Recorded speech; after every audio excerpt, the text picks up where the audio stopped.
Miss Astor, you seem to have some misunderstanding about me. I'm Jackson's older sister, Scarlet. Our family has very high standards, which is why I was encouraging him to withdraw from the university. After all, if he has sticky fingers now, stealing small things, who knows what he'll be stealing later. I'm doing this for his own good, not to single him out. Scarlet Pierce tried to sound reasonable, even adding a placating smile.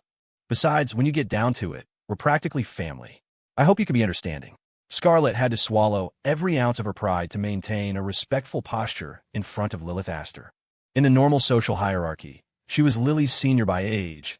She was an Astor's sister-in-law. The sister-in-law of Lilith Astor, heiress to the most powerful dynasty in New York City. The thought alone was intoxicating. It would cement her status at the absolute pinnacle of their social circle. But Scarlet wasn't a complete fool. The woman before her was a vision of exquisite, arrogant beauty. A crimson dress clung to her frame, making her look like a flame in human form. The moment she appeared, everything else in the room faded to gray. It was true then.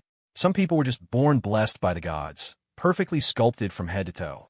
If Jax had truly survived his wedding night and been thoroughly devoured by Lilith Astor, then maybe it was a blessing Caleb had unknowingly passed on to him. And if that was the case, what right did Jax have to keep stealing Caleb's spotlight? Lily's 10-centimeter stilettos, the color of crushed roses, had straps that wound up her legs like silken vines. The contrast of the fabric against her pale skin was mesmerizing, but only amplified the crushing pressure of her aura. And you think you're worthy of speaking to me as an equal? A scornful smile played on Lily's lips. Only those who knew her well recognized the sign. A storm was about to break. Standing behind Lily, Nathan shrugged inwardly. Better remember to bring a sweater to work tomorrow, he thought. As Lily's cold gaze flicked to him, he stepped forward without a word. In one smooth motion, he grabbed the back of Scarlet's head and forced it down. Ms. Pierce, has swimming in the shallow end of the Pierce family's little kiddie pool rotted your brain? You dare stand straight-backed in front of Miss Astor? Have you forgotten basic social etiquette? The junior defers to the senior. The less successful defers to the titan of industry. You tick both boxes. You bow. With a sharp tug, Nathan yanked Scarlet's hair, using the leverage to force her head lower. My hair. You're just some low-level assistant who couldn't even get a real job. I'm the president of Pierce Financial. Who the hell are you to lecture me? Who I am isn't for you to decide. But acting out of turn in front of Miss Astor, do you think you have 9 lives? Nathan sneered. Even if you did, the Astor dynasty has the means to peel every single one of them off you one by one. Who let this person in? Security. I want an explanation now. I don't care where you found this. This eyesore. Get her out of here. Dean Peterson, seeing Scarlet dare to talk back to the chief aide of the Astor heiress, felt his brief admiration for the talented writer-director evaporate. A truly smart person would never, ever cross Lilith Astor. Scarlet wasn't just crossing a line. She was tap-dancing on a landmine. Nathan had the most forgettable face in the world, the kind you'd lose in any crowd. But for a man like that, to have survived by Lily's side for 5 years meant one thing. He was not someone to be trifled with. By insulting Nathan, Scarlet was just digging her own grave. The Dean made a mental note to light a candle for her later. When Scarlet saw the Dean himself moving to escort her out, she finally broke. Dean Peterson, Pierce Financial has a partnership with Kingston's business school. She threatened. Pierce Financial recruited heavily from Kingston every year. It was a top 3 firm in its sector. The university had always rolled out the red carpet for them. It was a mutually beneficial relationship. But now, she was using it as a weapon. And against the Dean, in this situation, he wasn't impressed. Oh, I don't care what you have a partnership with. If you've offended Miss Astor, you're out. Now, Dean Peterson said, his stance firm. The power dynamic was crystal clear. Who in their right mind would choose a mid-tier finance company over the favor of the city's most formidable heiress? Noisy, Lily said. Her voice was perfectly level, but it carried an innate authority that made Scarlet's heart stutter. The next second, Nathan expertly pulled a large roll of black duct tape from his pocket. With practiced efficiency, he wrapped it tightly over Scarlet's designer face mask, sealing her mouth completely. Ha! Nathan thought, a flicker of nostalgia in his eyes. This used to be exclusively for Jax. When Jax was first dragged to Moonshadow Estate, he was as slippery as an eel, constantly finding ways to escape. One time, he'd even managed to dig a 3-meter tunnel. Nathan had been secretly impressed. With that kind of determination, you could throw the kid in a supermax prison and he'd probably fly out. Jax had turned Moonshadow Estate upside down like a modern-day Monkey King. But no matter how much chaos he caused, he could never escape Lily's grasp. And as her most capable assistant, whenever Nathan caught the runaway, the first thing he did was slap a piece of tape over his mouth. That boy could talk his way out of anything. MMPH. MMPH. Scarlet was nearly suffocating, the tape plastered across her face. Shoo, Nathan chided. Why are you shaking your head like a bobblehead? You enjoying this a little too much? Stand still. Don't be an eyesore for Miss Astor. As he spoke, a wave of private satisfaction washed over him. See? All those hours scrolling memes weren't a waste. A guy my age who's still up on the latest trends? We're a rare breed. Lily rubbed her forehead. When Mr. Sterling was around, Nathan at least pretended to be restrained. Now, he'd gone completely off the rails. She ignored Scarlet and, in front of everyone, strode directly toward the heart of the conflict, towards Jax and Caleb. Jax watched his psycho wife approach. She was radiating a powerful, sultry aura. Her long, wine-red curls gave her a mature, sophisticated look, but her face was still so soft and youthful. Ahem, he thought, if you look closely, you can still see a little bit of baby fat on her cheeks. So soft. Perfect. Oh my god, did you hear the dean? That's her? The legendary Lilith Astor? The monster who supposedly killed her own family in one night. I heard they call her Professor Astor, because even though she's only 20, she was so brilliant she was accepted into a National Science Academy at 16. Damn, someone stopped me from falling for powerful older women, psycho girlfriends, and my professors. Miss Astor is inhumanly beautiful. The last time I saw a body that perfect was in that blurry photo of Jax with that ugly rich woman. As a connoisseur of mature women, this is a 5-star feast. Professor Astor is just magnificent. A brick, thrown by Jax, hit the loudmouth square in the head. It was fast, accurate, and brutal. Magnificent, my ass. Jax snarled.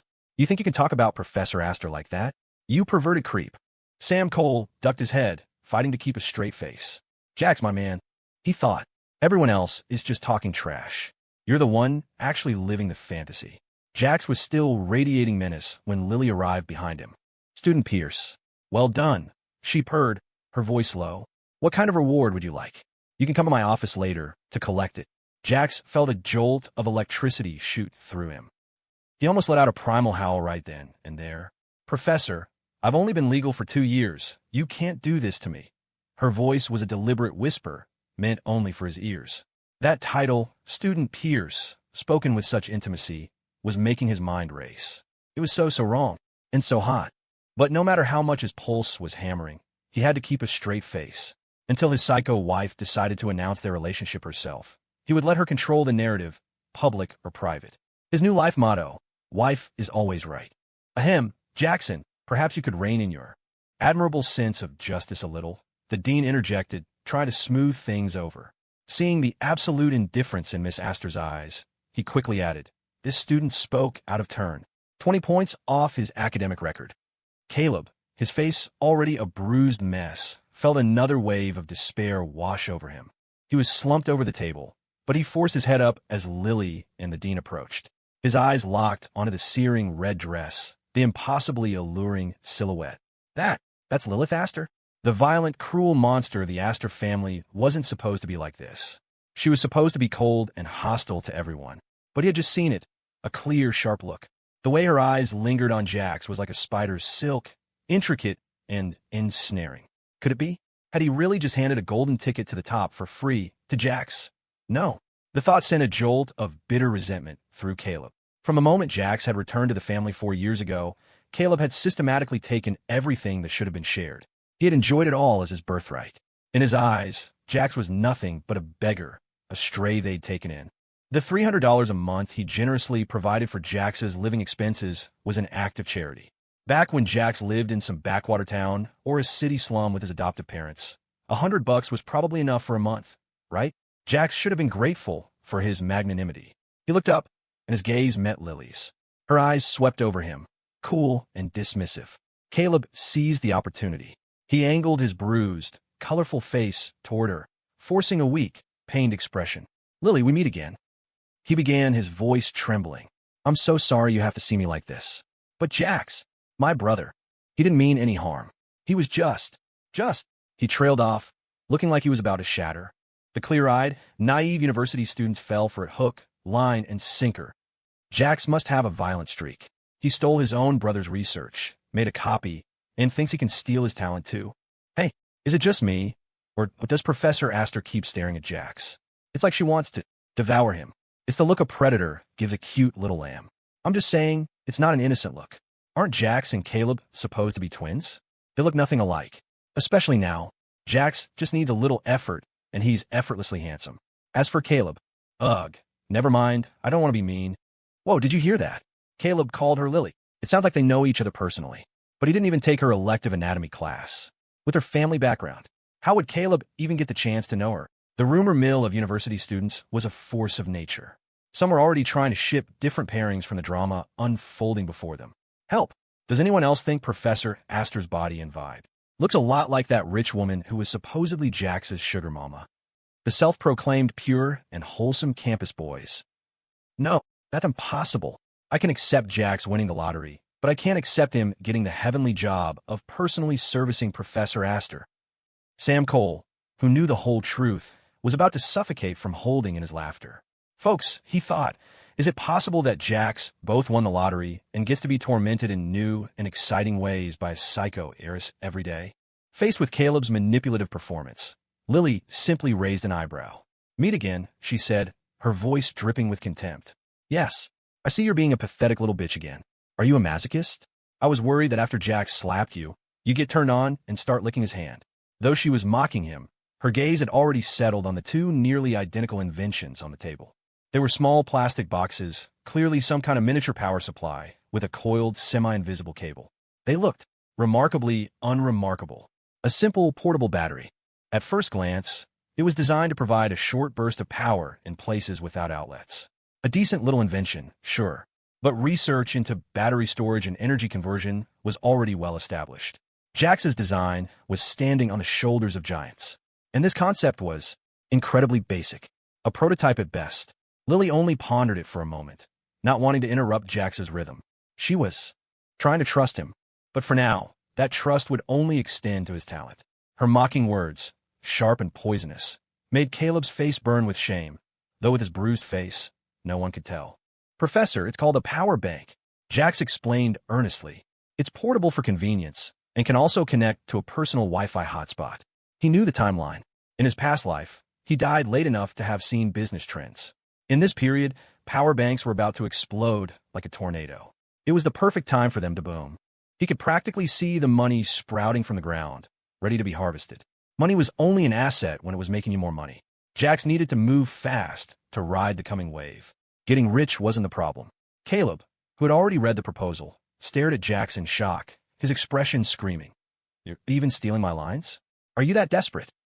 Jax, brother, why are you saying things that are my proposal? Caleb stammered, turning to Lily. Professor Aster, I have the complete proposal for the power bank right here. The timeline, the entire conceptual framework, it's all clearly laid out. My brother probably just thought it was a fun idea, even if he stole my work. I won't hold it against him. Caleb bit his lip, tears welling in his eyes, playing the part of a magnanimous brother, betrayed but still willing to forgive. It was a pathetic, yet effective performance. Lily, however, found it repulsive. She preferred Jax, so energetic and full of life. Jax, who worked so many odd jobs, had a body that was strong and solid.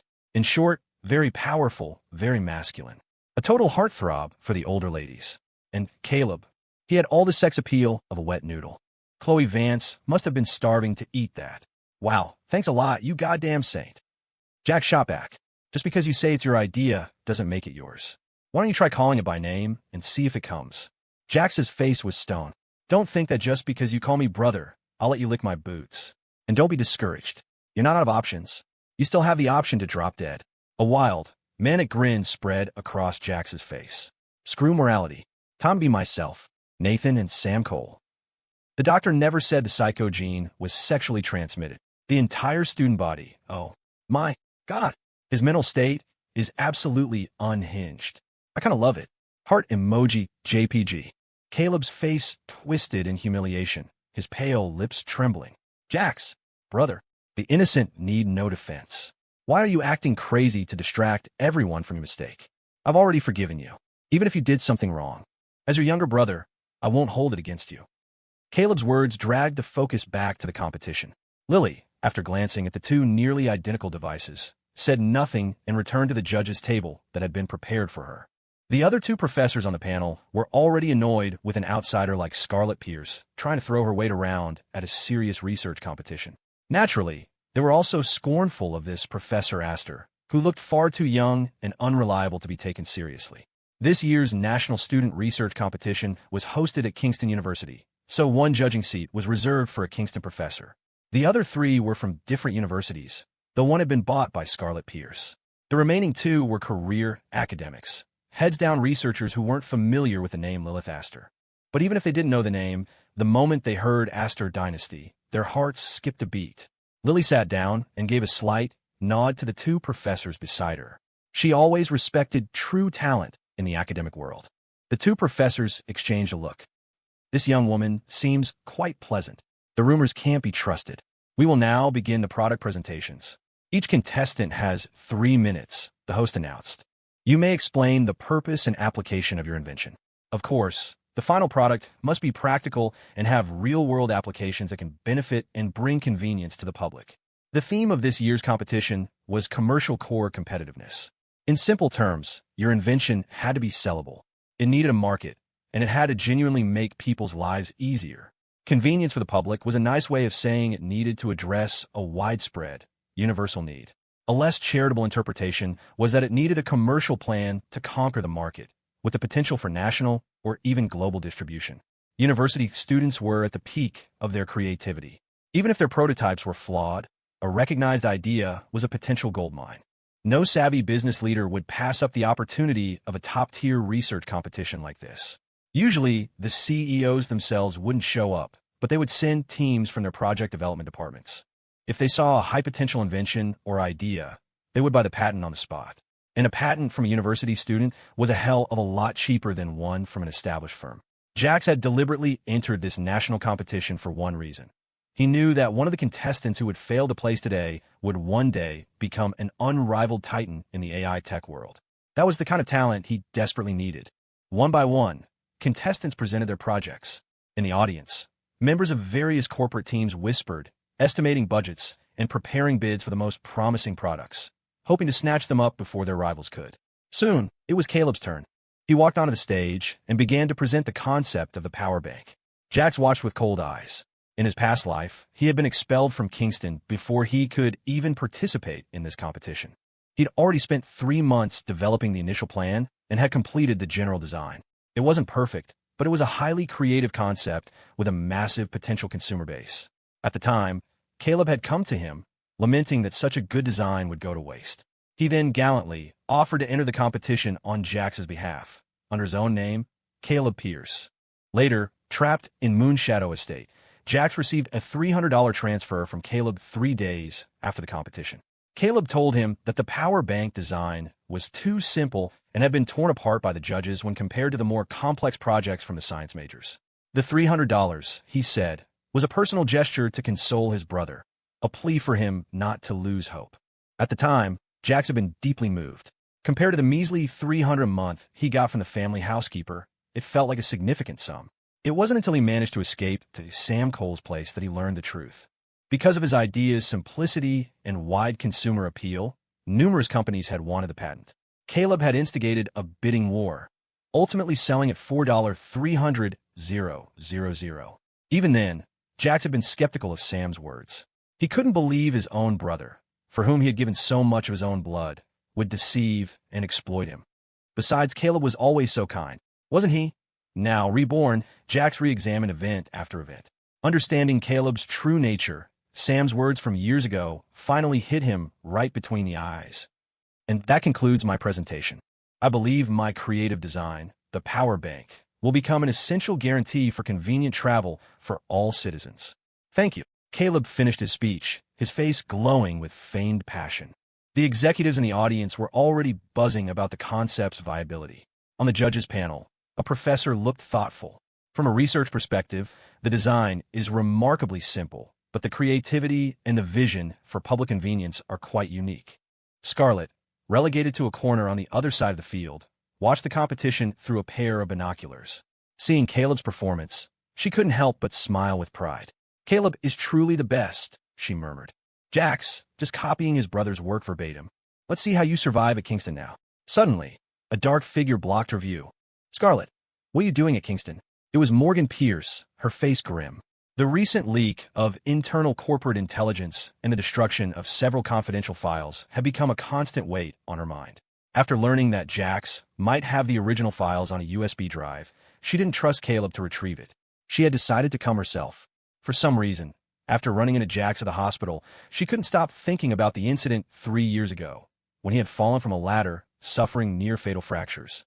And the banana peel at the bottom of the ladder. A sense of unease gnawed at her. The image of Scarlet, casually eating a banana salad in the living room that day, kept flashing in her mind. Was there really no connection? The more she thought about it, the worse her headaches became. Now, as the eldest sister, she had to solve this mystery herself. "Morgan? You're just in time. That Jax is getting more and more out of control, all because he has some psycho heiress fawning over him. He doesn't even respect me, his own sister," Scarlet complained, her voice dripping with sarcasm. She made no secret of her dislike for Jax. Everyone in the Pierce family knew that Scarlet was the one who clashed with him the most. When Jax was punished, Scarlet was always the most enthusiastic volunteer. She would ask their parents to let her be the one to carry out the discipline, using a cane, a ruler, to teach Jax a harsh lesson. Of course, to the rest of the family, it looked like Scarlet was just a righteous older sister with high standards for her brother. It was Jax who was the disappointment, always failing to meet her expectations, which was why she punished him out of tough love. No one would have ever imagined that a sister would use her position to deliberately and privately torture her own brother. "Wait, Scarlet, I need to ask you something." Morgan's status among the younger Pierce siblings was paramount. As the eldest, she held absolute authority. When Morgan spoke with such gravity, even Scarlet became serious. Morgan explained her suspicions. "Scarlet, did you or did you not deliberately throw a banana peel at the bottom of Jax's ladder? Tell me the truth." Scarlet had been expecting something serious. Hearing it was just about that trivial incident, she shrugged, completely unconcerned. "So what if I did? It was just from the second floor. It's not like it could kill him. I was just playing a little joke on him. It was his fault for wronging me in the first place." Jax, she thought bitterly. If it weren't for that little jinx suddenly coming back to the family, I never would have had that accident. Never would have had my face ruined. Grandma was right. It was all Jax's fault. He was a curse on her. Besides, Jax had plagiarized her screenplay and sold her hard work for pennies. If Caleb hadn't been there to mediate, she would have sent that little stray to prison herself. All she did was play a little prank on him. And look, Jax was still alive and kicking, wasn't he? Just proves what a worthless, resilient little jinx he is. The moment Scarlet admitted, without a hint of remorse, to causing Jax's fall, Morgan snapped.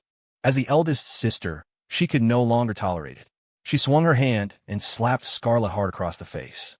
Crack! The sharp slap sent Scarlet's loosely worn mask flying to the ground.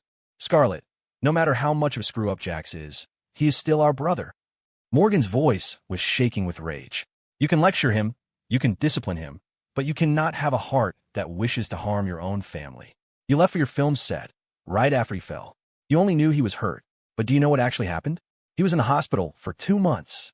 Shards of glass pierced his skin, and he had fractures all over his body. Is that something a sister does to her brother?" Morgan's face was a mask of fury. She had thought it was an accident, but it was a deliberate prank by her own sister. That changed everything. "And Morgan, I really didn't mean for it to be that bad," Scarlet stammered. "I just wanted to teach him a little lesson. Besides, there was grass right below, and it was only 2 stories.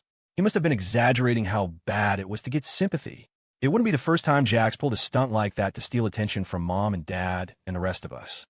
Scarlet stood frozen, her words a mix of excuses and accusations, but a growing tightness in her chest made it hard to breathe. A chill spread through her limbs. She bit her lip until it turned white, not even noticing her mask was gone. It was true, she couldn't stand Jax, but she never wanted to kill him.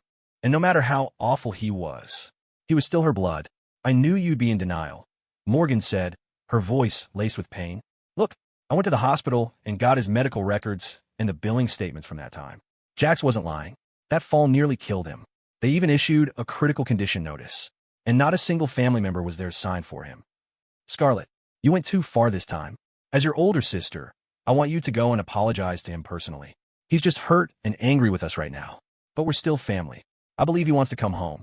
He's just waiting for us to give him a way back." Caleb Pierce is everything you'd expect from a family that invested so much in grooming an heir. His idea is more valuable than any simple research project. This competition is really a stepping stone for students to enter the real world. Caleb's grasp of the market proves he's destined for great things in business. In contrast, look at Jax. First, he's a kept man for some rich woman, and now he's blatantly stealing his own brother's work. People like him. They'll just become a cancer on society. Caleb is genuinely talented. I don't get how someone like Jax ever became student council president. He doesn't deserve it. If Caleb wasn't so frail, Jax would be nothing more than a gopher in the student council. Am I the only one who sees it? The power bank in Jax's hands looks identical to Caleb's, but the materials and design seem much more refined, and it seems to have a portable Wi-Fi feature built in. We all know that with current technology, adding wireless Wi-Fi to a device that also has to store and convert so much power, it's impossible to make it that small. There might be more to Jax's design than meets the eye, a more knowledgeable contestant mused. Both Jax and Caleb were competing outside their majors, so the physics students hadn't really paid them much attention. But surprisingly, Caleb's design was clever enough to make even some of the specialists take a second look.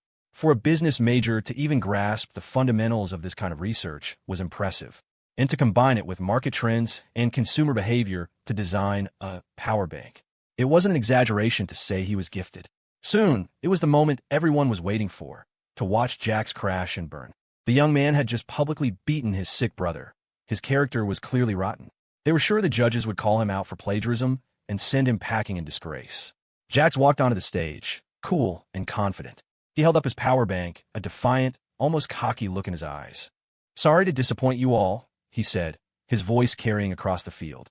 "But by the time I'm done, you'll be lining up to apologize to me. Not that I give a damn about your apologies, of course." His arrogance was so thick you could cut it with a knife. Caleb maintained his frail, worried expression, but inwardly, he was already imagining 1,000 ways for Jax to be utterly ruined and cast down into the dirt. "Go on, Jax," he thought. "Be arrogant. Let's see how long you can keep it up. The whole industry is watching. Even if that psycho Heiress protects you, your vile character, your plagiarism, that'll be a stain on you for the rest of your life." With a confident swagger, Jax began to speak. If you remember correctly, the power bank craze would hit its peak in about 6 months. Apex Innovations, the company that bought the patent from Caleb for $300,000 in the previous timeline, would ride that wave to unimaginable profits, eventually breaking into the Fortune 500. He even recalled Caleb regretting not asking for more. But as power banks became common, their flaws became apparent. They weren't portable enough. The rise of fast-charging technology made their slow, charging times feel archaic. Their functionality was too limited. All these were issues that would be addressed in later generations. But at this moment, its very existence was a paradigm shift, and those minor problems were easily overlooked. But Jax's model was different. He held it up for everyone to see. Sam Cole quickly ran on stage and placed a digital scale on the presentation table.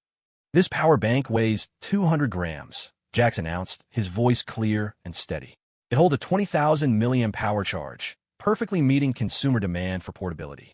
It's also a mobile Wi-Fi hotspot, with the battery's charge more than sufficient to power it. Of course, the power consumption for the Wi-Fi is minimal, but the initial R&D for that feature is significant." He clicked a button on the side. A bright light shone out. To enhance its functionality, it also serves as a flashlight. And if it detects a dangerous situation, like a fall, it will automatically switch to a flashing red SOS signal. Jax demonstrated each feature one by one. The effect was stunning. In this era, the concept of a power bank didn't even exist, let alone refined improvement plans. More importantly, Jax had just spoon-fed them the next generation of the product. Businessmen chase profits. They would naturally gravitate toward the superior product with more potential. But no matter how good Jax's improvements were, he would still be seen as just a talented developer, capable of iterative updates. The core innovative concept, the brilliant breakthrough, that was still credited to Caleb. The energetic university students would, of course, rally behind the principle of respecting the original creator. But the businessmen were a different breed. Some had principles, but many more would do anything for a profit. Even if they were interested in Jax's version, they would have to publicly condemn him first. You have to admit, Jax's skills. But what a waste to use that brain for shady stuff. Stealing his own brother's work will be his fatal flaw. Such a shame. Caleb is so pitiful, having a trash brother who steals his credit and then tries to step on him. All his hard work just became a stepping stone for Jax. Caleb's version weighed around 400 grams and only held 10,000 milliamp hours, with no extra features. It was a basic model. But after Jax's slick presentation, look at the way those businessmen are drooling. He basically just gift-wrapped a gold mine for someone else. Caleb watched it all unfold, his hands clenched into tight fists. He felt a dizzying sense of disbelief, which quickly curdled into a bitter, self-pitying sneer. "Brother," he said, his voice laced with manufactured pain, "is this why you asked me for my design ideas beforehand? We're brothers. I would have given you anything you asked for because I trusted you. How could you? How could you do this? Forget it. I forfeit. I withdraw from the competition. You're my brother. I don't want to make things difficult for you." Caleb hadn't expected Jax to have a trick up his sleeve from the very beginning. This wasn't the Jax he knew. The old Jax was completely devoted to Khloe. If she had asked for it, he would have handed over the final, most polished version of the design without a second thought. When had he started holding back? When had he started to suspect him and Khloe? "Wait," a sharp voice cut through the air. "Caleb, I forbid you to withdraw." Morgan Pierce strode forward, her high heels clicking decisively on the ground. She was a vision of professional competence in her tailored business suit, her aura sharp and commanding. Jackson doesn't have the brains to come up with such a brilliant series of improvements. Jackson, admit it. Who did you steal this from? Or did you pay someone to modify it for you, just so you could use it to humiliate Caleb? Morgan was always pragmatic.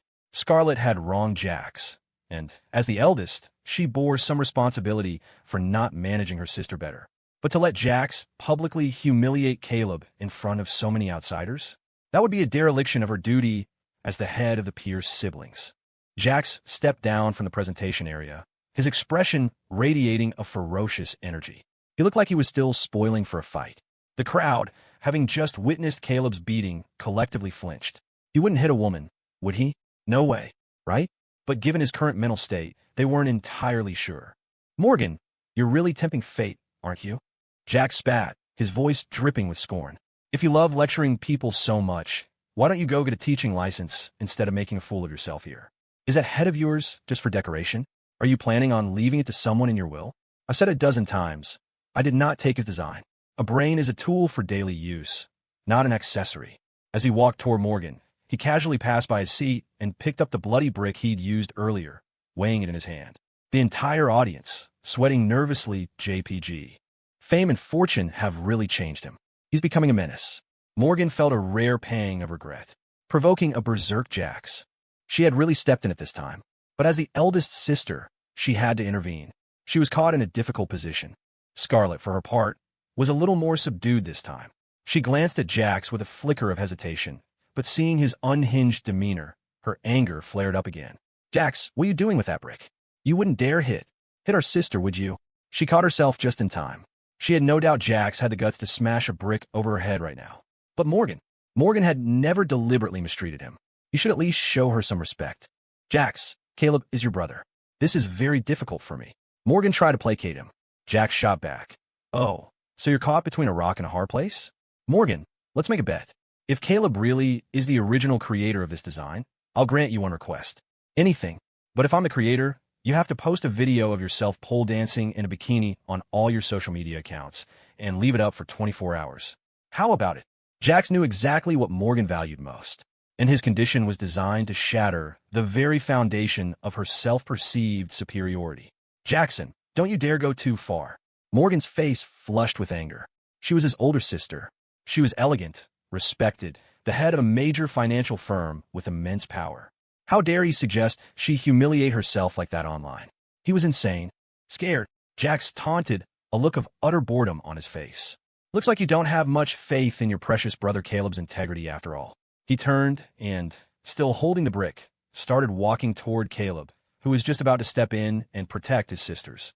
Caleb froze in place. Jax has completely lost his mind. "Wait, I accept your bet," Morgan declared, her voice ringing out. "Jax, Caleb is a good boy. I watch him grow up. He's always been brilliant, kind, and honest. He would never lie. Before you came back to the family, Caleb was winning all sorts of design awards. But after you returned, our family has been nothing but trouble. Stop pretending, Jax. All this chaos. You planned it all, didn't you?" Morgan stared into Jax's eyes, her expression cold and severe. She was a rational CEO. She never let emotions cloud her judgment. But Caleb was different. Caleb was the brother she adored, the family member she cherished above all others. She chose to believe him unconditionally. As for Jax, he was just some kid from the streets. Clearly, she hadn't been strict enough with his upbringing. Jax was used to the Pierce family's baseless accusations. In the past, he had always held back, compromised, and given in because they were his sisters, his family. Not anymore. He was done playing their game. Sam, plug in the drive. Sam obediently went to the console and inserted the USB drive. This was a special task Jax had given him before the competition. He was dying to know what was on it. When the contents of the drive filled the giant screen, the entire venue fell silent. Jax's mental state for the day: it's my life, I call the shots. If you point fingers at me, you'll end up in a ditch. The giant screen projected a detailed project timeline. The start date was 3 months ago. It included logs of theoretical discussions with Kingston University's most brilliant physics professor, Professor Wallace, along with the initial design and operational procedures. Professor Wallace's involvement was clearly crucial. He was a titan in the world of physics research. Although he was a professor at Kingston, the money he made from the various professional designs he developed with his graduate and doctoral students far exceeded his university salary. At this level, it wasn't uncommon for exceptionally talented professors to have their own companies, with teaching being more of a side hustle. Jax, the students murmured. How did Jax, from a different major, even get on Professor Wallace's radar? If Jax was that capable, he would have been raking in patent money with Wallace for ages. Why was he still living on instant noodles and cheap cafeteria food? After all, Jax had managed to become the student council president as a sophomore, an unprecedented achievement, even with his cringy punk aesthetic at the time. Kingston was full of top students, and the student council presidency was a coveted resume builder, making the competition fierce. When Jax first took the position, almost no one respected him. Many students knew him, and seeing him eating alone in the corner of the cafeteria, they would openly mock him. Hey, Mr. President, why are you living so frugally? Didn't the External Affairs Department just secure a huge investment for the school? What's he trying to prove? I don't believe for a second he's not skimming off the top. He's just putting on a poor student act to look pathetic in front of the faculty. He's really committed to the bit, though eating like that for 3 months. Of course, some of his fellow sophomores defended him. Jax's achievement was a point of pride for their entire year. They would clarify, stop being so jealous. Jax has been eating like that since he got here. He's not faking it. This only made everyone more curious about Jax's family background. When they later found out he was the twin brother of Caleb Pierce from the wealthy Pierce family, they were baffled. Wait, the Pierces are a rich family, right? Why would they treat their 2 sons so differently?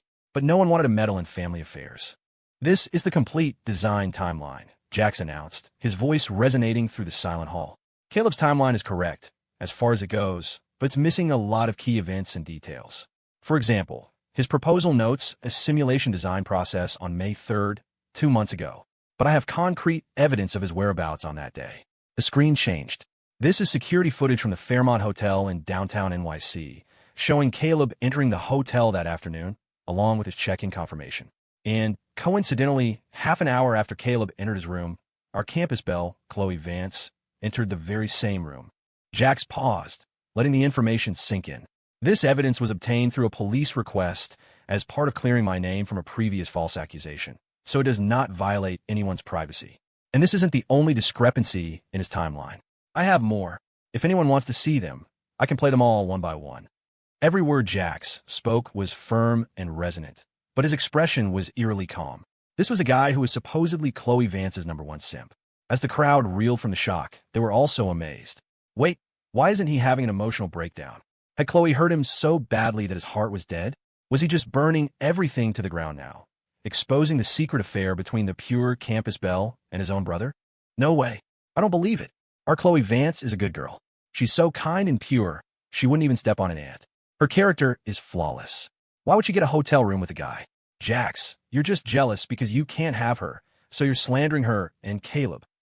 Yeah, Khloe is pure and beautiful, and she gets amazing grades. She has countless guys chasing her. Maybe she and Caleb were innocent. Oh, screw it.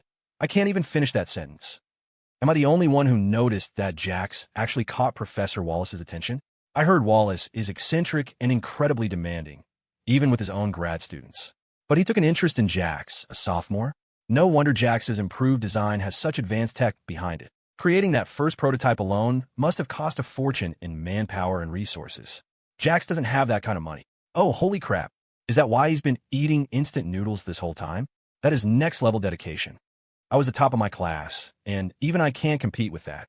Hey, I resent that remark. Everyone who gets into Kingston was top of their class. In my dorm, we have 2 valedictorians and 2 who got on early admission.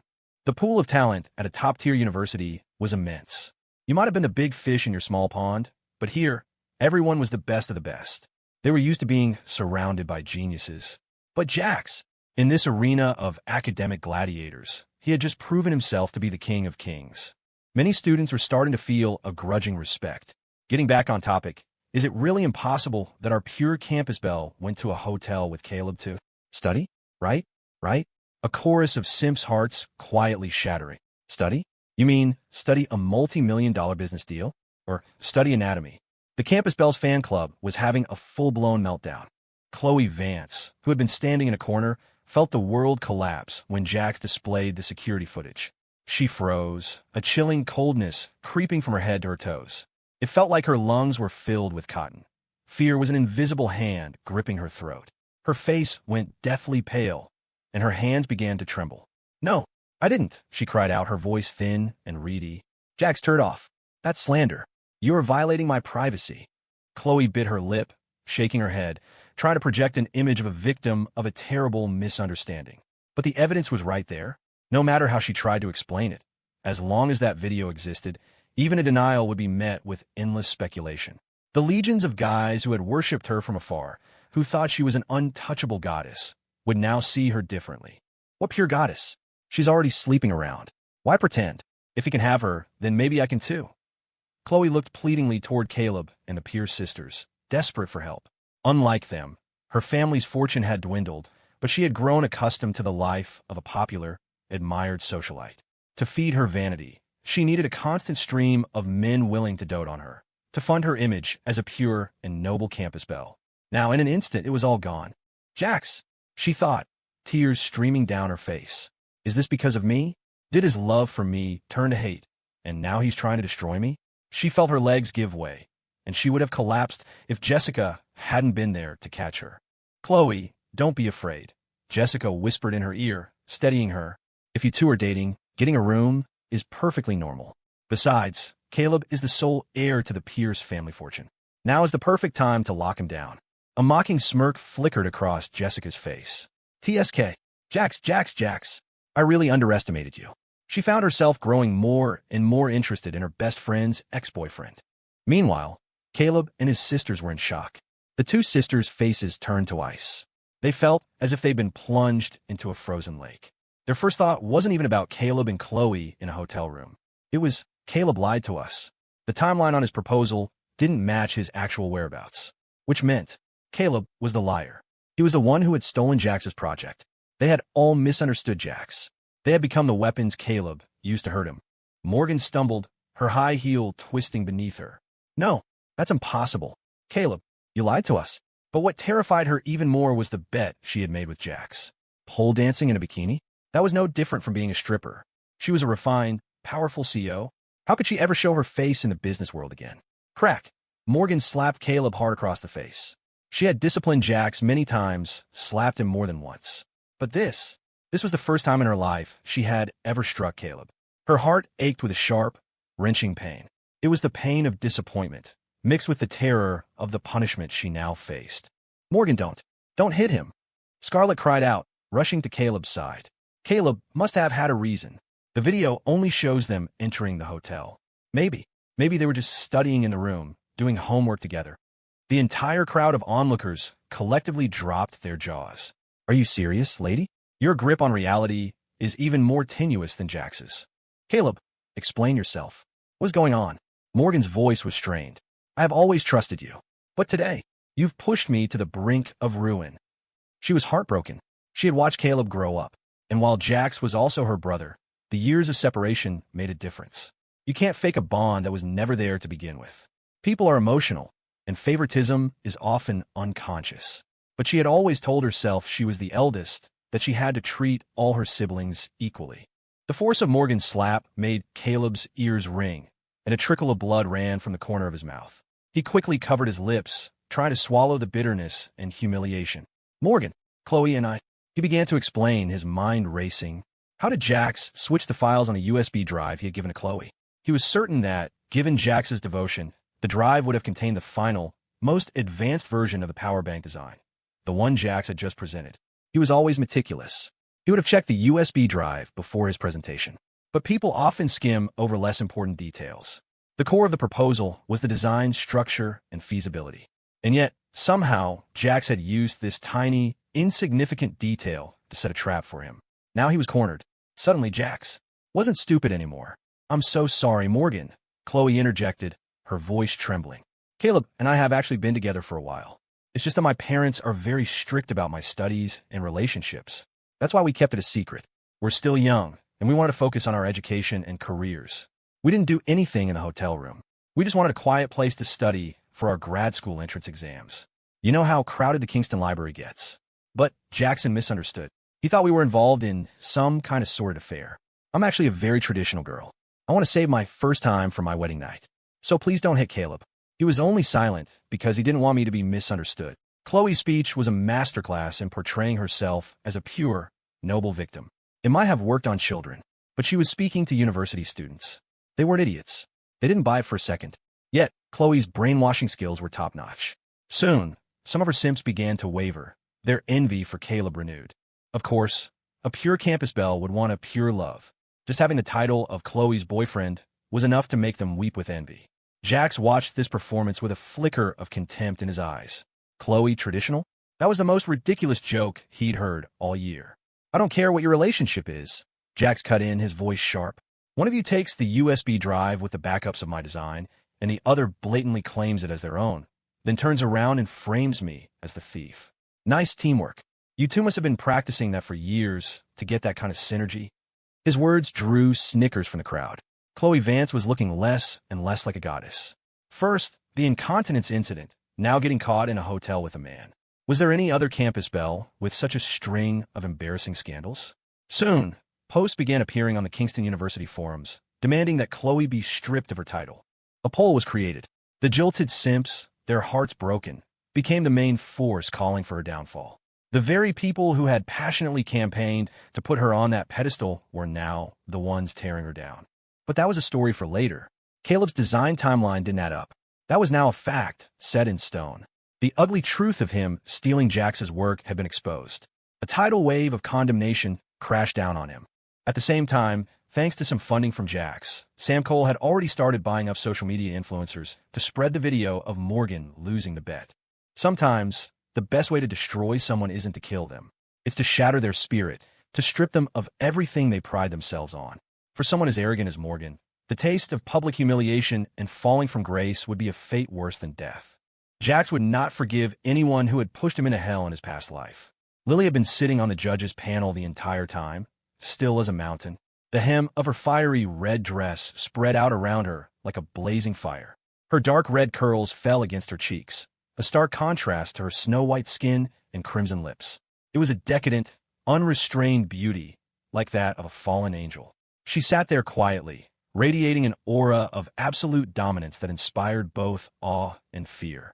She had watched the whole farce unfold like a disinterested spectator, making no move to intervene. Nathan stood dutifully behind her, a hint of confusion on his face. Something's not right, he thought. If this were the old Lily, seeing Jax and Khloe in the same frame would have sent her into a full-blown psychotic episode. Today, she's terrifyingly calm. "Nathan," Lily said suddenly, her voice low, "when do you think Jax started planning this? This level of calculation. It couldn't have been a recent development. He did all this right under my nose, and I didn't notice a thing." Nathan, is Moonshadow Estate staffed entirely by useless trash? She looked up at him, her eyes suddenly sharp as blades. The air around them seemed to freeze. A terrifying glint shot from her eyes, and not just Nathan, but everyone within a 20-meter radius held their breath. "Nathan, shit. Save me, Jax. It's over. She's coming for me." He was panicking internally, but his face remained a stoic mask, though only he knew how stiff it had become. He dropped to his knees in an instant. "Miss Astor, it was my failure. I will report to the water cell for punishment tonight." Lily looked at his terrified expression and suddenly lost interest. She propped her chin on her hand, idly enjoying his fear. "Look at him," she thought. "Nathan has been with me for so many years, and he's still terrified of me. Jax has only been here for a week. How could he have changed? How many other things has he hidden from me? Punishment? she drawled. The water cell is full. It's not your turn. Let's try something else. Go and have a custom collar made for me. I want it encrusted with pink diamonds. And if Jax doesn't like it, you can still have your punishment. Lily leaned back lazily, a strange itch in her hands. She wanted to grab Jax's neck, to press him down into this very chair and kiss him until he was breathless, until he could only gasp her name, obediently saying whatever she taught him to say. Ms. Pierce, our bet still stands. I'm sure your employees are eagerly awaiting your performance, Jax said, his words designed to twist the knife. For a CEO to perform such a vulgar dance, the most devastating part would be the complete collapse of her authority in front of her staff. It was the ultimate humiliation. Morgan was desperate. She looked at Jax, trying to appeal to their family bond.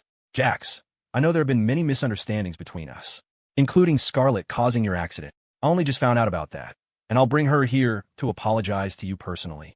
I understand that you're angry with us, but we're still family. If I'm disgraced, wouldn't that disgrace the entire Pierce family, including you? Come on, Jax, don't be so stubborn. Isn't a public apology for me enough? Morgan felt the sting of shame, but she had publicly made the bet and sided with Caleb. If she did nothing, it would reflect poorly on Pierce Financial. So, she proposed a compromise. Jax looked at her and remembered. Lying in a hospital bed, his body shattered, unable to pay the medical bills, on the verge of death. Not a single family member had come to see him, let alone pay for his treatment. He only had $300 a month to his name, which was why he had worked himself to the bone, studying for competitions and taking any manual labor job he could find. But because he was also supporting his goddess, Khloe Vance, he had almost no savings. Just when he thought he was going to die in that hospital, they had suddenly agreed to treat him for free, moving him to a top-tier private room. At the time, he was too weak to refuse or even question it. He couldn't imagine who would help him. He had spent 2 agonizing months in that hospital, drifting in and out of consciousness. At night, he would often feel a suffocating presence, as if a giant snake were coiling around him, its touch soft and cold against his skin.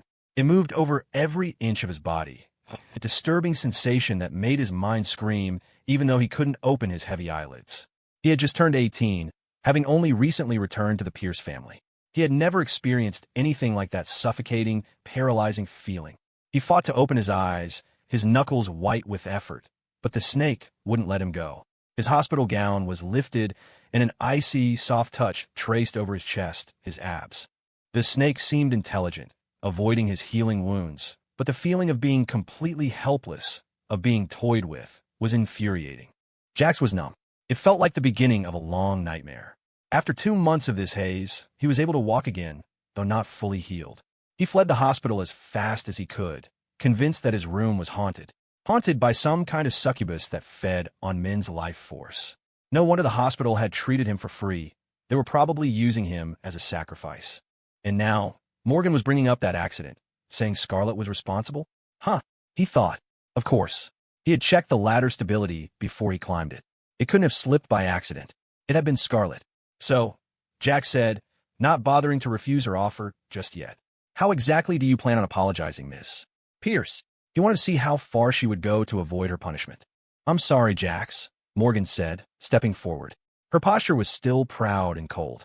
Her apology was that of a superior to a subordinate. In her mind, the moment she said the words, I'm sorry, Jax was supposed to graciously forgive her. But after she spoke, Jax remained silent.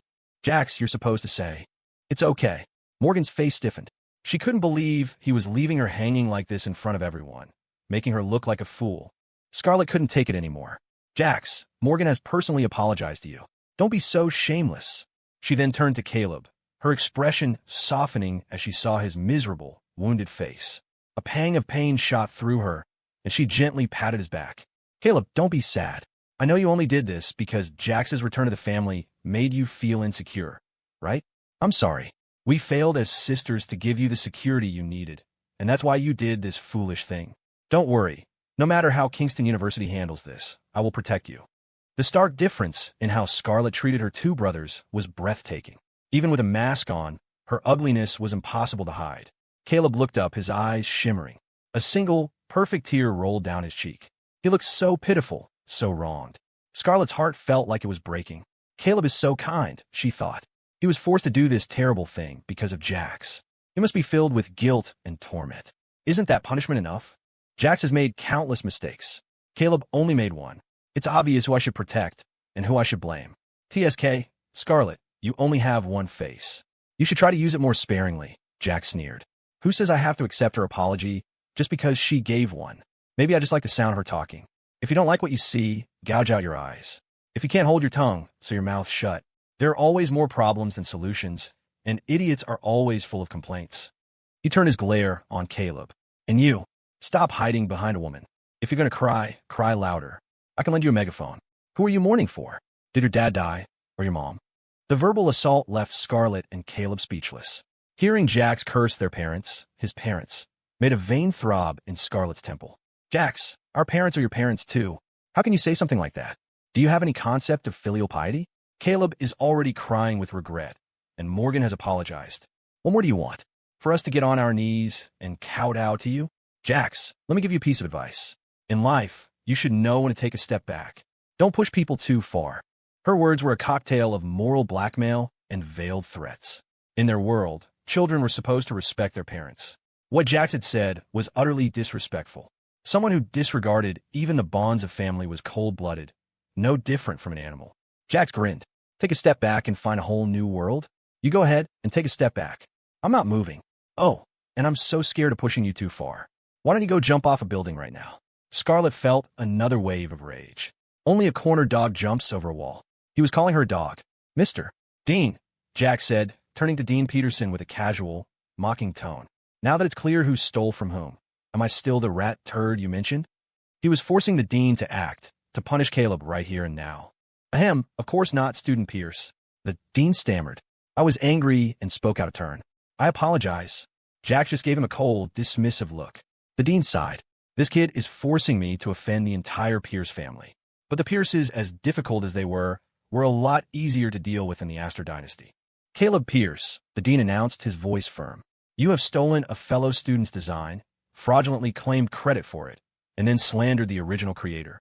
This is a severe offense. I am announcing that I will convene the university board immediately to process your expulsion. As for you, Khloe Vance, you were an accomplice. You will receive a major demerit on your record, and you will be responsible for cleaning all the women's restrooms on campus for 1 month. Khloe's face went white. Her legs gave out, and she crumpled to the ground. There was an unwritten rule for the Kingston campus belle selection. She had to have a clean family background and an impeccable character, with no scandals. Now, Khloe was no longer clean. Her reputation, her academic record, and in everyone's eyes, her body were no longer pure and flawless. The innocent, pristine image she had cultivated for years, in that single moment, had completely shattered. Expulsion was a consequence Caleb had never imagined. His breathing became rapid and shallow, and it felt like the world was tilting. And then it did. His already weak body, plagued by illness, swayed, and as if guided by an invisible hand, he collapsed in the direction of his most adoring sister, Scarlet. Scarlet was still in a state of shock.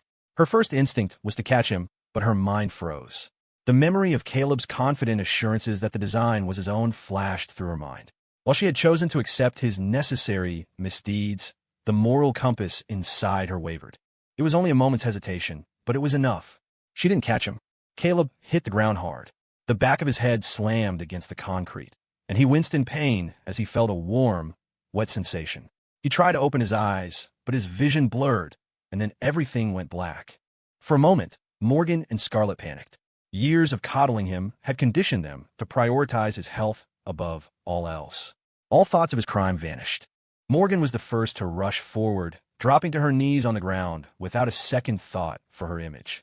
She wanted to move him, but knew she shouldn't, her eyes wide with frantic worry. Caleb, what's wrong?" she cried. "Quick, Scarlet, call an ambulance. We can't delay with his condition. Jax, you're coming with us to the hospital. Caleb is bleeding. He needs your blood."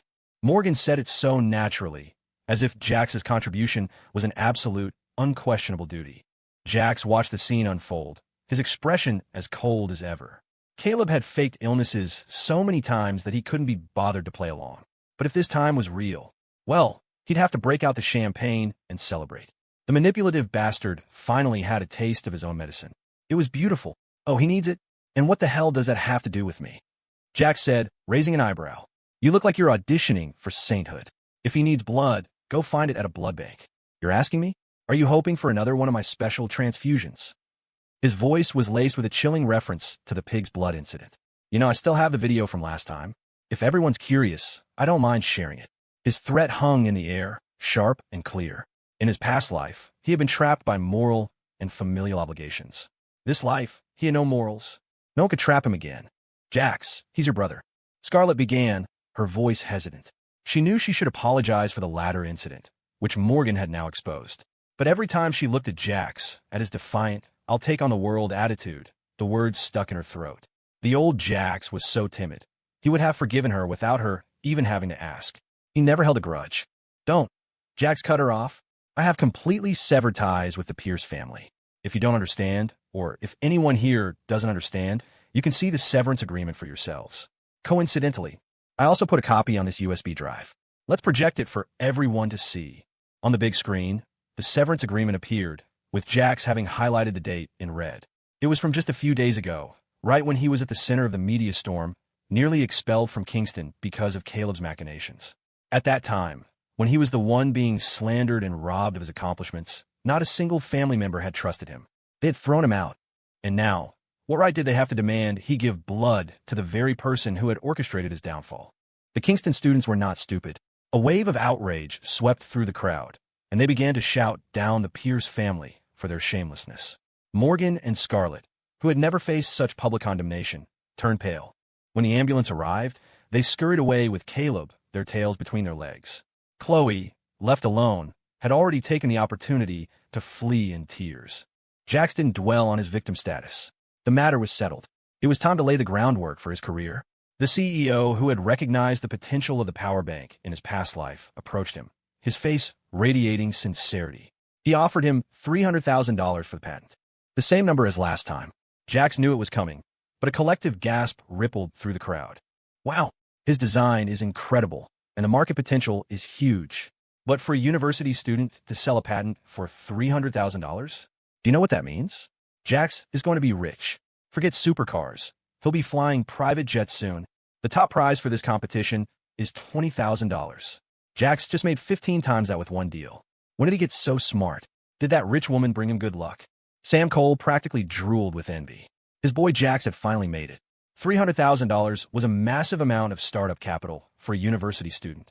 And most importantly, this money wasn't from selling his body. It was from his own hard work and research. Everyone thought Jax should be satisfied. But Jax met the CEO of Apex Innovations, Mr. Hughes, with an unyielding gaze. I want $5 million, he said, his voice calm and firm. And that's for a 5-year patent license. After that, we'll renew the contract with a professional equity stake. We'll have a 60-40 split of the profits. You agree, we can sign the contract right now. If not, no hard feelings. Jax spoke with the cool confidence of a seasoned negotiator. Too many student patents were bought for a pittance by predatory companies, the original creators never even getting credit. Jax wouldn't make that mistake. He needed money, a lot of it, enough so that he would never have to feel like he was hopelessly out of Lily's league. His wife was too powerful. He couldn't just be her kept man.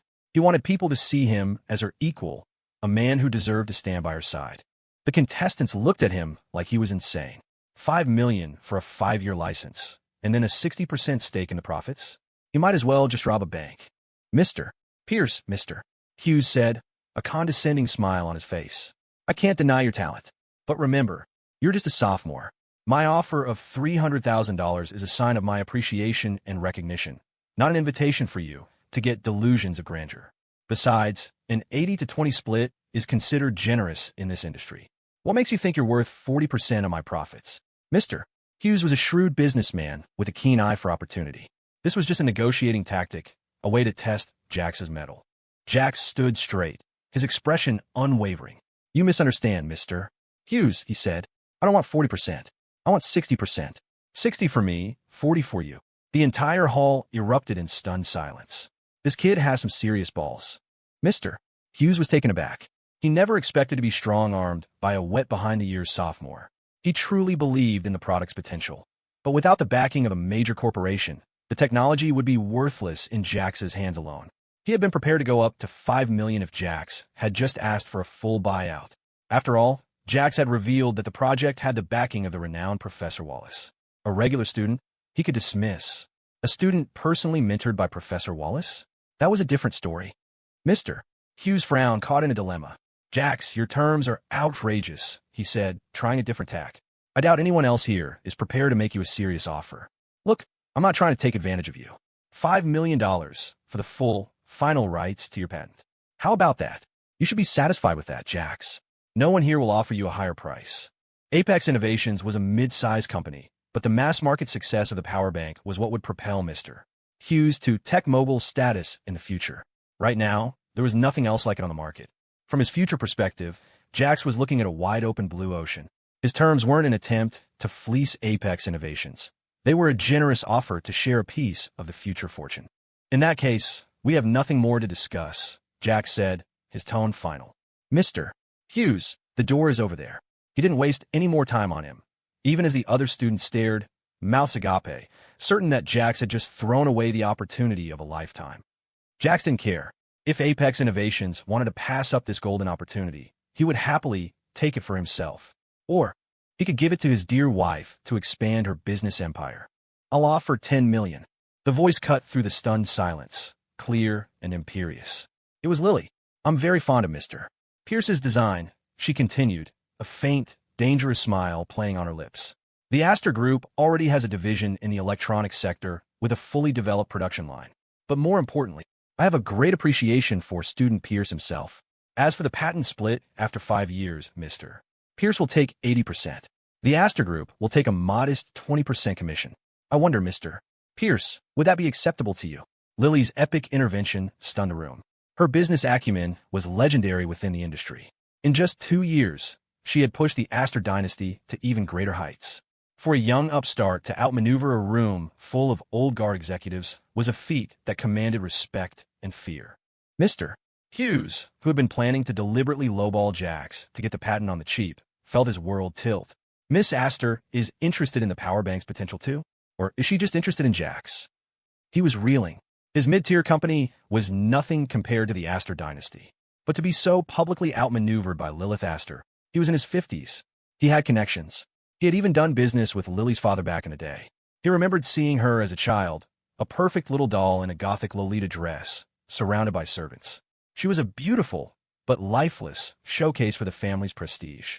Little Miss Astor, what is the meaning of this? He demanded, trying to pull rank. This was my project. Is this how your father taught you to disrespect your elders? He had heard rumors about what she had become, but in his mind, she was still just a 20-year-old girl, a puppet for a powerful family. How formidable could she really be? Lily's gaze, which had been softly fixed on Jax, hardened. The ambient warmth in her eyes vanished, replaced by a churning, dark tide. She didn't want anything that belonged to him to fall into another's hands. Her appreciation and adoration for him had only deepened after seeing his design. The thought of possessing his creation was like possessing his very thoughts, a feeling she savored. And now, this relic was defying her and bringing up the old man who disgusted her most. Nathan's scalp tightened. Calling Miss Astor Little Miss Astor was a death wish, he thought. The man was tired of living. Snatching. Lily's voice was ice. In business, it's called outbidding the competition, not snatching. I suggest, Mr. Hughes, that you find a nice coffin and lie down in it before that mouth of yours bankrupts you. Lily's reply was merciless, a public slap in the face. But the Astor dynasty had the power to crush Apex Innovations without breaking a sweat. Hughes was livid. He had been a titan in his youth. He had known the Astor family for decades. And this little brat, this puppet, dared to humiliate him? Lilith, who do you think you are? You're just a little monster the Astor family created. You try to kill your own brother and father, threw the whole family into chaos. Do you really think you deserve to control the Astor fortune? If it weren't for your bloodline, for the wealth your family built over a century, you'd be nothing. He spat out the words, fueled by years of resentment and a misplaced sense of authority. He couldn't stand that this young girl was treating him, a respected elder, with such contempt. It was no wonder her own mother had callously thrown her into the heir's conclave to curry favor with other powerful families. Who knew if she was even clean after all these years?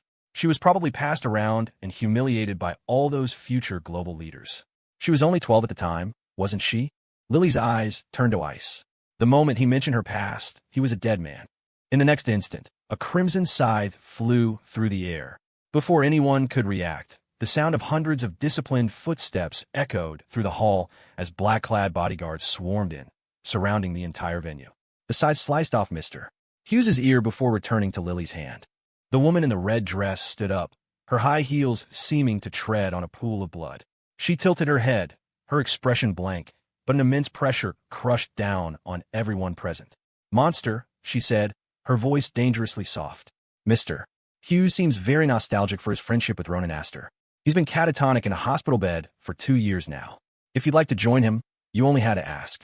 I'm always happy to grant a dying wish. Oh, why are you on your knees, Mr. Hughes? Are your legs feeling a bit superfluous? Don't worry, I can take care of that for you. A crimson light flared in her eyes, and for a moment, she was back in that night, the night she had purged the Astor family, surrounded by endless pleas for mercy. But the only voice she could hear was her mother's, cold and detached. Lilith, why did you come back alive? You should have died in the organization, like your sister. It would have been better that way. You wouldn't have to live in fear of the Astor women's 25-year curse. Lily, darling, I'm doing this for your own good. Why don't you just kill yourself now? Don't blame your father, Lily. Without him abandoning you, you never would have become so strong, would you? Lily's heart had died that night. The slaughter was inevitable. Jax watched the situation spiral out of control, saw the terror on everyone's faces as they looked at Lily's demonic state. But he only felt pain for her. In his past life, he had been one of them, one of the terrified crowd. They saw the monster, but they never cared to ask what had made her one. The crowd scattered in a panic. But this time, Jax walked against the tide, toward the epicenter of the danger. He pulled a fruit knife he had tucked into the back of his waistband. He was dressed in a clean, white shirt, looking pure and noble. The next second, his hand moved in a flash. He plunged the knife straight into Mr. Hughes's thigh. The motion was clean, decisive. Before Hughes could even register the pain, Jax pulled the knife out and stabbed him in the other leg. Mr. Hughes's scream echoed through the now silent hall. The fleeing crowd dared to look back and were nearly paralyzed by the sight. Holy shit, they all thought. No wonder Jax has what it takes to land a woman like that. That's one hell of a loyalty pledge. We bow to his superior skills. Jax stood over Mr. Hughes, the visceral feeling of the blade sinking into flesh still tingling in his hand. He felt no fear, only a sense that this punishment wasn't nearly enough. Mr. Hughes stared up at him, his eyes wide with disbelief. He couldn't comprehend that this sophomore, this ordinary student who needed prize money to get by, had just stabbed him through both legs. How'd he dare?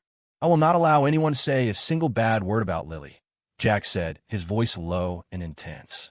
Lily is not a monster. She's just a little girl who's been hurt. None of you, who have never experienced her pain, have the right to judge her for anything. Jax knew Lily's past intimately. In both this life and the last, she had been frighteningly honest with him, a product of her obsessive love. But she was also terrified of scaring him away. So, she would only share glimpses of her dark past on the nights she recaptured him after one of his escape attempts. She would lock him in a dark room, chain him up, and then, shedding her dirted dress, she would whisper her secrets. Lily loved to wear Lolita dresses, not because she liked dressing as a doll, but because he suspected she longed to return to a time when she was her parents' cherished little princess. But was that love ever real? Lily, holding her bloody scythe, walked toward them. When she heard Jax's words, she paused, a bright, crystalline smile blooming in her eyes. Jax, she said, her voice like a child tattling on a bully. He's mean. The beautiful, terrifying demoness seemed to shed her thorny armor, leaning on him for support. She trusted Jax, and only him. I know, Jax said, his eyes meeting hers with a serious, sincere gaze. Then we'll just have to remove his tongue.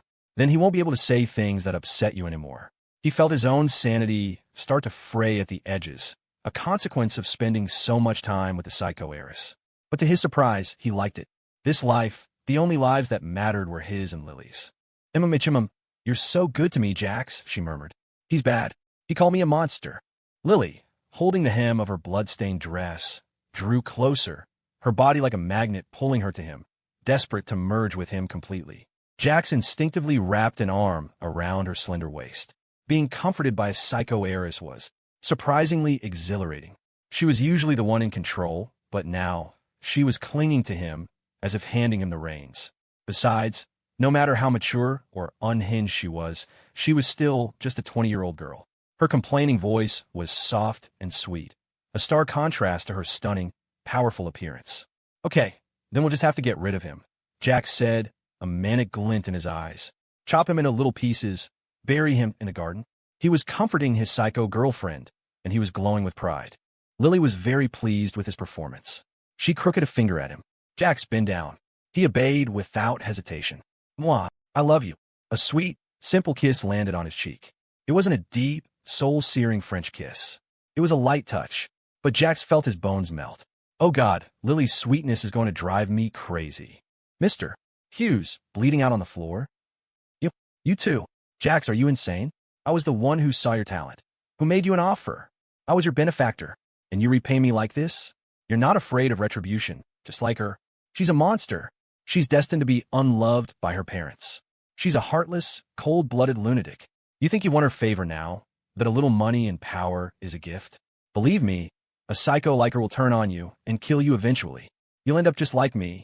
He couldn't believe Jax was using him as a tool to impress Lily. The unfairness of it all was maddening. This kid had just stabbed him through both legs, his actions brutal and efficient, nothing like a university student. And yet, the way he was now, being so gently kissed by Lily like an obedient puppy, the contrast was jarring. Was he just that good of an actor? Oh, monster, Jax said, his voice deceptively casual. It seems Mr. Hughes still hasn't learned how to speak properly. That tongue. Why don't we donate it to the general for a new dish? Chilled pig's tongue salad, perhaps. The warmth in his eyes was gone, replaced by a chilling coldness. Lily was his woman to protect. No one was allowed to insult her. This man, Mr. Hughes, had only gotten the chance to become a tech mogul in the last life because he had fed off Jax's talent. Now, Jax was taking that golden ticket back. In the future, there would be no Apex innovations. There would only be a new subsidiary of JX Tech. And whatever Jax says, Lily cooed, her voice soft and elegant.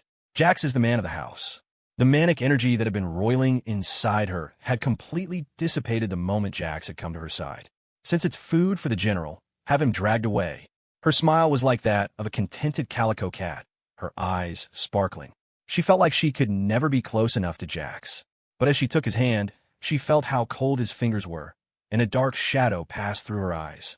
Nathan's internal alarm bells went off. Oh no, is she losing it again? But Jax is right here, calming her down. What went wrong? The National Student Research Competition thus came to a dramatic end. Jax, a non-major, had taken third place, clearing his name and securing his spot at the university. But the rumors about him only intensified. Jax must have incredible stamina to be able to handle two rich women at once. He's a master of time management. He deserves to be rich. Of course, most of this was just idle gossip. The students had been so terrified by the violent spectacle that few had dared to watch closely. They only knew that Jax had been taken away by Lilith Astor. Whether he was alive or dead was anyone's guess. Inside the extended-length Rolls-Royce, Lily sat beside Jax, gently dabbing at a scrape on his palm with a silk handkerchief. He'd gotten it when he'd lunged at Mr. Hughes. It was a small wound, but it was bleeding. This was the first time Jax had ever physically harmed another person. In his past life, he would never have done something so brutal. This wasn't the Jax she knew. Lily had always been aware of the changes in him, but she had told herself that as long as he was willing to pretend, every moment they grew closer was a gift. But now, this felt real. The realization made her heart pound, pushing all thoughts of the exhilarating, manic high of dealing with Mr. Hughes from her mind. The atmosphere in the car was tense, strangely discordant. Nathan broke the silence.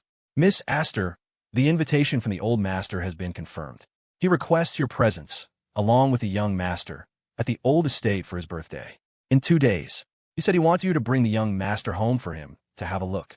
The old master, Cornelius Astor, was the only family member who still held any sway over Lily. When she was 13, about to be sent to the organization like her sister, he had been the only one to object. He had stood in front of her, his back bent with age, a frail but protective barrier. Even though he had ultimately failed to save her, Lily remembered that kindness. When she returned and purged the family, she had spared him, providing for his comfortable retirement. Her respect for him was seen by outsiders as a sign that she was still under his control. When he had ordered her to marry a man to ward off ill fortune, a man who was actually a spy meant to control her, she had complied. She knew everything, but she had borne it all, perhaps just to keep one so-called elder alive in her family. Cornelius Astor had arranged for 7 men to marry Lily. 7 men had died. But this 8th man, this one who was still alive and well by her cold-hearted granddaughter's side, was not his choice. The old man, a control freak to his core, was naturally curious to see who Lily had given her weakness to. "We're not going," Lily said, her voice flat. "His birthday is less important than my sister's death anniversary. Give the order, decorate the entire old estate in white. For 7 days of mourning." She knew what the old man was thinking. He wanted to see Jax, to put him in danger. If that was his intention, then she would show him no mercy. She spoke with chilling indifference as she draped a warm cashmere blanket over Jax. "Jax, it's cold in the car." Lily looked up, her eyes tinged with red. Jax could sense the instability roiling beneath her calm exterior. He took her cue, pulling her into his arms and wrapping the soft blanket around both of them, pressing his body and his warmth against hers. If it's cold, then holding you will make me warm," he murmured. "It's okay. I don't care about what happened with Hughes. My Lily is not a monster. She's the woman I cherish and adore." He tightened his arms, trying to convey the depth of his sincerity. The moment Lily's body touched his, she lost all control, wrapping her legs around his waist, her grip tight and possessive. Her wine-red hair swirled around them, strands brushing against his cheek, making his skin tingle. Lily pressed her lips to his ear, nibbling on his earlobe, her eyes dark and intense. "Jax, is this real?" she whispered. "I feel like you're falling in love with me, but a monster like her, whom Jax had always avoided like the plague. How could he love her? And yet, the care, the respect, the genuine pain he felt for her, that wasn't something a man who hated her would show." Lily was lost. She was ruthless in the business world, but when it came to love, she was as innocent as a child. But there was an advantage to that pure emotion. Her passion was raw and unfiltered. Her devotion was absolute. She didn't hide, she didn't run. She only knew how to possess. "You silly girl, it's not like," Jax whispered back, his hand wrapping around her slender waist under the blanket. He nuzzled her neck, placing a soft, lingering kiss there. It was an intimate, heart-stopping gesture. "Lily, it's not your imagination. I really do love you. What do I have to do to make you believe me?" His eyes were full of tenderness. He could feel her body trembling against his. A damp spot on his shoulder made his heart ache. Lily was crying. Outsiders had never seen her cry, but Jax had, several times. He had always scoffed at it, thinking she was just mimicking Khloe's crocodile tears to manipulate him. But now, it threw him into a panic. "Baby, why? Why are you crying?" After a long moment, Lily finally spoke, her voice hoarse. "Do I deserve it?" The world had told her that the Aster monster didn't deserve to be loved. But now, Jax was saying he loved her. Yes, Miss Aster deserves to be loved. She deserves the best of everything in the world. Lily looked up at him in disbelief. The next moment, he was holding her face in his hands, kissing her. It was a slow, searching kiss, like the first drops of rain on a parched desert. "Jax, my personality? It's not whole, and my body isn't healthy. I might not live past 25. She stopped, unable to say the words. "But I'm also cruel enough, selfish enough, to want to possess you, young and healthy as you are, even knowing I don't have long." Her eyes were filled with an anxious light. She accepted his gentle, comforting kiss for only a moment before it wasn't enough. She quickly took control, pushing him back against the seat, her slender fingers tangling in his short hair as she deepened the kiss. She was like a leech, desperately drinking him in. She was never one to restrain herself, and she had often indulged in doing whatever she wanted to Jax, which was why he had been so afraid of her. Now, as she kissed him with wild abandon, she couldn't resist letting her hand creep up to his neck. If only she had the collar she'd commissioned. It would look so beautiful on him. Jax let her have her way, his own hands gripping her waist. Then, taking her by surprise, he flipped her back into his lap. He gently flicked her forehead, his tone that of a man lovingly scolding his girlfriend. "No matter what secrets my Lily has, we'll face them together. We're husband and wife. I have a duty to take care of you and protect you. Whatever flaws you think you have, you weren't born with them. The world owes you a debt of warmth, and from now on, I'll be the one to pay it back." "Okay." He took her hand, rubbing her cold fingers between his own, warming them. In their embrace, it felt like two broken souls had finally found a safe harbor in each other. Lily stared at him, her breathing growing hot and unsteady. "Oh, how can Jax be so good? And this sweet, gentle boy, he belongs to me. I love him so, so much. He even said we're husband and wife." Her frozen heart, locked away for so long, began to melt in his hands. But the original her, she was so ugly, stained with blood, violence, and madness. Could she ever be fixed? She knew she was different from normal people. Her madness would hurt him. She would be tempted to drag him down into hell with her. She was so bad, and he was so good. A wave of shame washed over her, but her greed was stronger. She nodded. "Okay," she whispered. "Jax, I love you so much. What do I do? I need all your gentleness, all your goodness to belong only to me. I can't stand the thought of you being like this with any other woman. I'll go crazy." She bit his neck, branding him with her mark. She loved to mark him. It was the only way to prove he was completely hers. In the driver's seat, Nathan stared straight ahead, a wall of privacy glass now separating them. He could almost feel the intensity of their embrace. Well, he thought, it's better that Jax can keep her in check for now. Better than her randomly having a psychotic break. He looked stoic, but deep down, he felt a profound pity for Lily. She was only 20 years old, an age when others were living carefree lives at university. And she was already like a withered tree, silently counting down the days to her own death. How did our competitor get their hands on the encrypted bidding files for the Kensington project? This was our biggest deal of the year. We were relying on that precise bid to maximize our profit. How could it have been leaked? Morgan Pierce paced her office, frantic. After Caleb was admitted to the hospital, she had planned to stay outside the emergency room, fulfilling her duty as the responsible older sister. But then the call came. Pierce Financial was in crisis. A rival company had suddenly snatched the Kensington deal, a deal they had been negotiating for 3 months. And their bid was only 0.1% higher than Pierce Financial's. It was a targeted strike clearly aimed at them. Combined with the recent theft and deletion of their encrypted files, Morgan immediately knew who was responsible. It had to be Jax. He was her brother. Was he really going to push her to the brink of ruin? What did he want? She tried calling him, using nearly 20 different burner phones. After being blocked more than 20 times, Jax finally, grudgingly, picked up. His voice was like a king granting an audience to a peasant. "Ms. Pierce, have you prepared your pole dance yet?" "Morgan, Jax is trying to kill me." "Jax, you hacked Pierce Financial, didn't you? You sold our intel to Apex Consolidated and sabotaged the deal I've been working on for 3 months," Morgan Pierce accused, her voice cutting through the line. She instinctively ignored the cold, grating mockery in his tone. "That's a bold accusation, Ms. Pierce. Sounds a lot like slander to me." Jax's voice was casual, but the threat was clear. "Morgan, I'm giving you some friendly advice. If that video isn't on your public social media accounts in 3 hours, well, Pierce Financial, I wouldn't mind letting my wife personally dismantle it." He let out a lazy chuckle, but his eyes held a chilling, predatory glint. The cold, emotionless words sent a shiver down Morgan's spine, her heart sinking with each syllable. It wasn't long ago that Jax would have been falling over himself to please her, respectfully, almost reverently. Now, he showed none of the respect a younger brother owed his older sister. She could understand his anger.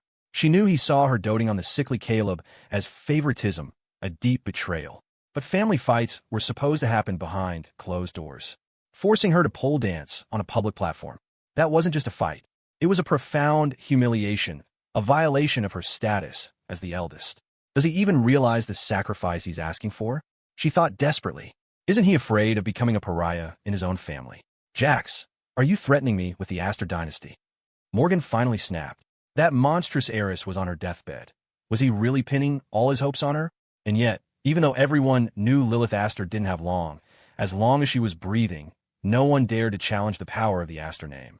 "Morgan, drop the commanding tone. Get off your high horse. You're not queen of the world," Jax sneered. "And check your logic. Your head is so far up your own as you can't see straight. You could get hit by a bus, choke on a glass of water, or trip and break your neck on the way out the door. But you'd better post that video before you die. Otherwise, Pierce Financial is going to go bankrupt." The threats tumbled out of him effortlessly. On his own, he was nothing compared to Morgan, a titan of the financial world. But he wasn't on his own. He had a wife from a top-tier global dynasty. With a powerful heiress backing him, his spine felt like steel. His tone was unyielding, backing Morgan into a corner. Her face went pale, a familiar tension tightening around her skull like a vice. She subconsciously searched for the scent that always soothed her, the one that eased the pain, but it was gone, ripped from her life completely. In that moment, Morgan felt as if she had been plunged into an icy abyss. "Jax, do we really have to be enemies?" Her voice was softened now, pleading. "As your big sister, I'm begging you. Leave me with this last shred of dignity. You know Pierce Financial is my life's work. 10 years of blood, sweat, and tears. How can you be so cruel?" The commanding tone was gone, replaced by the same gentle, coaxing voice she used on Caleb. But the Jax on the other end of the line had no need for such hollow sentiment. "Oh, I can be very cruel, he said. You have 3 hours. Either your reputation is destroyed, or the company you spent a decade building is destroyed. Pick one. It's a fun little game, don't you think? He laughed, a cold, contemptuous sound. It was the same game, he thought, from that so-called disappearance when he was a child. The kidnapping. A choice. One or the other. He'd only been 4 years old. He had memories of his family, faint but there, before the years of wandering the streets, of eating garbage when the hunger became unbearable, of a fever that hit 106 degrees and almost fried his brain, wiping away everything that came before. It was only after returning to the Pierce family, after being used as a guinea pig to test medicines for his sister Madison, that the memories began to return, a cruel side effect of the experimental drugs. He remembered the truth of his disappearance. The Pierce family had been rising too fast, attracting the envy of their rivals. A hit was ordered. Both he and Caleb were taken. The kidnappers, it seemed, enjoyed watching humanity crumble. They took 2 4-year-old boys to a seaside cliff. He remembered the wind, how it stung his skin. He could see Caleb's face, flushed and red. Caleb had always been weaker than him, and the biting wind made him look like he would pass out at any second. The vicious kidnappers tied them both to the branches of a rickety tree overhanging the cliff's edge. Mr. and Mrs. Pierce and all 5 of your lovely daughters. The kidnapper's voice had crackled over a phone. Today, I'm giving you the chance to take one child back. Pick one. Pick one. What a cruel choice. His father and his mother, Eleanor, their faces were pale, paralyzed with indecision. His father looked directly into his eyes. Jax, you're the older brother. You have to be stronger than Caleb. Give his chance to your little brother, okay? Eleanor's eyes filled with tears. Jax, Caleb is so fragile. He needs his mommy. Let him live. I'm begging you. Please forgive me for being selfish. Morgan, the eldest, was still a teenager herself. She had cried his name. Jax, please, let Caleb have his chance. He deserves to see more of the world. If you survive the fall, I swear I'll never stop looking for you. Jax's small body went rigid.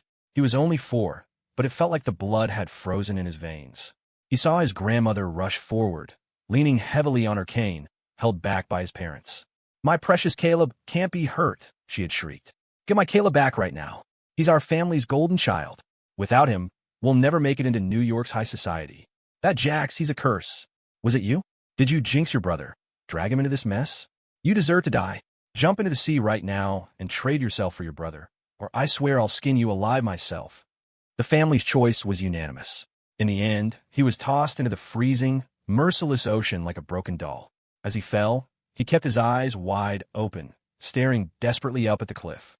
No one looked over the edge. They were all crowded around the newly rescued Caleb, fussing over him. When Jax eventually returned to the family, they were wary of him at first. But he tried so hard, so desperately, to be good to them, to please them, that they slowly let their guard down. But as his memories returned, he couldn't stop asking himself one question. Am I really their child? A child starved of affection is always more sensitive, more fragile.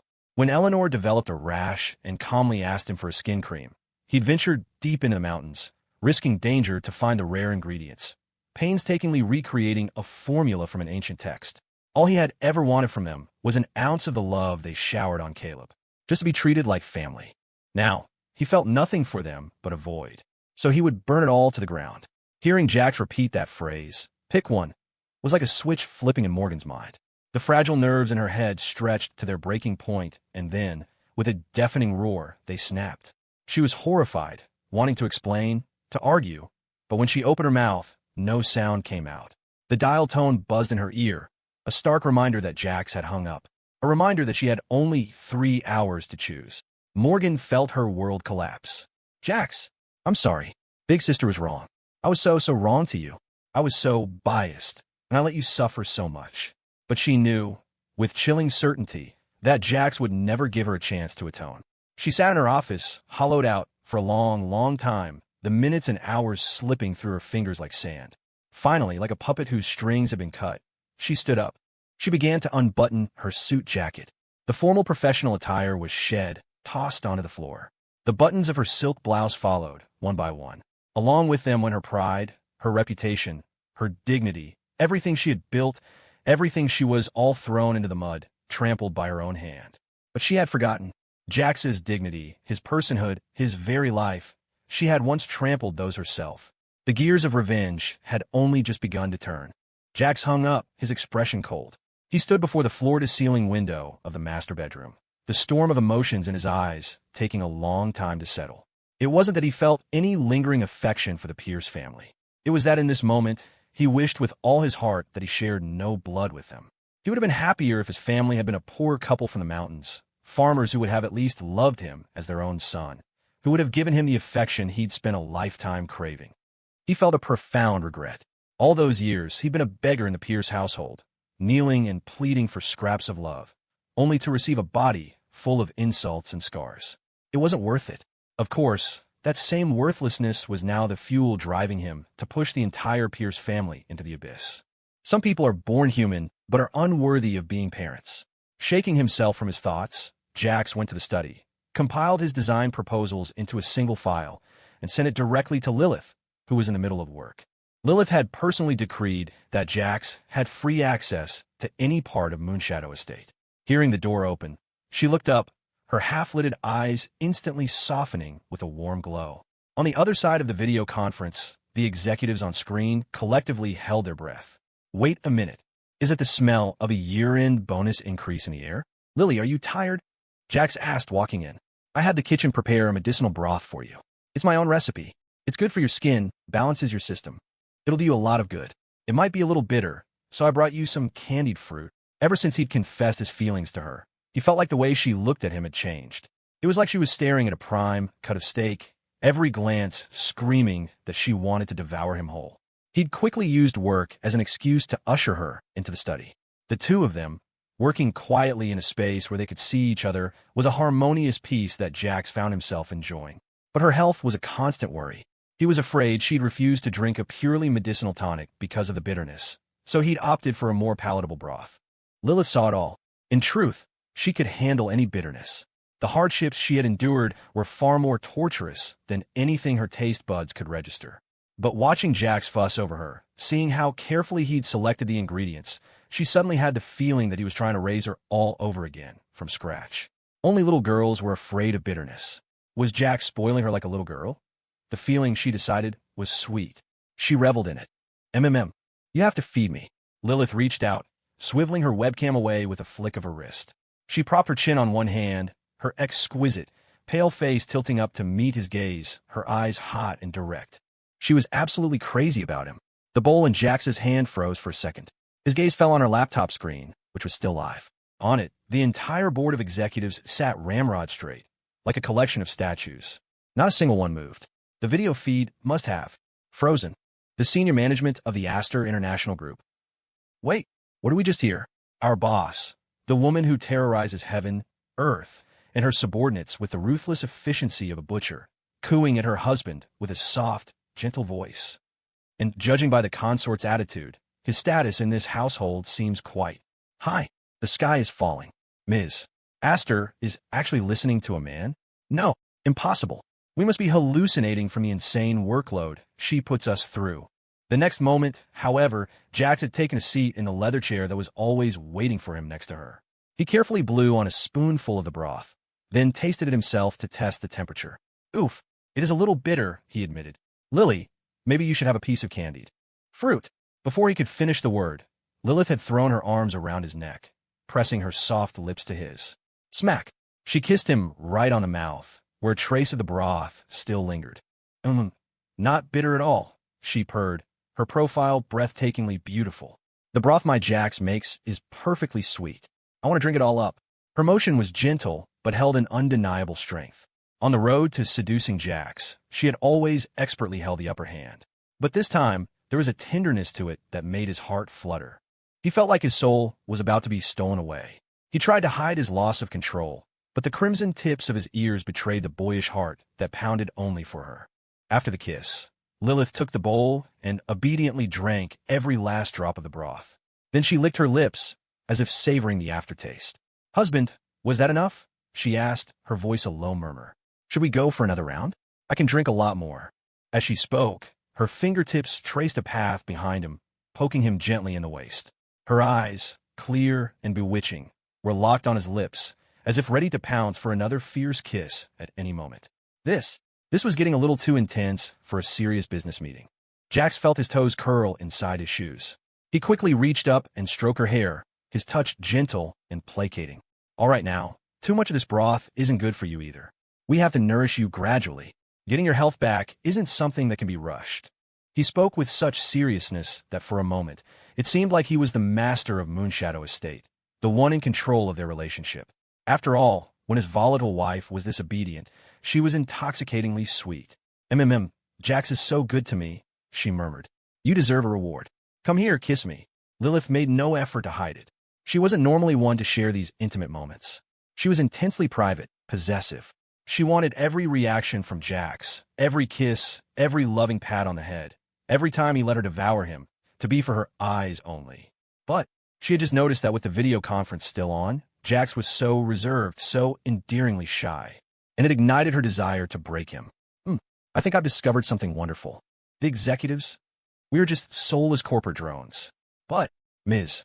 Aster, we never knew you were so daring in private.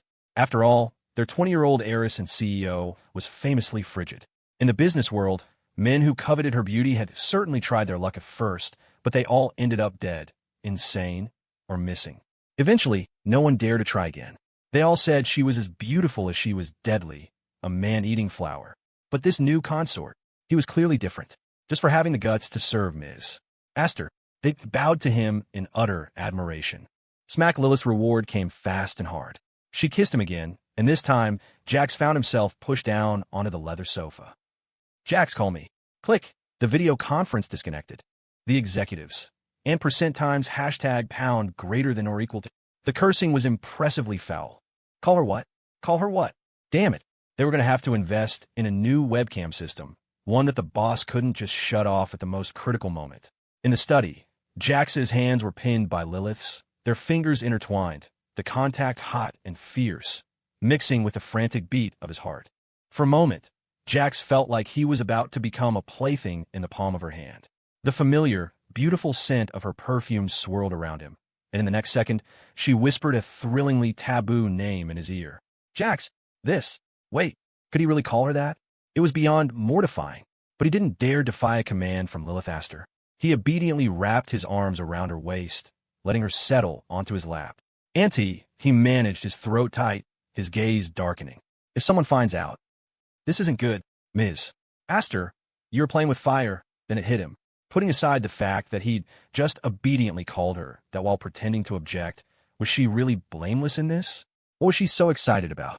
Where was the insane rage she used to fly into whenever he'd called her that before? She still seemed just as crazy, but the flavor had completely changed. Oh, not good if we're found out, she purred, her arms wrapping stubbornly around his neck. Oh, my darling, would it not be good to find us? A sense of blissful contentment filled her chest, but underneath it, she couldn't help but feel a flicker of fear. The perpetually proud and arrogant Lilith Aster never felt completely secure in Jax's affection. She felt the urge to bite the crook of his neck, as if only by leaving her mark, by tasting him, could she quell the anxiety of a love she might not truly possess. A child starved of love spends their entire life healing their childhood. They spend their entire life searching for a love that can finally bring them peace. Jax keenly sensed Lilith's unease. This time, he simply pressed his forehead gently against hers. Lily, are you done testing me yet? He looked deeply into her eyes, a brilliant, knowing smile lighting them up. There was no trace of shame after being so thoroughly ravaged by her. Instead, his eyes sparkled as he asked the question. It was as if he would always be her son. As long as she needed him, he would be there. It felt unreal, but Lilith desperately, urgently needed this kind of blatant, unwavering love. If you're always going to feel insecure, that's okay, he said, his voice a low, sincere, and sweet whisper. Then every morning when I wake up, I'll tell you. I'll tell you the real reason I want to stay at Moonshadow Estate is. He took a breath. Lily, I'm falling for you. As the last word left his lips, he took the initiative, reversing their roles. In that instant, the power dynamic between Jax and Lilith flipped. He reached over and slammed her laptop shut, cutting off all video and audio, leaving the study silent except for the sound of their breathing. Lilith felt her heart plummet into a vat of honey. You and your sweet lies, she protested weakly, though her heart was already a swirling ocean of pink. I don't. MMPH. The next moment, Her pupils constricted as Jax surged forward, capturing her lips. His clean, crisp scent enveloped her. Thump! Lilith could almost hear the sound of her own heart falling for him. Falling until there was no return. "Do you believe me now?" Jax asked, pulling back just enough to mimic her earlier kiss, a deliberate, audible smack that echoed in the quiet study, intoxicatingly intimate. A blush crept up the tips of Lilith's ears. "And no," she managed. Another possessive kiss landed, Jax now actively hooking his arm around her neck, pressing her head forward as his lips claimed hers. His mission was clear: punish her with affection. Smack another kiss. Jax watched her expression, a playful smile on his lips. "Still don't believe me? My little." "I don't," she said stubbornly, but only she knew how much she was enjoying it. Outside the study door, Nathan and Mr. Sterling stood, their faces outwardly stoic, but their minds had been numb for a while. What had they done to deserve this? They were just working the night shift. In the kitchen, after ensuring Lilith had finished her broth, Jax departed with the air of a man who had accomplished a great deed and sought no credit. Lilith was still basking in the sweetness of the moment and didn't notice Nathan and Mr. Sterling standing meekly before her. When she finally looked up and saw their two deadpan faces, her mood soured instantly.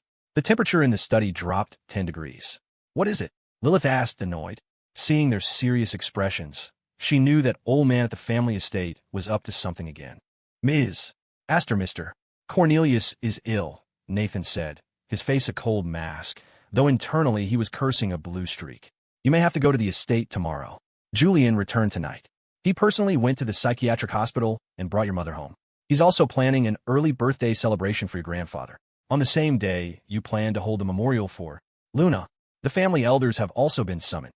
According to our sources," Nathan continued, choosing his words carefully, "that old geezer is planning to use the new consort's inability to provide an heir as a reason to select a new husband for you."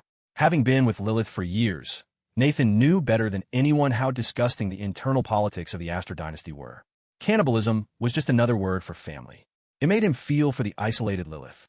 God only knew how much she had suffered, how many tears she had swallowed alone, to finally find someone she liked, someone who could offer her companionship and ease her pain. As long as Jax didn't cause trouble, both he and Mr. Sterling were happy to have him around. They genuinely cared for her. What kind of parents would name their daughter Lilith, a name so often associated with demons and the night? Perhaps it was because she was destined from birth to be stripped of emotion, to be cold and loveless. He's certainly ill," Lilith said, her voice flat. Sick with a death wish. The good mood Jax had carefully cultivated now plummeted. But this time, her emotions were noticeably more stable. There was no madness, not even a change in expression. "Tomorrow, I'll take Jax to the estate." Before, Lilith had never wanted to expose Jax to that dangerous place, wanting to protect him. But now, she had a sudden impulse. She wanted Jax to see her world. Even if it was desolate and broken, it was her past. She was willing to rip open her most rotten parts for him to see. If it scared him away, that was fine. She could always just catch him and lock him up again. Downstairs, Jax was on the phone with Sam Cole, having him handle the incorporation of his first art auction venture, Phoenix Area Auctions. All artwork submitted for auction would be authenticated by professional appraisers a week prior. "Bro, are you sure these paintings will make money?" Sam's uncertain voice came through the phone. "When I went to register the business, I saw the neighborhood. It's all high-end galleries with antiques and famous works. Your paintings, they're unique, I'll give you that, but they're by some unknown artist." Jax brushed off his concern. "Sam, you just need to trust me. When this is done, I'll give you a 30% cut." Jax was always generous with his friends, especially Sam, who was like a brother to him. As he climbed, he intended to bring Sam up with him to make him his right-hand man and get him rich in the process. By the way, Jax asked, a vague sense of unease creeping up on him. "Have you been in touch with Kira lately? Does she know you've moved into a mansion and are driving a luxury car?" The sudden question clearly startled Sam. "Jax, you know me and Kira have been together forever. We're high school sweethearts. How could I hide something like that from her?" "Sam, you're digging your own grave," Jax said, his voice tight with frustration. Sam laughed. All right. I'm just messing with you. Kira has no idea I'm rich. But she did say a family member was sick the other day and asked to borrow $5,000. She knows how much I have saved up over the years. $5,000 is pretty much all of it. But if she needs it, she gets it. Don't worry, bro. I only gave her the 5,000 I had before all this. I didn't say anything else. Jax's tension eased slightly. In his past life, Kira had been dumped by a rich kid and had come crawling back to Sam, faking a suicide attempt to manipulate him. Sam, hopelessly in love, had become a pawn in her games.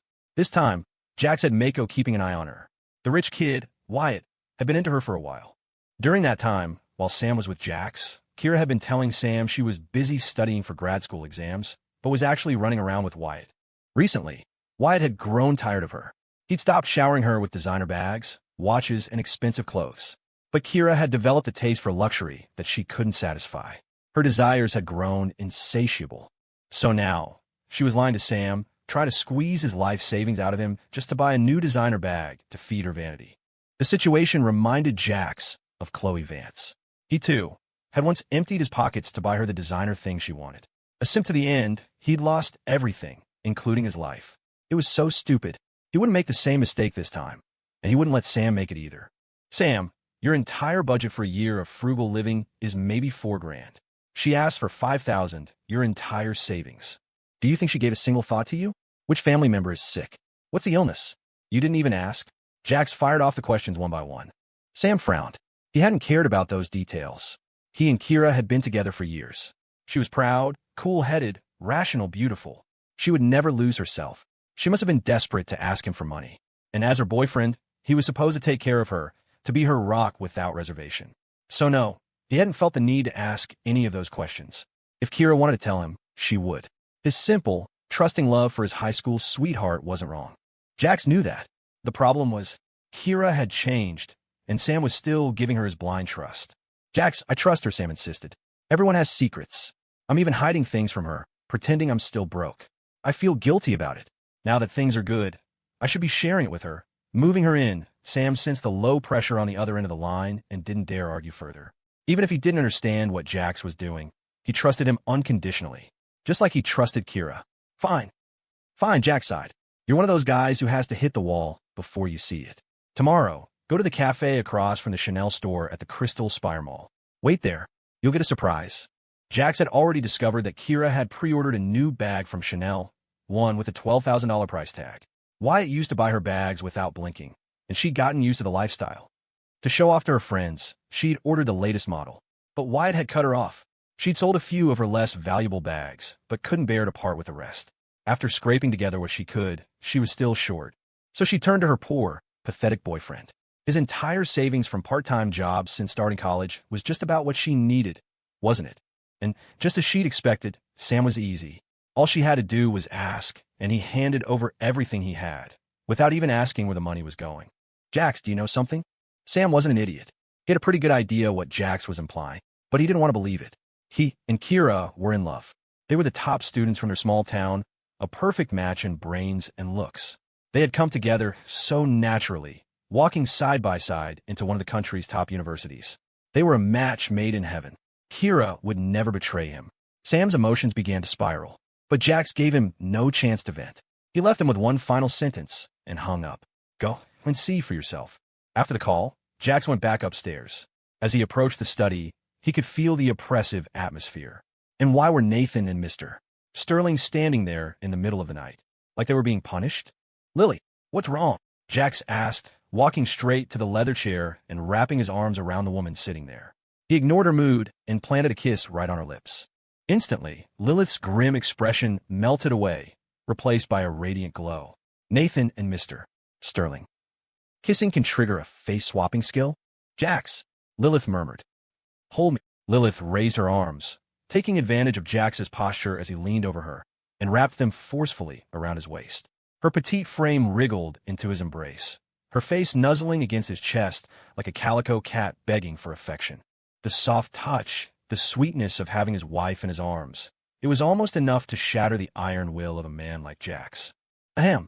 I'm holding, he said, his voice a little shaky. What's wrong with my Lily? Can you tell your husband now? Did these two old-timers make you angry? I'll teach them a lesson right now. Jax was discovering that his skill at placating his volatile wife had reached a master level. As a bonus, he could assert some authority in front of Nathan and Mr. Sterling. The feeling was intoxicatingly satisfying. Nathan and Mr. Sterling. Consort, You can eat whatever you want, but you can't just say whatever you want. Do we look like we have a nerve? Lilith glanced languidly at the two men standing at attention in the study and, to their shock, nodded in perfect cooperation. She said, her voice laced with a newfound vulnerability. They were ugly to look at. She just made up an excuse, anything to stay nestled in Jax's arms. Crash, Nathan and Mr. Sterling felt their world crumble. But to be the object of the young Mrs. Teasing was an honor. They could only manage smiles that looked more pained than a grimace. Our apologies, young miss. We will leave at once, so as not to pollute your eyes. Lilith had never engaged in such childish games before. But no matter what she did, the way Nathan and Mr. Sterling played along sent a faint warmth through her heart. It seemed that only after Jax had accepted her love did the clouds part from her eyes, allowing her to see that there were others in her life who had been spoiling her like a little girl all along. Lilith waved a hand, dismissing them. Then she raised her still healing right hand and held it up to Jax's face, her eyes wide and pleading. Jax, my hand. It hurts. She was mimicking the melodramatic heroines from the soap operas she'd been binge-watching lately. Her movements were stiff, her tone wooden. She had never been coquettish with a man before. Jax was the first, and most of the time, she could only keep him with force. Thus, the great heiress's attempt at being cute was awkward, to say the least.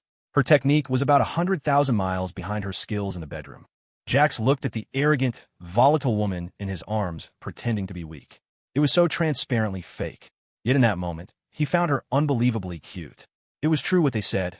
When you love someone, everything they do is adorable. Jax sat down, his tall frame easily accommodating her as he pulled her onto his lap. Seeing that Nathan and Mr. Sterling hadn't retreated yet, he shot them a look, gesturing for the first aid kit. For the past while, Jax had been the one to personally treat and bandage her hand every night. In the past, Lilith would have just let a wound like this scab over on its own. Now, she had learned to pout. Jax, it hurts, she'd say, then watch as he willingly bustled around, caring for her. TSK, this is what you get for not behaving, for hurting yourself, Jax said, his tone a light mockery, feigning sternness. But Lilith somehow heard the undertones of heartache. She obediently held out her hand, letting him expertly change the dressing. However, when the old gauze came off, Nathan and Mr. Sterling stared. Holy, the scab on that wound is practically falling off on its own. And for this, she was complaining about pain? This was the woman who once wielded a scythe, covered in blood, without making a sound. Jax, you have to rub it, Lilith said, realizing that crying pain over this wound was a bit much. Her eyes darted around, and as Jax was putting away the medical supplies, she shot a cold glare at Nathan and Mr. Sterling. The two old-timers immediately and obediently turned their backs. The silent screams of the working class. Oh, sweet heaven. The money is hard to earn, the crap is hard to swallow, and the public displays of affection from the billionaire boss are the hardest to stomach of all. Jax looked down, seeing through Lilith's little ploy. The hand that had been about to massage hers suddenly changed course, moving up to cup her smooth, pale cheek, giving it a firm squeeze. A punishment for not listening, he said, his voice a serious reprimand. Are you going to do it again? His grip wasn't exactly light, and the feel of her collagen-rich cheek was fantastic. How dare he discipline the volatile heiress and get away with it, even making her willingly submit. That's a new level of skill. Nathan and Mr. Sterling. Damn, Jax, you've really mastered the art of turning the tables. Lilith tilted her head, her expression one of pure innocence. Her unadorned, exquisite face had a natural purity that made it easy to forget her formidable capacity for violence. Jax, you're finished, she declared.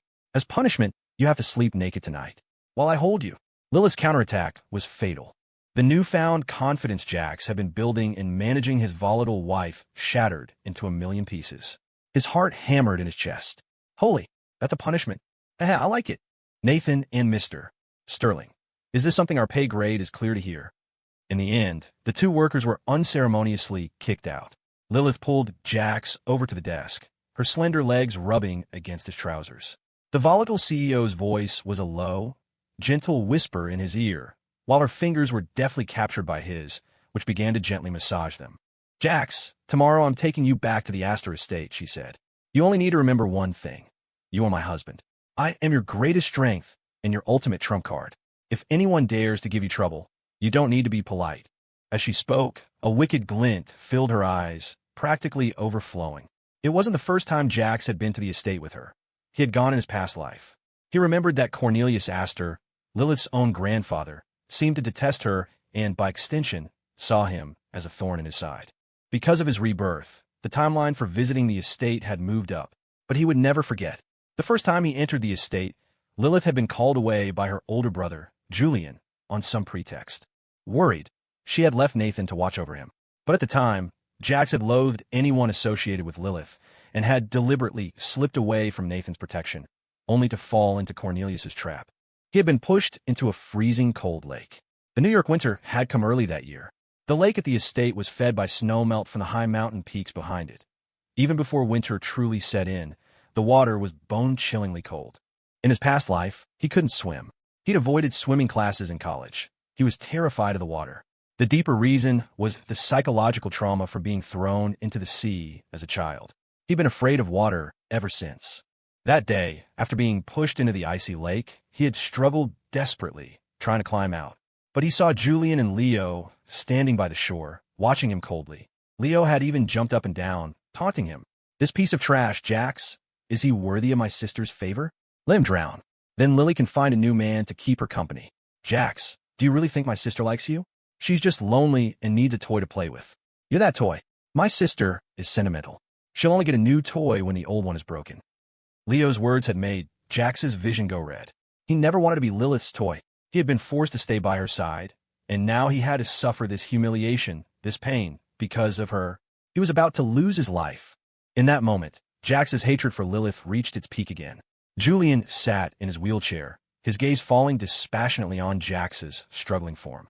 "Lily's taste is really getting worse," he'd said, his voice thin and cool. Looking closely, this man does bear a striking resemblance to the one she used to worship. Julian had paused, as if realizing he'd said too much. He looked at Jax with a mixture of pity and contempt. But his meaning was clear. The reason he, Jax, had been chosen by the great Heiress, the reason she held on to him so tightly, was because he looked like someone else she once loved. Jax felt a surge of bitter irony. He refused to be a substitute for anyone. With that thought, his strength suddenly gave out. He felt the heat leaving his body, the icy water seeping into his organs. His body sank, along with his already dead heart, down, down, down. "So, Lilith, how will you ever repay me for this?" Consumed by the desire to die, Jax hadn't noticed the woman in blood-red high heels rushing toward them. With a vicious crack of a barbed whip, she had sent both Julian and Leo sprawling. Then, that fierce, domineering figure had plunged into the cold lake. "Young miss, Mr. Sterling," who had followed her, screamed, tears streaming down his face. "Young miss, you can't jump in. The doctor said your body is already severely weakened. You can't go into cold water again. It would only shorten her lifespan." But Lilith hadn't listened. All she knew was that she couldn't let Jax die. She loved him. Even if it meant dying together, she couldn't bear the pain of him leaving her first.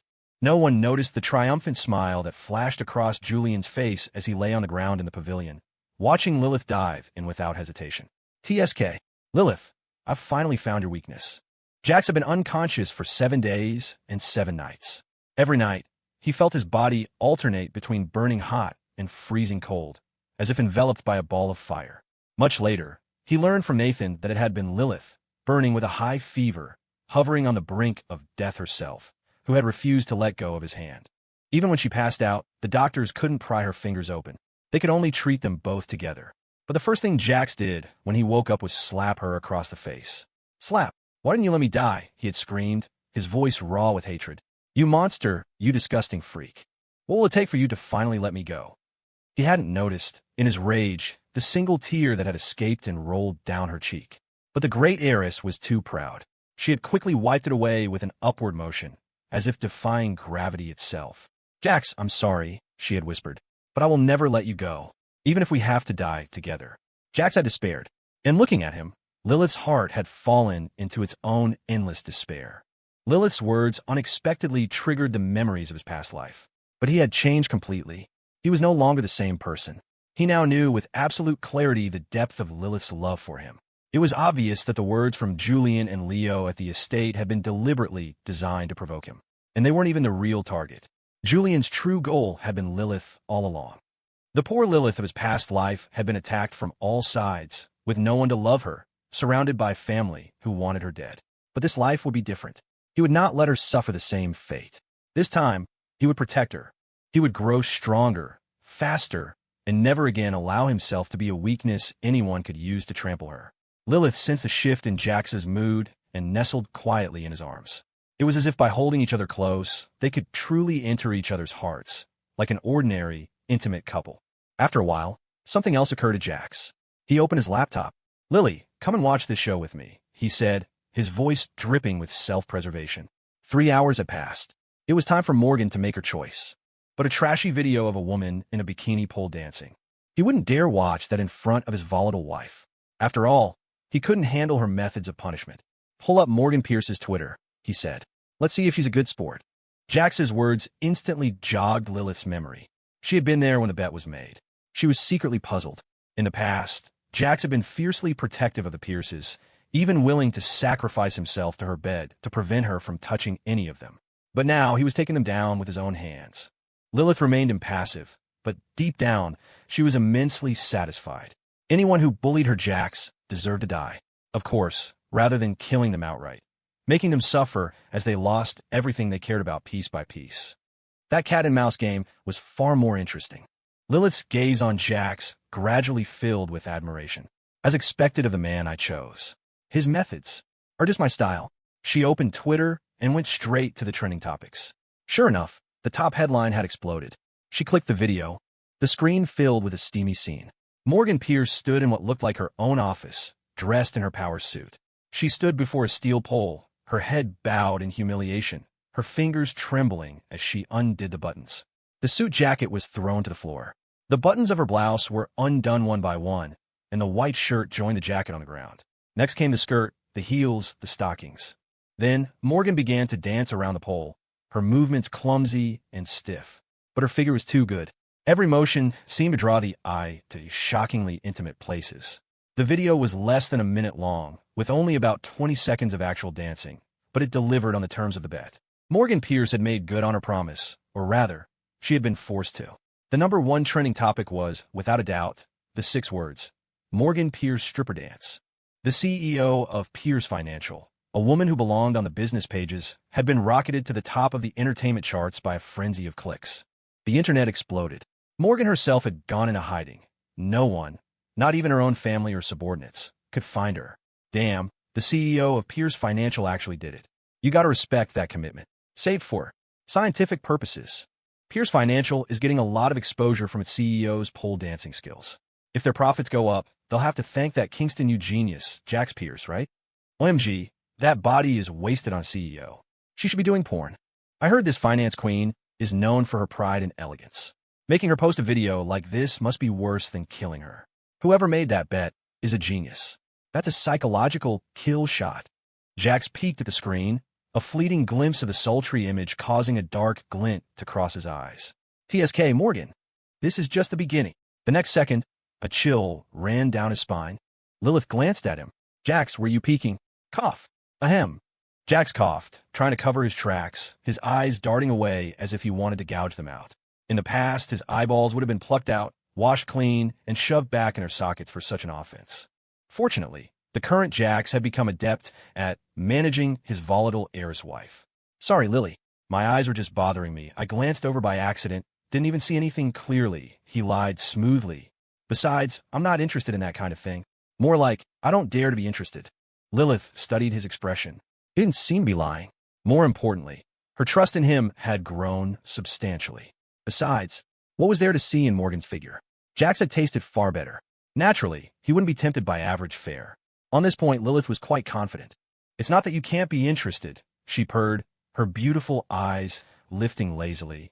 As she spoke, her fingers, as if moved by the music in the video, drifted to the top button of her own blouse. She was also wearing professional attire, a white silk shirt, a black pencil skirt, and stockings that amplified her formidable aura. Jax's mind went blank. No, this is not happening. This is going to drain me completely. The laptop was snapped shut again. Lilith led him to the floor-to-ceiling window. He wrapped his arms around her slender waist, unable to resist leaning down to kiss the pale, smooth skin of her neck. "Lily, kiss me." A satisfied smile played on her lips. She hooked her arms around his neck, pressing him against the cold glass.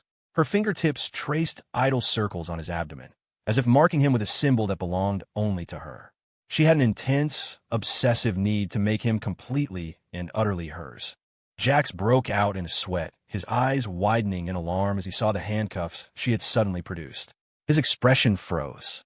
At the Pierce estate, Eleanor slammed her hand on the dining table, sweeping plates and dishes to the floor.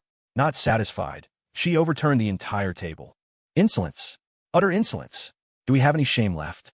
Morgan is my eldest daughter. She has always been my pride. She would never do something so vulgar and disgraceful on her own. It must have been that stray dog, Jax. He forced her. Why isn't that Jinx dead yet? Eleanor's shrieks echoed through the oppressive atmosphere of the house. Her insults for Jax had escalated from stray to stray dog, a measure of her fury. Everyone was upset about what their sister had done, but more than that, they were heartbroken for her. She was a woman, after all. Once a video like that was out, even if it was scrubbed from the internet, it would be saved forever. She would become the object of countless pathetic fantasies. For a woman at the top of her game, the whispers and contemptuous looks would become daggers. Jax's move had struck a fatal blow. Scarlet, the fourth sister, looked grim. She had witnessed almost the entire thing. This disaster, the lost bet, the humiliating video, it had all happened because Morgan had trusted Caleb too much. But what was Caleb's fault in all this? He had only acted out of insecurity after Jax came back. As his sister, she should be forgiving of his mistakes. But could Morgan forgive him? Besides, the one who had forced Morgan's hand with such cruel tactics was Jax. His methods were far more vicious. Mom, the priority right now is to save Morgan's reputation. The company's stock is already falling. We have to contain this, Scarlet said, offering a solution. I have some connections in the entertainment industry. I'll pay to have the story taken down. They were sisters. Their fates were tied together. She couldn't let her own reputation be tarnished by her sister's scandal. Even with her disfigured face, her status in the industry was unshakable. She was a titan in the world of film and television, a veteran director with several award-winning hit shows and critically acclaimed films to her name. The industry respectfully called her the country's most explosive art house female director. With her clout, getting a trending topic removed was just a phone call away. She immediately dialed the number of a senior executive at Twitter. Beep, beep, beep. Disconnected? How could? That's impossible. Scarlet frowned. The man who just 2 days ago was begging her for the rights to one of her films had blocked her.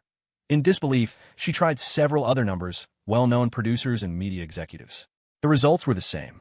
Some had blocked her. One or two who answered were kind enough to offer a warning. Scarlet, you should really think about this. Who in New York City can afford to offend the Astor dynasty? Sorry, but we can't get involved with someone Ms. Astor is targeting. We'd be finished in this city.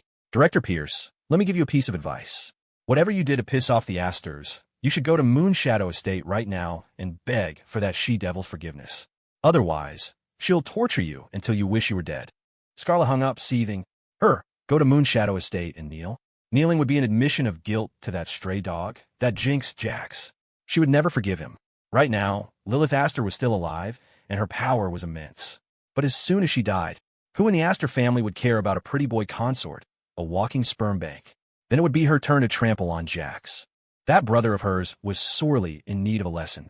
With such a vile personality as his older sister, beating him half to death wouldn't be excessive, would it?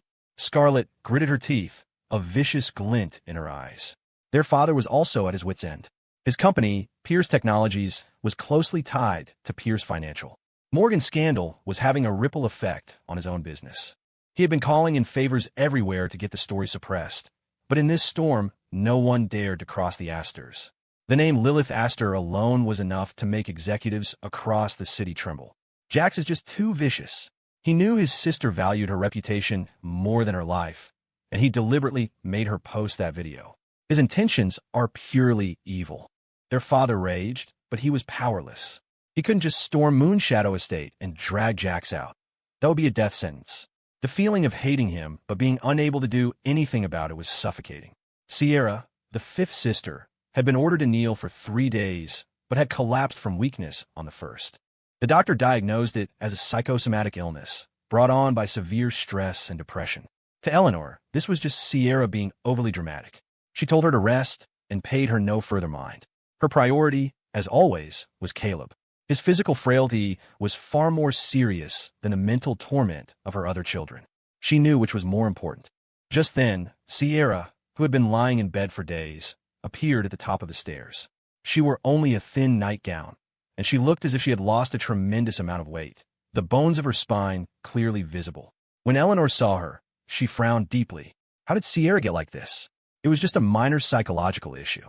Is she trying to play the victim to steal my attention away from Caleb? The thought was irritating, but she was still Sierra's mother. She signaled for Scarlet to help her support Sierra, ignoring the broken glass at her feet. Sierra, if you're not well, you should be in bed, Eleanor said, exasperated. I've had Maria sending up broths and tonics for days. Why haven't they helped at all? Did Maria drink them herself? Otherwise, how can my Sierra be getting worse instead of better? Eleanor was at her wit's end. She was good at taking care of her children. As long as she kept them physically healthy, she had done her duty as a mother. Seeing Sierra in this sickly state frustrated her. She had always raised them this way. Why wasn't it working now? The housekeeper, Maria, rushed out. Ma'am, you have me wrong.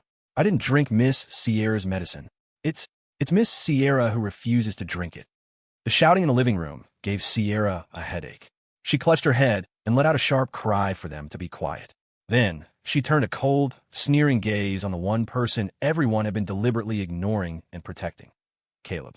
He was lying languidly on the sofa, covered with Eleanor's jacket, the very picture of comfortable convalescence. Sierra was pale, her lips trembling. She could see that all their shouting and drama was a deliberate smokescreen to shield the real culprit.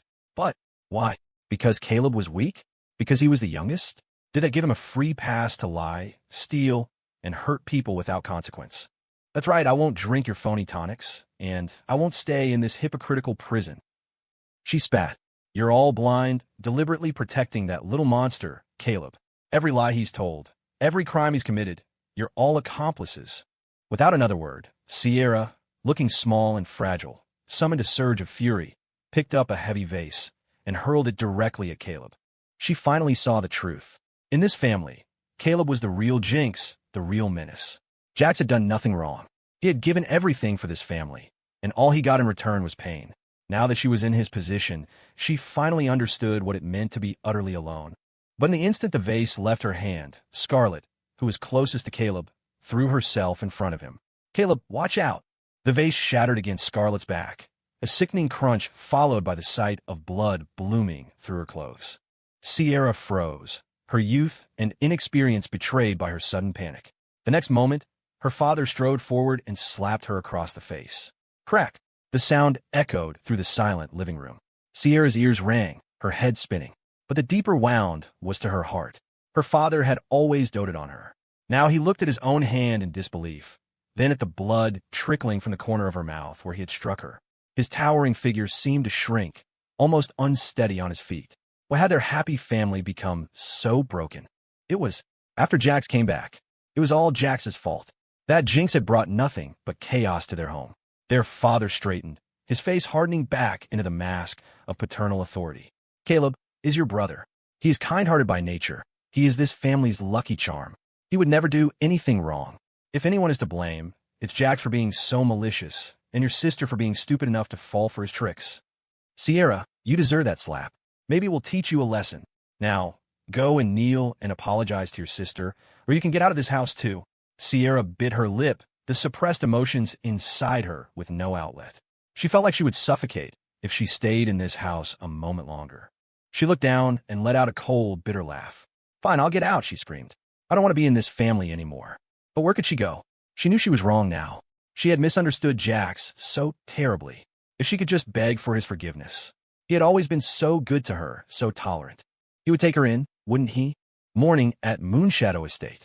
As Jax opened his eyes, the first thing he saw was Lilith snuggled sweetly in his arms. Without makeup, her beauty was clear and pure, with a touch of natural innocence, a world away from the bewitching, domineering woman of the night before. He watched her quietly for a long moment.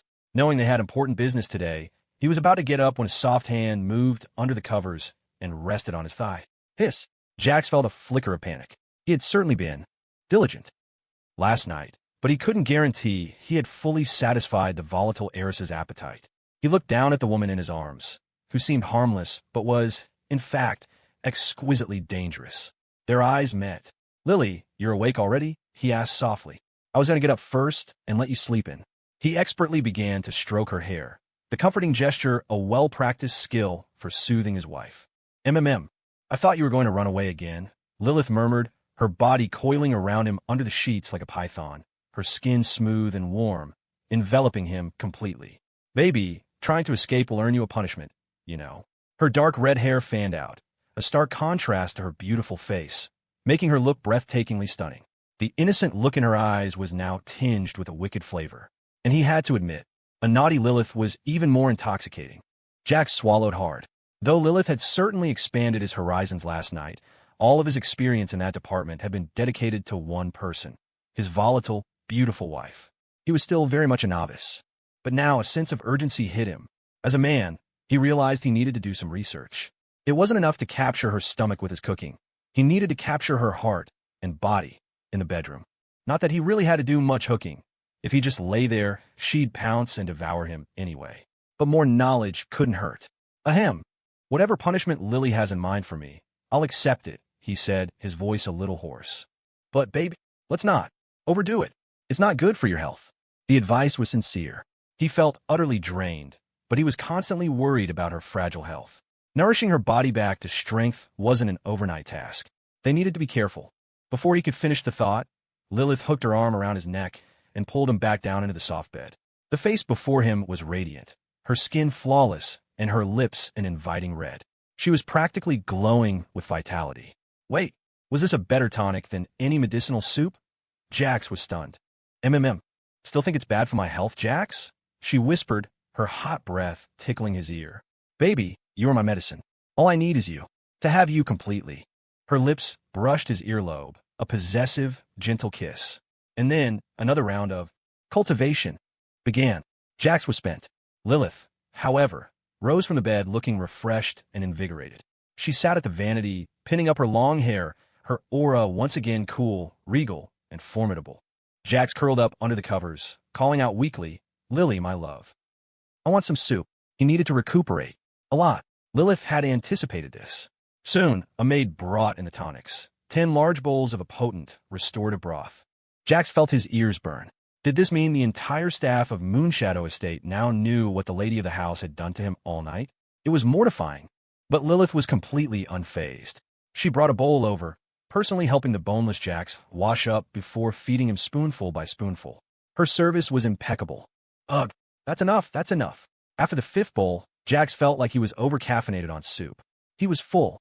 "Really?" she purred. "One last sip. It's an import. You have to drink it." In the end, Jax's ears turned an even deeper shade of red. It was indeed an imported soup, fed to him mouth to mouth. The Astor estate. Even though Cornelius Astor had deliberately moved his birthday banquet up a day, the old estate was still draped in black crepe, just as Lilith had ordered. The grand entrance was a sea of black, flanked by massive funeral wreaths. It was common knowledge that the old patriarch still lived here, so as the distinguished guests and Astor clan elders arrived, they all had the distinct, unsettling feeling they were attending Cornelius's funeral. Inside the main hall, Cornelius sat in a wheelchair, his face pale and drawn, and 4 drip attached to his wrist. His expression was grim. The black crepe hanging above the grand, righteousness and integrity plaque behind him only enhanced the unique funerary atmosphere. "Insolence. Does she think I'm dead already? Is she trying to rush me into my grave?" he rasped. "She claims it's a memorial for Luna, but who doesn't see this as a deliberate show of force against me? I'm her grandfather. She's alive. She made it back to this family. All because I paved the way for her. Lilith. She's been bewitched by that pretty boy. When they arrive, that man who has poisoned my granddaughter's mind must be killed." Cornelius's gaze was cold. He was once the head of the Astor dynasty, and even old and confined to a wheelchair, his presence was formidable. "And I heard Leo got into some trouble with that pretty boy recently. Another useless one." When he mentioned Leo, a flicker of humanity returned to his expression. Though his words were harsh, the gloom in his eyes lifted slightly.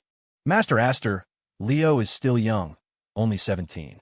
He can be reckless, but because of that, the young miss didn't go too hard on him," said Sean, the butler pushing his wheelchair. He had served the old man for over 50 years and was his most trusted confidant. In a way, that's a good thing. Report. A man rushed frantically into the hall. The banquet hadn't started yet. and few guests had arrived. The man was one of those Cornelius had sent to fetch his grandsons. "What is it? Can't you see the master needs his rest?" Sean snapped, then nodded. "Speak." "It's not good. The young Master Leo offended the new consort at Moonshadow Estate a few days ago. The young miss disciplined him. They say he bled all night, and his arm was nearly useless. He was rushed to the hospital, and they just managed to save it. He'll probably never be able to lift anything heavy again. When I went to fetch him, he was still in the ICU. The banquet, I don't think he can make it." The messenger's legs trembled, his fear of Lilith's cruelty deepening. Sean's breath caught. He had just said she wouldn't harm Leo. The words felt like a slap in the face. A chill went down his spine. The thought of Lilith arriving with her new husband. He was afraid. Crack! Cornelius swept an antique vase off a nearby table. "Lilith! She grows more heartless by the day," he roared, his face a mask of venomous fury. "For an outsider, she disregards her own brother's life. What does she care about anymore?" The rage was too much. Sean scrambled to put an oxygen mask on his face, and Cornelius took several deep, shuddering breaths before he calmed down. Meanwhile, a low, black Rolls-Royce Phantom glided silently toward the estate. The Astor estate was a masterpiece of classical garden design, with elegant pavilions, winding corridors, and picturesque views at every turn. But this was the home of the world's top dynasty. The flagstones were white jade, the intricate carvings on the pavilions were sandalwood, and the landscaping featured rare and priceless plants. It was opulence hidden in plain sight. Today, Jax wore a custom-tailored suit. Though only a sophomore in college, his tall, lean frame was perfectly suited for it. Combined with his handsome features, the suit, personally commissioned by Lilith, elevated his presence to another level. He exuded the air of a noble young master. Lilith wore a stunning black cheongsam. The golden peony embroidery wasn't flashy, but totally majestic, giving her this powerful, queen-like vibe. The high slit of the dress revealed a tantalizing glimpse of a silk-stockinged leg, and her red-soled high heels completed the look. There was a certain, wifely glow about her, likely the result of his recent nourishment. The thought made Jax feel a small flicker of pride. "Jax, I am your husband. I am your greatest strength and your ultimate trump card," Lilith had told him. "My place, my power, my fortune. I am willing to share it all with you. My decision is law." Sean opened the car door. "Young Miss Consort, we have arrived." As Jax stepped out, all eyes were on him. The assembled elites watched as the handsome young man emerged, his shoulders broad, his legs long, his presence outshining many of the movie stars among them. "Damn, who's that?" He actually got out of Ms. Astor's car. "Is that the legendary new favorite? TSK, he's certainly got the looks. No wonder they say he's tamed the monster Heiress. Good heavens, he seems quite young, probably not even out of college. So Ms. Astor's taste leans this way. No wonder my 27-year-old pilot cousin tried to seduce her and got thrown into the lake." "Oh, so your cousin didn't make it?" "He's resting peacefully," the man said, his smile tight. "I'm a loyal relative. I'll make sure to send a lovely wreath to the lakeside on his birthday." The group fell silent. Yeah, if you wanted to live, it was best to shut up. Jax exited the car and, with the grace of a gentleman, offered his hand to Lilith. Her fingers, tipped with blood-red polish, rested in his palm. A moment later, an enchanting, powerful figure emerged, commanding the attention of everyone present. Lilith Astor had arrived. The monster was here. Fear was a palpable thing, but the guests pasted on welcoming smiles. "Good evening, Ms. Astor." "Ms. Astor, you look more beautiful than ever." Lilith had heard it all before. She gave a dismissive wave, her expression flat. "Today is the anniversary of my sister's death. If you dress too festively, I suggest you leave now. Don't offend her spirit." Her words sent a shockwave through the crowd. Many of the ladies in brightly colored gowns turned pale, immediately arranging for more somber attire to be delivered. They had come to curry favor with Cornelius, but one look at Lilith made them realize they had backed the wrong horse. In the Astor dynasty, there was only one ruler now, Lilith. Her word was law. If she declared this birthday party a funeral, they would all have to mourn. Ignoring the others, she took Jax's hand and strode into the estate. The grounds were undeniably magnificent. Jax couldn't help but admire the scenery as they walked. Lilith noticed the appreciation in his eyes and paused. "Jax, do you like this place?" He felt a little embarrassed. This was her childhood home, a symbol of immense power and wealth. Did he look like a country bumpkin, awestruck by it all? Before he could answer, Lilith pulled him close, pressing his back against the pillar of the pavilion. "If you like it, I'll have an identical one built for you on the grounds of Moonshadow Estate," she whispered, her voice a low, cold hum. Too many people have died here, Jax. I don't want to live with you in a graveyard. A place like this. It's a fitting retirement home for that old man. Her words were chilling, but they warmed Jax's heart. He was moved by her fierce devotion, but he also remembered the stories she'd told him of her childhood. She hated this place. Yet, for him, she would build a perfect copy. The possessiveness of her love was staggering, and he loved it. He shook his head. If she hated it, then so did he. You don't have to. Moonshadow Estate is perfect. Any place with you is perfect. Since submitting to his volatile wife, the sweet words came effortlessly. It was intoxicating. TSK, your mouth gets sweeter every day, Jax, she purred, her long leg brushing against his trousers, a slow, deliberate caress that was pure seduction. Come here, let me see if it tastes as sweet as it sounds. Jax's heart stuttered, but he was also expectant. A secret, intimate moment in this beautiful garden. It was thrilling. From the shadows, Nathan sighed. Did he not count as a person? He dutifully kept his distance, providing security for the young Mrs. domineering displays of affection. Smack Lilith hooked her arms around Jax's waist, rising on her toes, her red lips claiming his with a fierce possessiveness. She couldn't get enough of him, wanted to be wrapped around him at all times, to feel him owned by her, to have him become a part of her. But those thoughts were too dark, they would scare him away. So she hid her monstrous desires, stealing moments like this, satisfying her overwhelming need for him in small, stolen kisses. Ms. Astor, your mother wishes to see you. Nathan, having intercepted a messenger from a safe distance, spoke at the perfect moment. This was the other reason Lilith had returned. Julian had brought their mother back from the psychiatric hospital. She has one condition. She wants to see you alone at the lake pavilion. Lilith's first instinct was to refuse. I'm not, she began. She had no desire to see that mentally ill woman. Of course, whether she was truly ill was a secret only the Astors knew. Ms. Astor, Nathan continued carefully, your mother also said she would tell you how your sister really. He trailed off, knowing he didn't need to finish. In his 5 years with Lilith, he knew that besides Jax, the person she cared most about was the late Luna Astor. No one knew how she died, but Lilith seemed to. After the bloody purge on her 18th birthday, she had personally erected a memorial plaque for Luna in the family shrine. It was as if Luna's death was only truly acknowledged then. The Astor family had never even looked for her body. Luna was like another Lilith, one who hadn't managed to kill her way out of that hell. The memorial was for Luna, but it was also for the part of herself that had died with her. At the mention of her sister, Lilith's expression tightened. Jax sensed her turmoil. He wasn't so fragile that he couldn't survive for a few minutes outside her protection. Lily, you should go, he said, giving her a reassuring look. Don't worry, I'll wait for you right here. Nothing will happen. He glanced ahead. Not far from them was the very lake he had been pushed into in his past life. But Jax was no longer a sitting duck.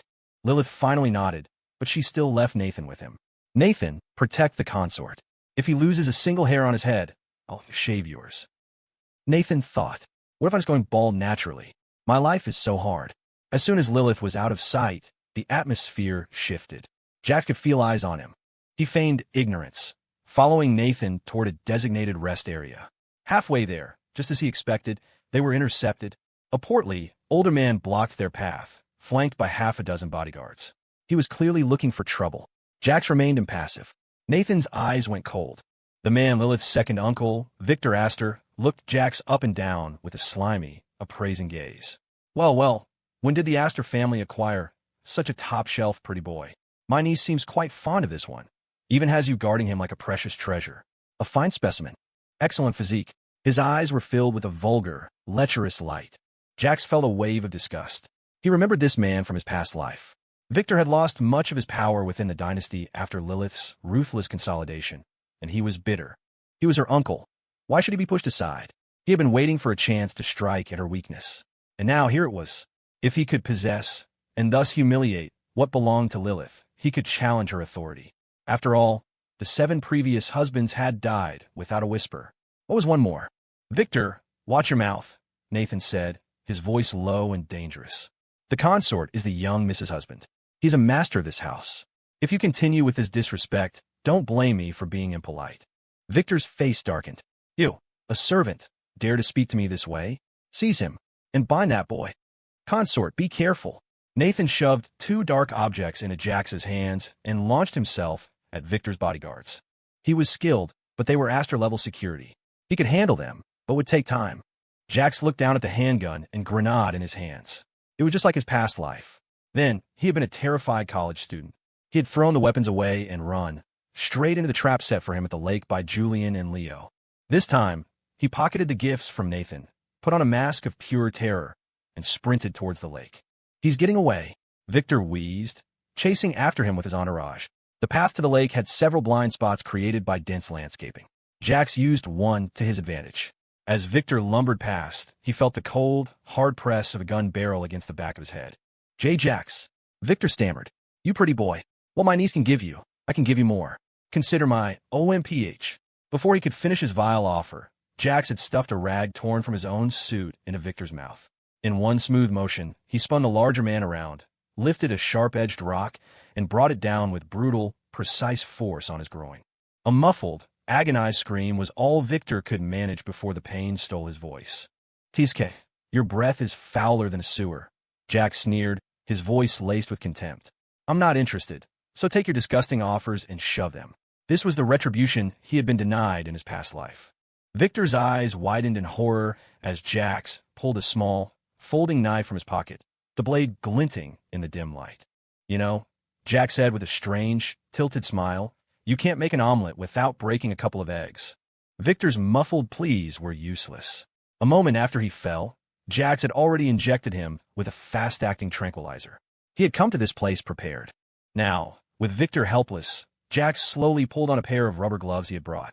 He had never performed surgery, but he had watched Lilith's doctors enough to have a good idea. He leaned in close. Don't worry, he whispered. I'll be quick. With a clean, efficient slice, it was done. The man fainted from the sheer terror and pain. Jax stood up, disgusted. He kicked the half-dead man into the bushes, peeled off the bloody gloves, and continued toward the lake. He mussed his hair and clothes, his face a perfect picture of panic and fear. This time, Leo wasn't at the lake. He was likely still recovering. But Julian was there in his wheelchair, and with him was another familiar face, Victor's son, Vincent. A father-son team. How convenient. Who are you? Jax gasped, playing the part of the cornered animal. Vincent stepped forward, launching into the same barrage of insults as Leo had in the past life, followed by Julian's cold, psychologically manipulative words. This time, Jax didn't believe a single one. He stumbled toward Julian's wheelchair, as if in a daze, then suddenly lunged forward and ripped the expensive blanket off Julian's legs. Vincent froze. Julian's paralyzed legs were his ultimate taboo. Before anyone could react, Jax's hand moved in a blur. A small blade appeared, and with a few flicks of his wrist, he shredded Julian's trousers, exposing the scarred, atrophied limbs beneath.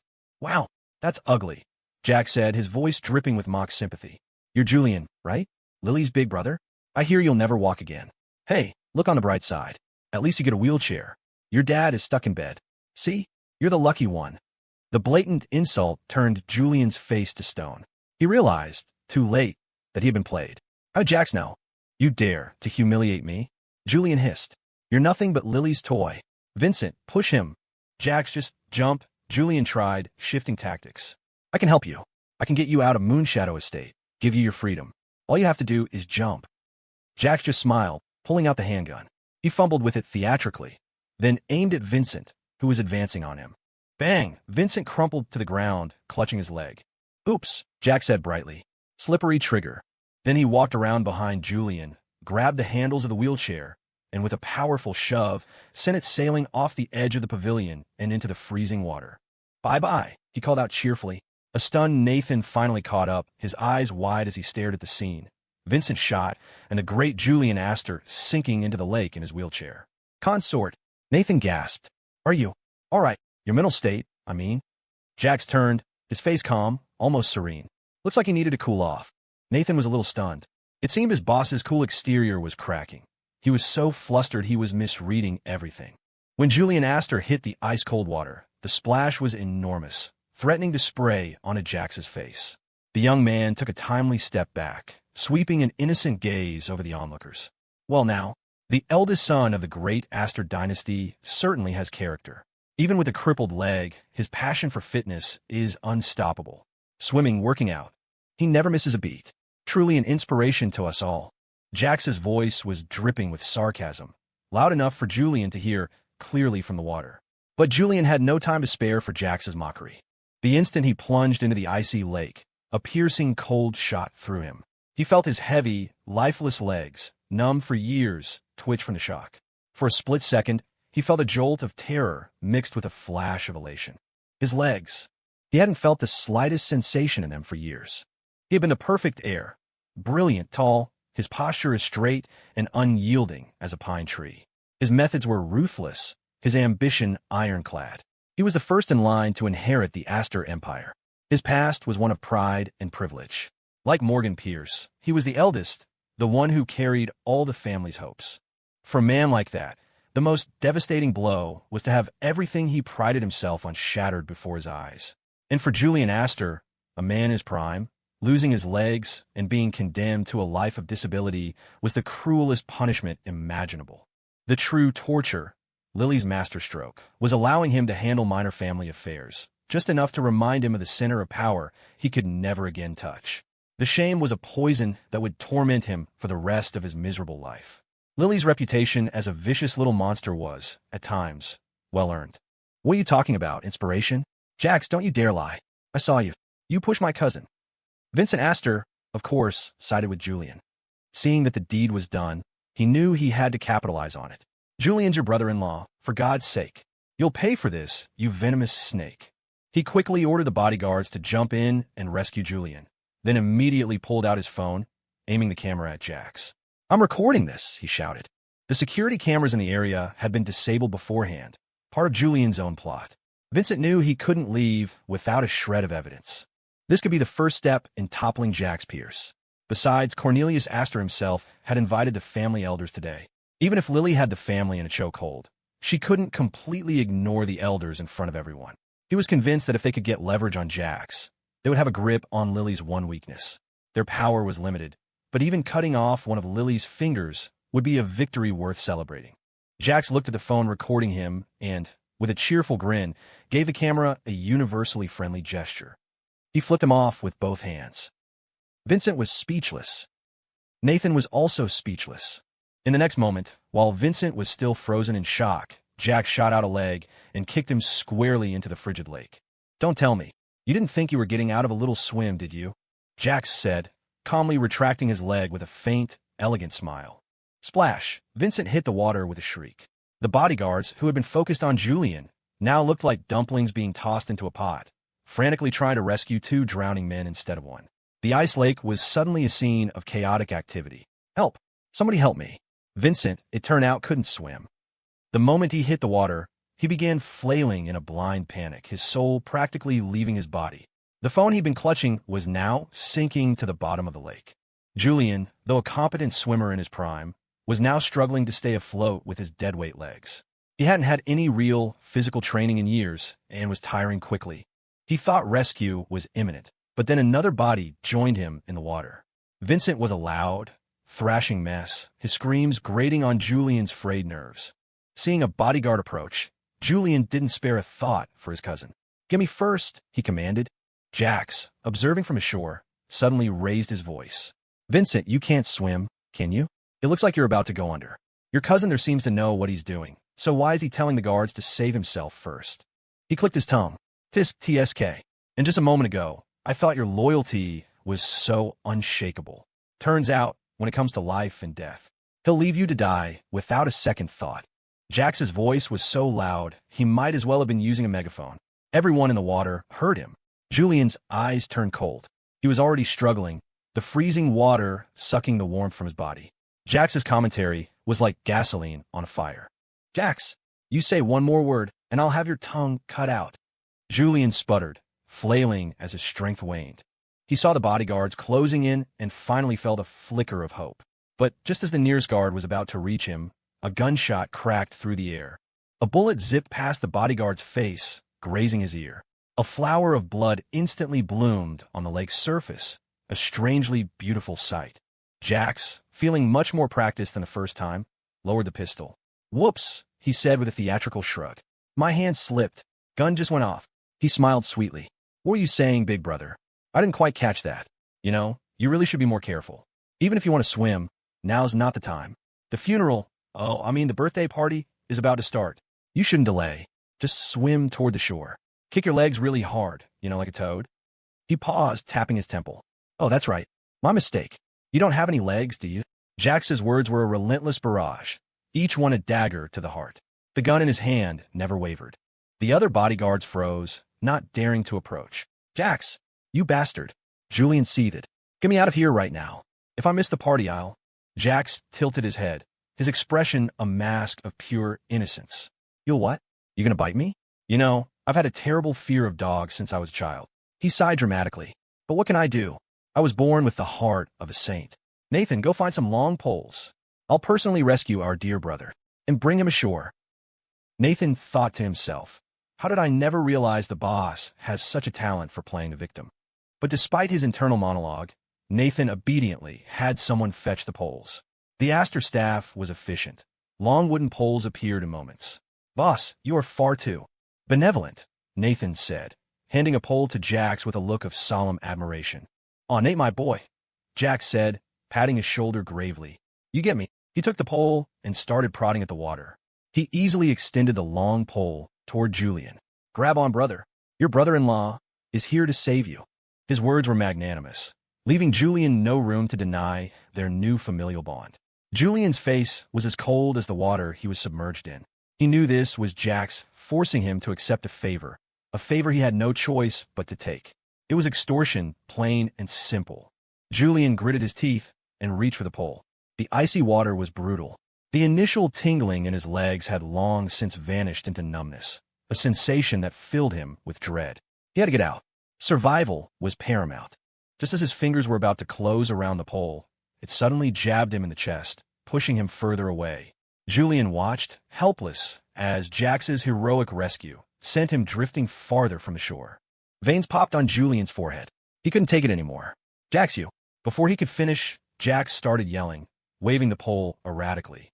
Brother, who else is in there with you? Why are you so determined to stay in the lake? I told you to grab on. Don't let your hands slip. Julian felt like his lungs were about to explode. He was at a complete disadvantage. Just wait, he thought. Wait until I get out of this. He grit his teeth and continued to thrash through the water, trying to grab the swinging pole. The next moment, the pole swerved. Julian lunged and missed again, his face plunging back into the icy water. Hey now, stop letting your hands slip, Jax shouted, this time expertly slapping Julian across the face with the pole. Julian was screaming obscenities in his head. Glug, glug, glug. His body was giving out. He'd been in the water for too long, and his already weakened constitution was failing. His body began to sink. It looked like he was about to die with a lungful of regret. The bodyguards panicked. Forgetting the gun, they prepared to dive for Julian's sinking form. The next second, Jax nonchalantly held up a hand grenade. He casually brought it to his mouth, as if he was about to pull the pin with his teeth and toss them a little surprise. The bodyguards froze. We're good, please don't. Julian sank for a few seconds before a primal urge for survival made him struggle one last time, breaking the surface. His pride was finally shattered. Help! Help me! He gasped weakly. Brother, in-law, I'm begging you. Get me out. I can't hold on. Jax was finally satisfied. He was about to reel him in when a familiar presence washed over him from behind. The powerful, yet alluring scent of a beautiful woman wrapped around him, sending an instinctive chill down his spine. He had been having too much fun. Lily had originally left Julian with a shred of dignity, a way out. But he had gotten carried away and was about to actually kill her brother. Lily had arrived the moment Julian was pushed into the water. Seeing it wasn't Jax, she had stopped and simply watched from a distance. She had long since noticed Jax was different, and she was curious to see just how different he had become. And she had to admit, the new Jax was much more to her liking. She liked him. She really, really liked him. So, Lily had witnessed the entire spectacle. Jax's operation was fierce, a masterclass in torment. And the result, her brother was about to become a corpse. Lily's eyes narrowed as she strode forward in her high heels. With a single glance, she commanded Jax to hand over the rescue pole. Jax pouted. Well, damn, I think I overdid it this time. When Julian saw Lily, he froze for a second, then immediately put on his weakest, most pathetic act. Lily, please, save your brother. My legs, they're useless. I can't hold on any longer. Showing weakness in front of Lily Aster was not a simple act. It required him to gut his own pride and offer it up as a sacrifice. To save his life, he had to speak of his own disability. Fine, come here, Lily said, extending the pole, her expression as placid as ever. In that moment, she was a divine savior in Julian's eyes. He thrashed toward her with all his remaining strength. Then, Lily calmly swung the pole and cracked him squarely across the face. The solid thud of the blow sent Julian spinning back into the water, where he sank without another ripple. Silence. The only sound in the entire garden was the splashing of the men still in the lake. Even the screaming Vincent had gone quiet. Lily straightened up gracefully and glanced at Jax, who was standing beside her like a student being disciplined. She swept her gaze over him and lifted her chin slightly, a gesture that seemed to say, "TSK, watch and learn, Jax." Jax was stunned, but mostly he felt a thrill of pride and exhilaration. He leaned in close to Lily and, catching her off guard, planted a loud smooch on her cheek. "Nice technique, honey." Lily raised her chin again, her voice dripping with arrogance. "My technique is excellent. In all things." She paused, her eyes glinting. "Wouldn't you agree, Jax?" The tips of Jax's ears turned crimson. Was this really the time for flirting? But the truth was, when Lily wanted to flirt, it was always the right time. He was just along for the ride, and he wasn't about to complain. Vincent, finally at his limit, let out one last desperate scream. "Lily, cousin Lily, help me." "Noisy," Lily said, her eyes flashing with cold annoyance. In one fluid motion, she snatched the grenade from Jax's hand, pulled the pin, and tossed it into the middle of the lake. Jax's jaw dropped. Nathan was already sprinting for cover. The boss lady is on a rampage. Everyone for themselves. The entire crowd froze. Holy hell, the psycho heiress really does have a short fuse. Lily's movements were as smooth as flowing water, without a moment's hesitation. Even Jax, standing right beside her, was stunned. He knew his own methods of revenge could be a little unhinged, but he had never imagined this. Vincent had been desperately doggy-paddling, his will to live so strong he'd taught himself to swim on the spot. He'd screamed for Lily, hoping to tattle on Jax. After all, Jax was just some boy toy Lily had picked up on a whim. Surely he couldn't be more important to her than her own cousin, Julian. The reality check came swiftly and explosively. Everyone watched, dumbfounded, as the grenade with its pin pulled sail through the air and landed right near Vincent. He paddled for his life, trying frantically to get away, but a human could never outrun an explosion. The next second, boom, the ground of the old estate shook violently. Even the pavilion where Jax and Lily stood trembled. As for the two acquaintances in the pond, they were about to become very well done. The crowd stared, speechless. After throwing the grenade, Lily's first move was to throw herself into Jax's arms, shrinking into his chest with a look of utter fragility. "Jax, I'm scared," she whimpered. Yes, she thought, if Khloe Vance were here, this is exactly the pose she would strike, the expression she would wear. Lily was confident she'd captured at least 70% of the performance, if not 80. However, as Nathan and the other bodyguards watched their boss put on her damsel in distress act, a collective ellipsis floated over their heads. You have got to be kidding me. The scene was as absurd as seeing Snow White pull out a bazooka or Mother Teresa winning a bar fight. It was terrifying. Jax, after a moment of mental whiplash, recovered quickly. He wrapped an arm around Lily's slender waist, pulling her closer, and murmured soothingly, "It's okay, Lilybug. Don't be scared." He patted her head, trying to calm her, though his hand was shaking just a little. "They're all cooked. Dead. Half dead now." "Good," Lily said, her voice muffled against his chest. Finally, some quiet. She pulled back and glanced at the still-smoking pond, her expression flat. "All right, whether they're alive or dead. Fish them all out." Nathan thought, the boss lady's methods for shutting people up are as insane as ever. Mr. Pierce still has a few years of training to go. And so, the bodyguards who hadn't jumped in to rescue the young masters now began a new recovery mission. Soon, a mangled and bloody Vincent was hauled ashore. Following him was Julian, who had been a bit farther from the blast. Though he'd only been hit by the shockwave, the multiple near-drownings had left him with barely a breath in his body. He no longer possessed the condescending arrogance he'd shown Jax earlier.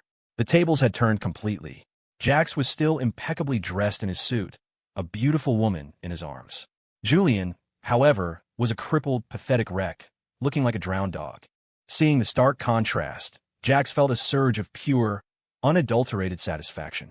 The commotion in the garden was too loud to ignore. Cornelius Astor, who had been in the front hall drinking tea with the family elders, his face a thundercloud, was preparing to lambaste Lily for the sacrilegious act of hanging funeral wreaths at his birthday celebration. But before they could finish their first cup of hot tea, they heard the massive explosion. Boom! The tremor was impossible to miss. Cornelius's face changed drastically. "Someone, tell me what's happening," he roared. "This is mutiny. In the Astor estate, someone dares to cause such a disturbance." The invited elders and distinguished guests were also horrified. This was the family home of New York City's #1 financial dynasty. An explosion? If it was another family, it was a declaration of war.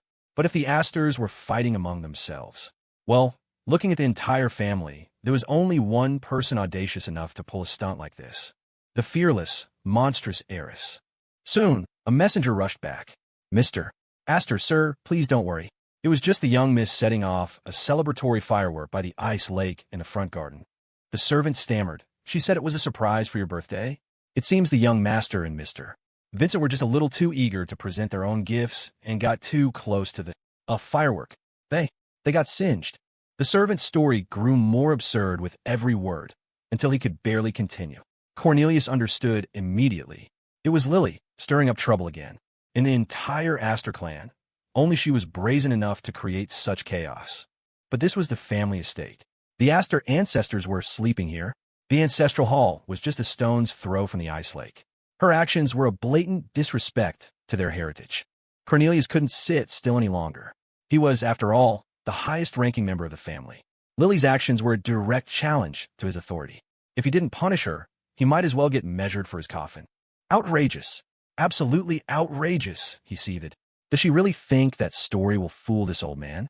She truly is a cold-blooded, heartless little monster. On this happy occasion, she won't even spare her own brother. I will act on behalf of the ancestors and the entire Astor family and teach her a lesson. After his righteous declaration, Cornelius rose, leaning heavily on his dragon-headed cane. He may be old, but there was a reason he could still live peacefully in this house. The elders began murmuring amongst themselves, dredging up all of Lily's past acts of disrespect. The other guests whispered furtively, curious about what kind of drama could possibly involve explosives. Soon, a large procession followed Cornelius to the ice lake. "Hey, is that blood over there? Holy crap, isn't that Victor Astor? What happened to his crotch? Ew, what's bulging out of his mouth? Oh my god, so much blood. Is he dead? Wow, these rich families really have a lot of bodies lying around. There's a whole pile by the lake, and look, another one over here." As Cornelius approached, leaning on his cane, he saw the familiar sandalwood prayer beads on Victor Astor's wrist. His eyes froze, and tears welled up. This was his second son. Cornelius's steps faltered. He had 3 sons. His eldest was paralyzed by a stroke, his second was now lying here, life or death unknown, and his third was missing. All of this, he suspected, was Lily's doing. "No, this can't be," he gasped. "Quickly, get him up, take him to a hospital, and find Lily. Get Lily for me right now, I swear I won't. Forgive her." Cornelius felt that if he held it in any longer, he would die of pure rage. He slammed his cane on the ground, his eyes fixed furiously on the lake. The next moment, a graceful, formidable figure in a tailored suit appeared before them. It was Lily, holding Jax's hand, walking toward them as if nothing was wrong. "Well now, what's wrong with you, old man?" she asked, her voice light.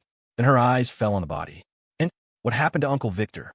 She gasped, her eyes wide with manufactured shock and panic, as if she'd only just noticed his near-death state. "Lily, look at the fine work of that boy toy you brought back," Cornelius roared, his mind grasping for a target. "As your grandfather, I command you, hand over that pretty boy in your grasp to atone for what he's done to your uncle." He suspected who was behind this, of course.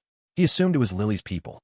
Such a brutal attack didn't seem like the work of a soft-faced boy. He demanded Jax because he couldn't touch Lily, so he would destroy what she seemed to care about, even if it was just a powerless plaything. "You must be joking, grandfather," Lily said, her beautiful eyes turning sharp and cold. "My Jax is pure and kind. He wouldn't even step on an ant. How could he possibly lay a hand on Uncle Victor?" She let a chilling smirk grace her lips. "If you're really looking for someone to blame, are you suggesting it was me?" Cornelius's lips trembled. He wanted to say it, but he knew better than to push this psycho too far. "Then you tell me, Lily, who else in this entire family would dare to do this to your uncle? If you want to frame someone, you'll always find a reason," she said dismissively. She tilted her head, her tone pure provocation. "And yes, let's say I did do it. So what? Her eyebrow arched. What are you going to do about it? Lily was utterly unfazed. She even had the leisure to secretly stroke Jax's palm, a small, intimate game between them. Jax thought, ahem, should I confess? Lily, you will go to the ancestral hall and kneel. I will personally administer the family discipline. 50 strikes. Cornelius's face was beet red, incited to near apoplexy by her arrogance.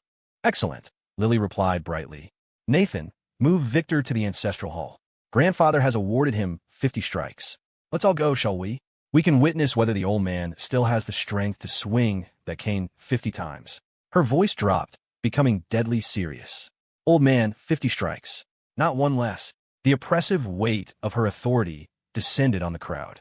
No one dared to defy her order. Insolence. You. Lily's eyes turned cold. She was losing her patience. She shot Nathan a look.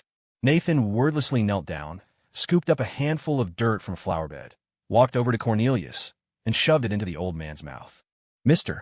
Astor, Nathan murmured, his voice low but carrying a chilling threat. At your age, the dirt is already up to your neck. If you keep sticking your nose where it doesn't belong, my boss won't mind helping you bury it up to the top of your head. Cornelius froze, a wave of pure terror washing over him. He had thought Lily kept him around in the estate as a sign of filial piety, a way to appease the elders. He thought he was different from his paralyzed eldest son. He thought he held some leverage over her. But now he wasn't so sure. When this psycho heiress went on a rampage, everyone was equal. Jax watched as the fat, unconscious lump that was his Uncle Victor was effortlessly carried away. He felt he needed to be honest with Lily. Lily, he said quietly, Victor being half dead. That was me. She looked at him. I know. A slow smile spread across her face. You did very well, Jax. What do you want as a reward? Her eyes gleamed. Whatever I have, if you want it, it's yours. After leaving the Pierce family home, Sierra wandered through the streets of New York like a lost soul. She had nowhere to go. The truth was a constant, gnawing torment, making her feel like a tattered doll with the stuffing torn out. But she was still a Pierce. Her older sister, Morgan, was in trouble, and Sierra was terrified she might do something drastic. Without thinking, she found herself standing in front of the Pierce Financial Tower. She didn't visit Morgan often, but they were family. The security guard recognized her and let her in, though his eyes held a look of mocking curiosity. As Sierra walked through the lobby, her mind replayed moments from Kingston University, moments when Jax had been good to her. And she had never cherished it. She had taken it for granted. Back then, Jax never cared about his appearance. He wore the same few faded, cheap t-shirts he'd had when he first returned to the family.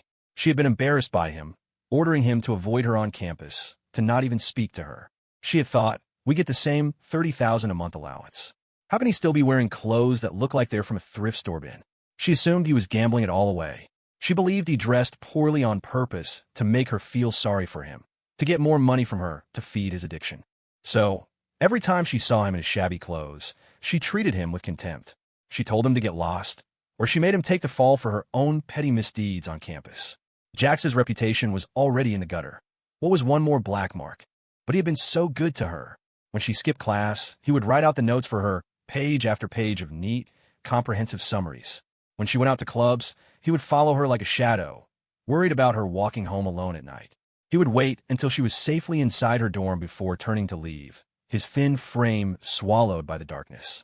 Sometimes she'd look back and see his solitary figure, but she'd only felt that he brought it on himself. It wasn't like he didn't have money for food. Why the melodrama? So, she had taken his kindness for granted time and time again. She'd let him take the blame, mocked him, trampled on his feelings. She couldn't even count how many times she had bullied him. Lost in thought, she had already entered Pierce Financial. Dude, check out this video. I saved it as my wallpaper. TSK, TSK. Never thought our CEO, so icy and professional, was a secret pole dancer. If I were her, I'd be too ashamed to show my face. I heard she actually came to work today. She's in her office right now, pretending to work on some project. She's already been exposed. What's with the high and mighty act? You think she slept her way to the top to build this company? All those investors she brought in. That slut doesn't deserve to be CEO. Someone else should take over. The vicious words stung Sierra's ears. This was Jax's revenge, a punishment her sister could not escape. Sierra quickened her pace, taking the elevator to the top-floor executive suite. The moment the doors opened, she saw that Morgan's office was besieged by a crowd of clients and investors. Ms. Pierce, why don't you come out?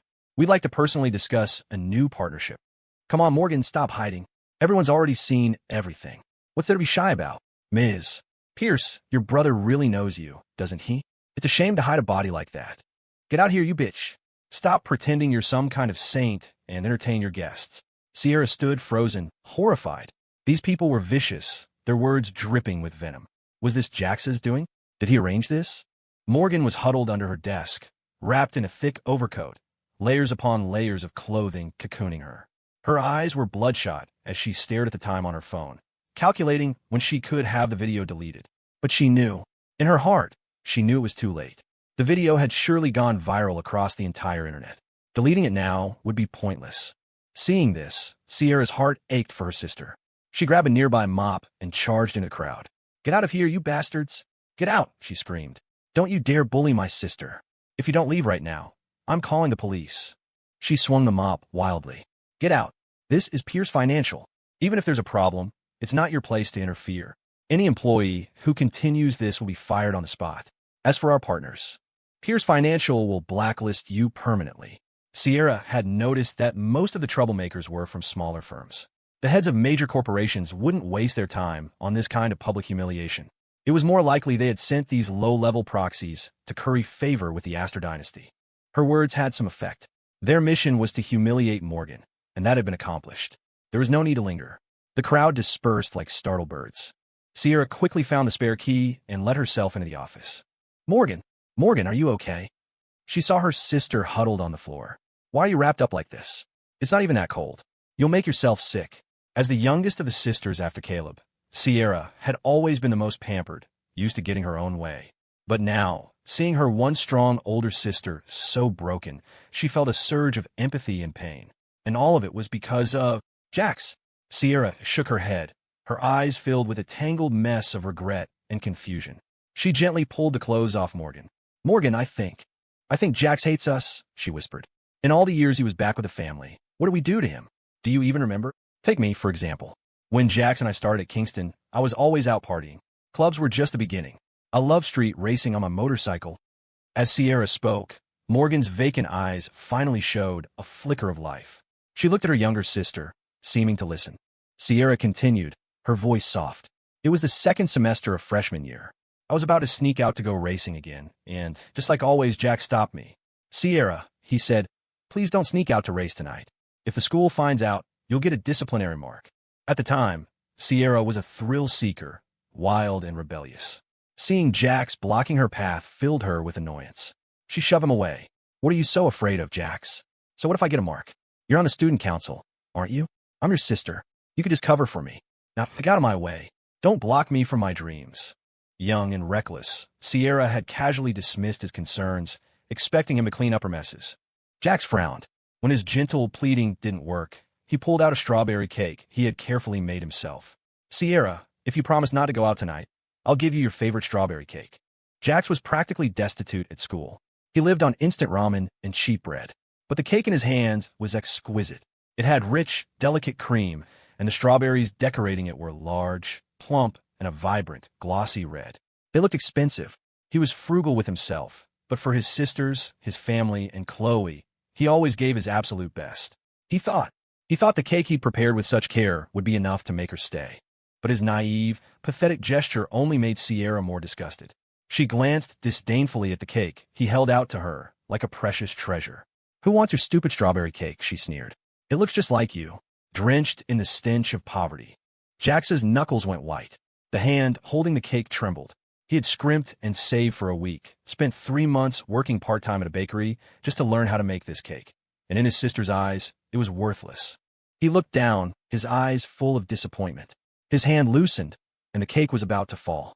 But in the next moment, on some strange impulse, Sierra reached out and steadied his hand, saving the teetering cake. Instantly, a bright spark of hope lit up in Jax's eyes. Sierra was stunned for a moment, moved by his quick change in mood. Jax! He was so easy to please. A small kindness, and he looked like he'd been given the world. Then, Sierra spoke again. Jax, isn't strawberry your favorite too?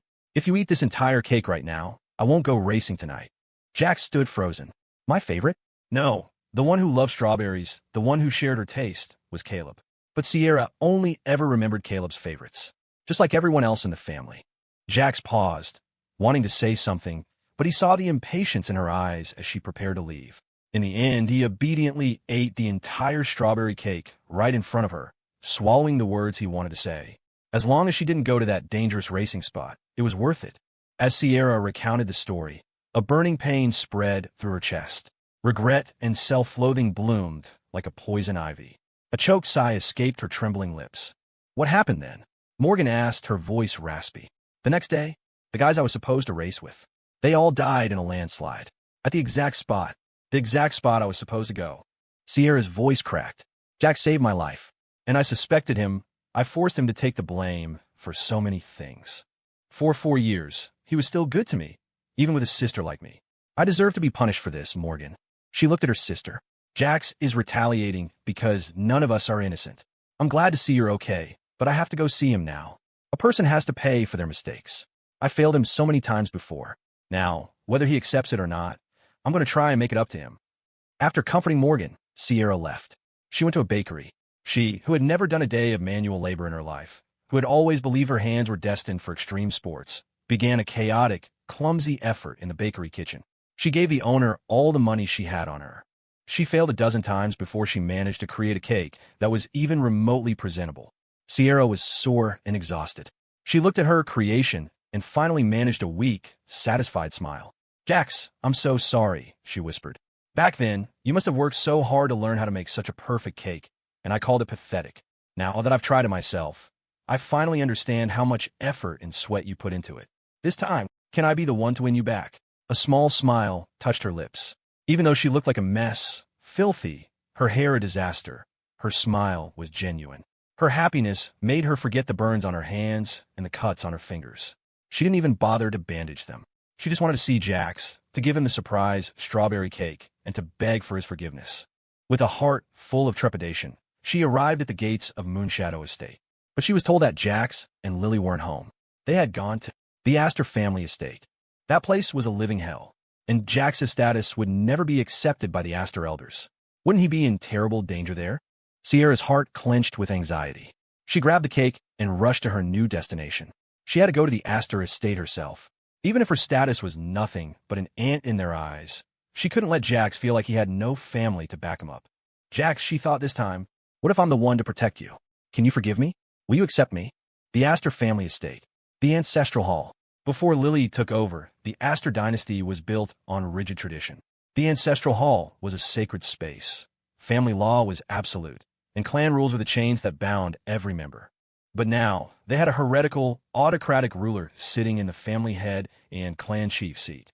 She might be young, but within the intricate web of the family, her seniority was shockingly high. It wasn't just younger people like Khloe Vance who had to call her Annie. There were plenty of old men who had to respectfully call her great-aunt as well. And now, Lily was brazenly ignoring Cornelius Astor and sitting in the main seat. The old man was so furious the veins on his forehead bulged, but there was nothing he could do. He had already ceded the position of clan elder and family head. Even with his age and seniority, he was now forced to sit in the seat beside Lily. His seat? Cornelius, leaning on his cane and supported by his butler, started to walk toward his usual spot. The seat to Lily's right, the second most important position, reserved for the person with the most power in the family besides the head. But he stopped dead in his tracks. He watched as Lily took Jax by the hand and led him directly to that very seat. Jax sat down, his chin held high, the very picture of a smug boy toy drunk on borrowed power. Cornelius felt another surge of rage, enough to make him cough up blood. He gave his trusted butler, Sean, a pointed look. Sean knew this was a suicide mission, but with all the clan elders and distinguished guests watching, he couldn't just let the old patriarch sit in a lesser seat. In the world of New York's old money families, tradition was paramount. The seating arrangement passed down by the ancestors could not be so easily discarded. So, feeling as though he were walking to his doom, Sean spoke. Mr. Pierce, my apologies for the impertinence, but Mr. Astor has a small request. Would it be possible for you to perhaps move? He never finished the word seats. From the main seat, Lily's brow furrowed. A cold, murderous glare shot across the room. You know it's impertinent, so why are you asking? She said, her voice like ice. Move? Is your neck uncomfortable? Does your head want to find a new home? Lily sat with a posture of practiced elegance. the high slit of her cheepow revealing a tantalizing length of her leg. But the casual, terrifying authority radiating from her was so intense that no one dared to look at her for more than a second. It wasn't a joke. You might actually lose your eyeballs. Ahem. My apologies, Miss Astor. I must have had a dizzy spell. I was speaking nonsense, Sean stammered, quickly retreating to Cornelius's side. If you angered this woman, she would genuinely end your life. Sean had backed down. No one else dared to question Jax, sitting in the second most powerful seat in the family. A boy toy. How could he possibly be worthy of such a position? He should be standing beside Lily, serving her. But as the guests watched in astonishment, the first thing Lily did after sitting down was signal for a servant to bring a cushion. She had them place it on Jax's chair, then leaned toward him, her voice surprisingly gentle. Jax, the mahogany is hard. This silk cushion will be more comfortable for you. The crowd was dumbstruck. What in the world is this treatment? Was Jax Pierce really just a boy toy? A live-in sperm bank for a contractual marriage? Jax himself was a little overwhelmed, but after weeks of being pampered by the Astor heiress, he'd grown accustomed to it. He jutted his chin out slightly and nodded. Lily Bug, I love you. After he said it, the tips of his ears flushed a bright pink. The blush in Lily's eyes was a potent drug, a stimulus that made her want to do unspeakable things to him. But now was not the time. Lily suppressed her urges and reached out to stroke his cheek, her fingertips tracing his lips with a possessive touch. Jax, I wanted you to sit in this seat for a long time, she said, her voice clear and carrying through the hall. This is the Astor Ancestral Hall. The main seat is mine, and you are my husband. This seat is yours by right. Everything the Astors have, I share with you. Her declaration was bold and public, cementing Jax's absolute importance to her. Cornelius could no longer. Stunt. The cane in his hand threatened to punch a hole in the floor. He finally understood. Lily had avoided the estate, had let him live in peace, not out of respect, but because she simply couldn't be bothered to deal with him. The real reason was that she hadn't yet fully captured Jax Pierce. What was so special about this man? What charm did he possess that could make his granddaughter, a woman known for her cold, calculating ruthlessness, lose her mind over him, and become so violent? My words also serve as an official announcement of Jax's status, Lily continued, her voice ringing with authority. Jax and I are husband and wife. We are one. If any of you dares to bully Jax, you're making an enemy of Lily Astor. She turned her aide. Nathan, bring in the consequences for bullying my Jax. Jax was floating on a cloud of indulgence. He was so damn happy, ecstatic, over the moon. In his past life, he must have been kicked in the head by a donkey to give up this powerhouse of a wife for Khloe Vance. Being the husband of a billionaire heiress, being spoiled to death. What could be better? At Lily's command, Nathan waved to the staff outside. A moment later, Uncle Victor's nearly lifeless body was carried in. Seeing the bloodied crotch and the still stuffed mouth, Jax felt a pang of guilt and looked away. The sight was too graphic. He couldn't let it tarnish his wife's eyes. Weren't you going to discipline Uncle, grandfather? You can begin, Lily said, settled in her seat, a picture of calm, elegant grace. She only moved to lean slightly toward Jax when she needed to tend to him. Otherwise, her mere presence was enough to suffocate the room. When did I say I was going to punish your uncle? Cornelius stammered. He's already been tortured like this by you, and you won't even let him go to the hospital? Are you trying to kill him? Lily, I know you still resent the family, but don't forget, your mother was brought back today. If things get too ugly here, what will she think? Cornelius was trying to appeal to what little humanity he thought Lily had left. Even though he should have been used to her cruelty by now, this was his own son. He had to protect him. Is that so? A flicker of something cold and unreadable crossed Lily's eyes at the mention of her mother, Susanna Sinclair Astor. Are you threatening me with my mother, grandfather? That woman. She had been cruel to Lily. Yet on the night her own father was about to send her away to the organization, she had grabbed Lily's hand and they had run. They fled through thorny woods, deep in the mountains where information traveled slowly, a desperate escape from the patriarch's grasp. The woman was so frail, but in that moment, Lily had seen pure determination in her eyes. Lily, my sweet girl, it's Mommy's fault, she had whispered. I failed to protect you and your sister. I've already lost Luna. I can't lose you too, my last daughter. This time, I will protect you. Lily hadn't understood then. She was only 13.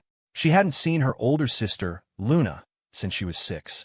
Her father had said he'd sent Luna to study abroad, but why hadn't she come home in years? Then, at 12, her mother had heartlessly sent her to the heirs conclave, a place where she was paraded around for the amusement of future, powerful young masters. She was young and wasn't defiled, but she had endured endless humiliation.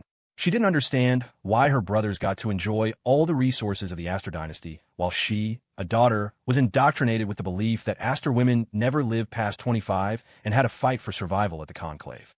She was no longer her parents' little princess. Lily was smart. She remembered that her sister had disappeared on her 13th birthday. She had been planning her own escape before then, but before she could act, her normally stern mother had dragged her away. Perhaps, in that moment, she had been moved. At least her mother loved her. At least her mother couldn't bear for her to disappear, right? Lily had tried to deceive herself. But then, her father Ronan's helicopter had appeared, its searchlight pinning them down. He descended, his face etched with worry, and embraced them both. Lily, Susanna, you're safe. Let's go home. Lily, bewildered, still wanted to run. But she saw the look in her mother's eyes shift from terror to a fawning, gentle submission. She watched, horrified, as her mother nestled into the arms of the man she claimed to despise and smiled at Lily. Let's go home, sweetie. Your father is here to take us home. You can't be so willful and run away with mommy anymore. Lily froze. She stared into Susanna's eyes in disbelief, a salty taste on her lips. It was tears, tracing a bitter path down her cheek. Defeated, Lily went home, missing her best chance to escape. Years later, after she had fought her way back into the family, she learned from Mr. Sterling that her mother had been diagnosed with dissociative identity disorder the year she was born. The mother who had run away with her was the primary personality. The one who had sold her and snuggled up to Ronan Astor was the secondary one. The hatred Lily had nurtured for years suddenly felt like punching a fist into cotton. She was supposed to hate her, but she couldn't. In the end, Lily had simply sent Susanna to a private psychiatric hospital and left her there. Her feelings for her mother were a tangled, complicated mess. Cornelius, seeing the flicker of emotion in Lily's eyes, smiled with satisfaction. Lily, you wouldn't want to upset your mother, would you? Her illness requires peace and quiet, making such a commotion at the estate. Lily lowered her eyes, resting her forehead in her hand. After a few seconds of thought, she looked at Nathan. The noise here is too loud. It might disturb Madame Sinclair. Have the doctor give her 2 shots of a sedative. Grandfather is right. We can't frighten her. With that, no one dared to argue further. Cornelius was speechless. He didn't dare say another word. This granddaughter was long past his control. There was probably nothing left in the world that could restrain her. Nathan gestured for someone to handle it. He then walked directly up to Cornelius and held out his hand. If you please, Mr. Astor. The tone was polite, but the gesture was thick with condescending menace. Victor had been dragged into the center of the ancestral hall, lying weakly on the floor. Cornelius had no choice. He took the disciplinary cane from Sean. This cane, he had originally prepared it for Lily. Now it was going to fall on his own son. It was more painful than being struck himself. He had no choice. He raised the cane and, gritting his teeth, brought it down. Crack. F. Help me. Victor screamed, and something was squeezed out his mouth. The onlookers recoiled in disgust. Cornelius was stunned. Lily, you didn't do this to your uncle. Who did this to my son? Who? He turned to Victor. Victor, tell me, who would dare to torture you like this in the Astor estate, in front of the ancestors and the entire clan? I will get to the bottom of this. Cornelius was livid. He was a man. He knew this humiliation was tantamount to castration. Such a cruel act had to have been done by another man. Lily would find it too dirty to do herself. Victor, jolted back to his senses by the pain, suddenly looked up. His eyes landed on Jax, and he started scrambling backward like a fat, writhing worm. Help! Save me! I'll never be led astray by lust again, I swear. He scuttled away, leaving a trail of blood from his crotch. The crowd, horrified, followed his terrified gaze to Jax. This boy toy? Impossible. He looked so refined and gentle, with a kind and polite demeanor. He looked like someone who was well protected by Lily. How could he be so savage? Victor must be hallucinating. Sir, you must be mistaken, Nathan said smoothly. This is Mr. Jax Pierce, the young Mrs. New husband. He is a gentleman, kind, and well-mannered. Nathan trailed off, finding it hard to continue the lie. Ahem. In short, it's impossible that our Mr. Pierce would bully you, because he's just too nice. Nathan blurted out the ridiculous line, mentally patting himself on the back. Victor was now a sobbing mess. I'm the nice one here. Dad, you have to stand up for me. It was this boy toy. Anyway, I was the nice one, and I got taken advantage of. Jax raised an eyebrow, his tone light. Taken advantage of? Sounds like you were just trying to get a piece. I guess from now on, you'll always be on the bottom. A wave of understanding swept through the crowd. Oh, so that's what happened. Victor tried to make a move on Jax and got his ass handed to him. The man had balls, trying to steal a man from Lily Astor. As expected, Lily's cold, beautiful eyes darkened. A murderous smirk played on her lips. Bury him. Nathan snapped to attention. Right away. Another great day for my KPI quota. Lily spoke the words calmly, as if she weren't ordering a man's execution. And it was clear she now held absolute power in the Astor family. However, there was one person she still had to respect and fear. And recently, that person happened to be away. Thank you all for coming. Please excuse the family drama, Lily announced, rising from her seat. We have prepared a small reception to honor the memory of my sister, Luna, and to celebrate my grandfather's birthday. Please follow me. Her black cheapao clung to her perfect figure, a perfect blend of seduction and menace. Her invitation was so graciously delivered that the high society guests felt they couldn't refuse. But a birthday banquet in a house draped with funeral wreaths was a powerful statement. Then again, remembering the explosion by the lake, suddenly the wreaths seemed like a minor detail. After the guests were settled, Lily didn't leave the ancestral hall. Once Cornelius had fainted from shock, she had him carried away. As for his nephew, Vincent, his life was likely ruined. And her own brother, Julian, had been lucky. At the critical moment, he had pulled 2 bodyguards in front of him to absorb the blast. He'd survived, but with severe internal injuries.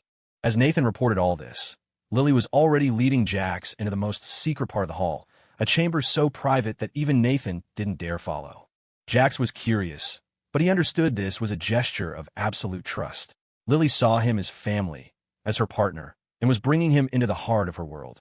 He wasn't going to make the same mistake he did in his past life. Back then, Lily had also brought him to this secret chamber. But his reaction had been different. It seemed she was opening up to him much earlier this time. Lily led him through a hidden passage into a dark room. Jax, when I said I would share everything the Astors have with you, it wasn't an empty promise, she said, her voice soft. I know you want to grow, to stand beside me through your own efforts, and that's wonderful. But we are husband and wife. Just think of it as me holding on to these things for you. When you're ready to accept them, they will be yours by right. And this can be the foundation for your own ventures. In business, it's hard to succeed if you don't use the resources you have.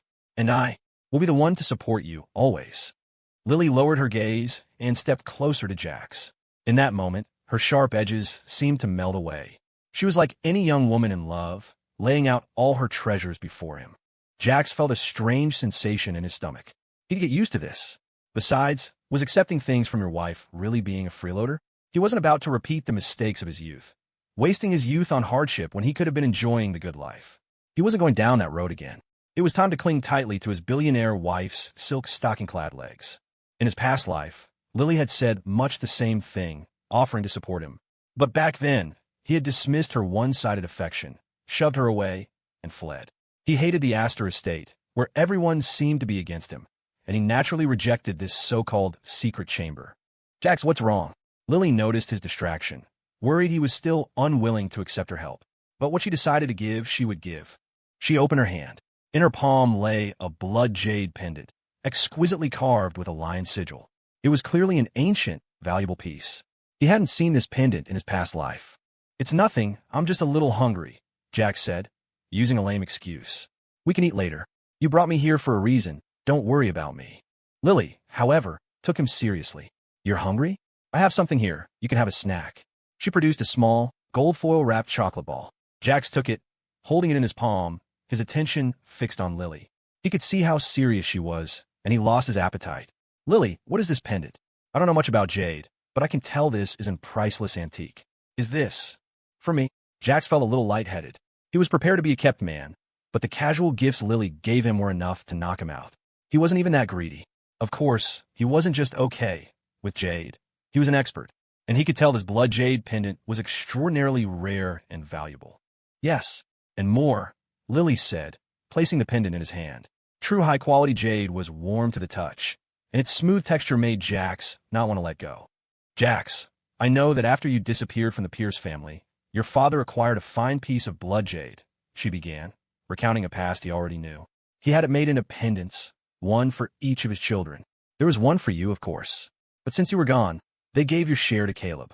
With a double portion of jade, Caleb's pendant was carved into a tiger emblem. The materials and craftsmanship are superb. It's currently valued at around $30 million. She had known this for a long time. She had wanted to get revenge, but Jax had stopped her. He cared about the Pierces, would defend them to the death. Over time, she had abandoned her plans to destroy them. But the injustices her Jax had suffered at their hands, she would not let them stand. A blood jade pendant? The heirloom of New York City's #1 dynasty. Who could produce something more valuable than this? Jax was stunned.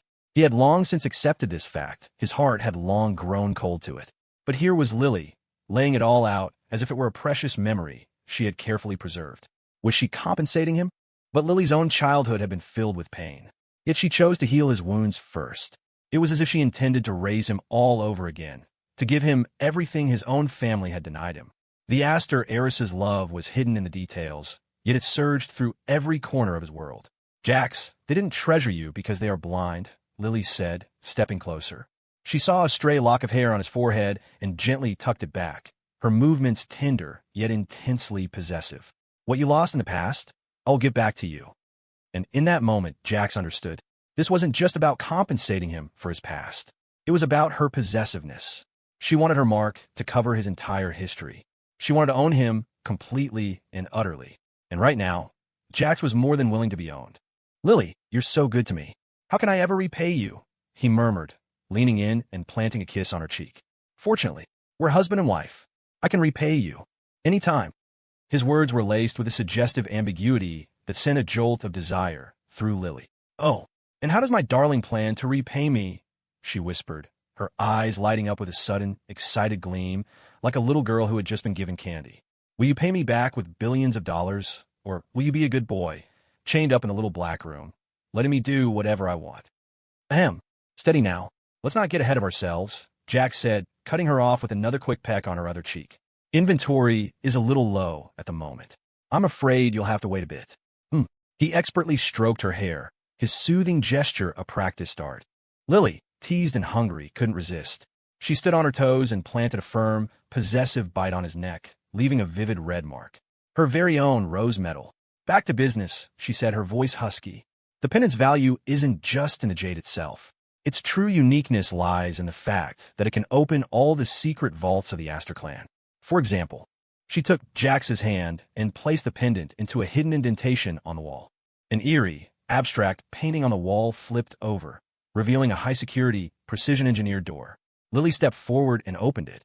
As Jax watched, he couldn't help but think of that classic movie scene where the hero sees a vault full of money and his legs turn to jelly. He felt his own legs getting a little weak. Because what lay before him wasn't just towers of cash. It was gold. Gold bars, gold bricks, diamonds, jewelry, priceless works of art. A treasure trove beyond his wildest imagination. Jax, Lily said softly, this is just a small part of our shared assets. Do you like it? Like it? Jax wanted to weep. In his past life, he had been one step away from being the richest man in the world. What was he even fighting for? All he had to do was hold on to Lily, and he could live like a king for 1,000 lifetimes. Jax stared at the mountain of jewels and gold bricks. He glanced at the little gold-wrapped chocolate Lily had given him. A moment ago, he thought it would be nice to have a piece of gold that big. Now, comparing the foil-wrapped candy to the stacks of gold bars in front of him, it seemed a little small. Comparison really was the thief of joy. He was getting spoiled. I like it, he said obediently, but I like you the most. No kidding, he thought. Hugging my psycho wife is the ultimate path to wealth. Lily nodded, gesturing for him to come closer. And Jax, you got that phrase wrong earlier. She leaned in, her voice a low purr. It's not that nice guys get taken advantage of. It's that nice guys get kissed. A kiss landed flawlessly on his lips, followed by a much more ferocious plunder. Pinned against a wall of gold bars, Jax was trapped. But he was more than happy to be. Outside the Astor estate, Sierra stood with the strawberry cake she had so carefully made. Normally so meticulous about her appearance that she put on makeup just to take out the trash, she was now a disheveled mess. Her hands were covered in cuts and burns, but she seemed oblivious to the pain. Her eyes were bloodshot, her body exhausted, but she was fueled by manic energy. She was giddy with anticipation. She couldn't stop imagining Jax's face when he saw that she, his always pampered fifth sister, had personally baked him a strawberry cake. How moved would he be? Would he accept her apology? Would he forgive her? Filled with nervous hope, she arrived at the gates of the Astor estate. The grounds were still draped in funereal white, and the guests had already gone inside, leaving the entrance eerily quiet. But the estate was still heavily guarded. Her ragged, suspicious appearance as she paced outside quickly drew the attention of a bodyguard. "Who are you?" the guard demanded, blocking her path. "This is the Astor estate. No visitors without an invitation." Sierra had expected this. "I'm Jax Pierce's fifth sister," she explained quickly. "Please go tell him that his sister is here to see him. It's urgent." As she said Jax's name, she could have sworn she saw a flash of fear in the guard's eyes. But that couldn't be right. What was there to be afraid of? Jax was just an ordinary college student who hadn't even graduated yet. "You're looking for our Mr. Pierce," the guard scoffed. "Tisk, look at you. You look like a beggar. You got some nerve, trying to claim kinship with our boss. Shameless." The guards at the estate had all been replaced by Nathan's professional team from Moonshadow Estate. They knew Jax's story better than the old Astor staff. "Get lost. You think we're stupid? Our Mr. Pierce doesn't have any sisters. Or parents. He's an orphan. He came to Moonshadow Estate all alone to marry the boss. If he really had a family, a sister, why would he show up on his wedding day all by himself, with nothing but a bag of worn-out clothes and not a single valuable thing to his name?" The guard said mockingly. It was the unvarnished truth. Another guard, who hadn't heard the full story, chimed in. "The new boss is that pitiful? Sounds like he was worse off than a beggar before the marriage. And now he suddenly has family. Probably just saw that our boss struck it rich and came crawling out of the woodwork for a handout." A third guard added indignantly. "People like that are the worst. If she weren't a woman, I'd drag her into an alley and beat her senseless." The grenade at the lake had effectively straightened out all their backbones. In this family, no one dared to cross the living embodiment of death. Yeah, exactly. If the new boss really had family, who would let their precious son, their precious brother, suffer like that? Hilarious. Fifth sister. A sister who doesn't even show up for his wedding? Does she even deserve to be called a sister? The bodyguard's words were a brutal assault, each sentence a sharp spike driving into Sierra's heart. She looked down, her fingertips trembling. Their words painted a vivid, agonizing picture in her mind. Jax, all alone, arriving at the Astor's den of vipers to take Caleb's place. And what were they doing then? They were at the hospital, holding a vigil for Caleb, their minds solely focused on his well-being. Before Jax left, the entire family had forced him to give 2 bags of blood for Caleb. What was Jax thinking at that moment? Did he resent them all? No wonder he had come back to sever ties. He had completely lost hope in his parents and sisters. The more Sierra thought about it, the more she felt herself breaking down. The pain in her heart was like a long-buried razor blade suddenly twisting in her soul. So Jax had suffered that much when he took Caleb's place. And what had she, his older sister, ever done besides take his kindness for granted? "I'm a terrible person," she thought. Her face went ashen. With a voice full of bitter pleading, she said, "I really am his sister. Please, just tell him I'm here. I'll wait for him." She corrected herself, a new wave of fear washing over her.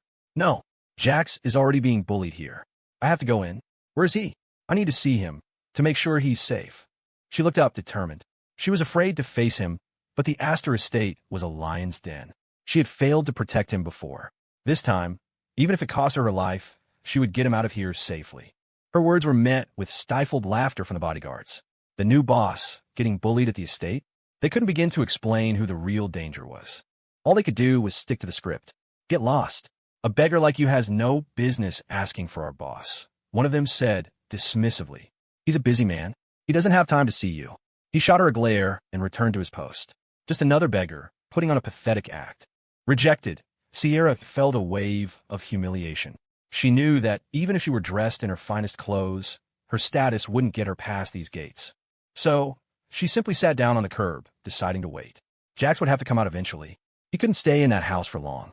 The guard saw her stubbornness, and, deciding it wasn't worth the effort to argue with a homeless woman, just shot her another dirty look and ignored her. Sierra curled up by the side of the road, clutching the strawberry cake, a genuine smile finally gracing her face. She was so excited, so eager to see the surprise on Jax's face.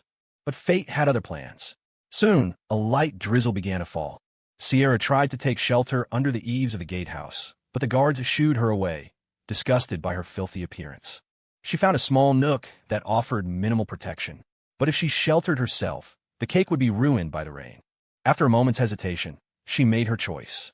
She hugged the cake tightly to her chest and turned her back to the rain, letting the cold drops soak through her clothes. Jax loves strawberry cake, she whispered to herself. His sister made this for him. He'll love it. It can't get wet. Jax can't eat a ruined cake. She huddled by the road, her clothes and hair soaked through.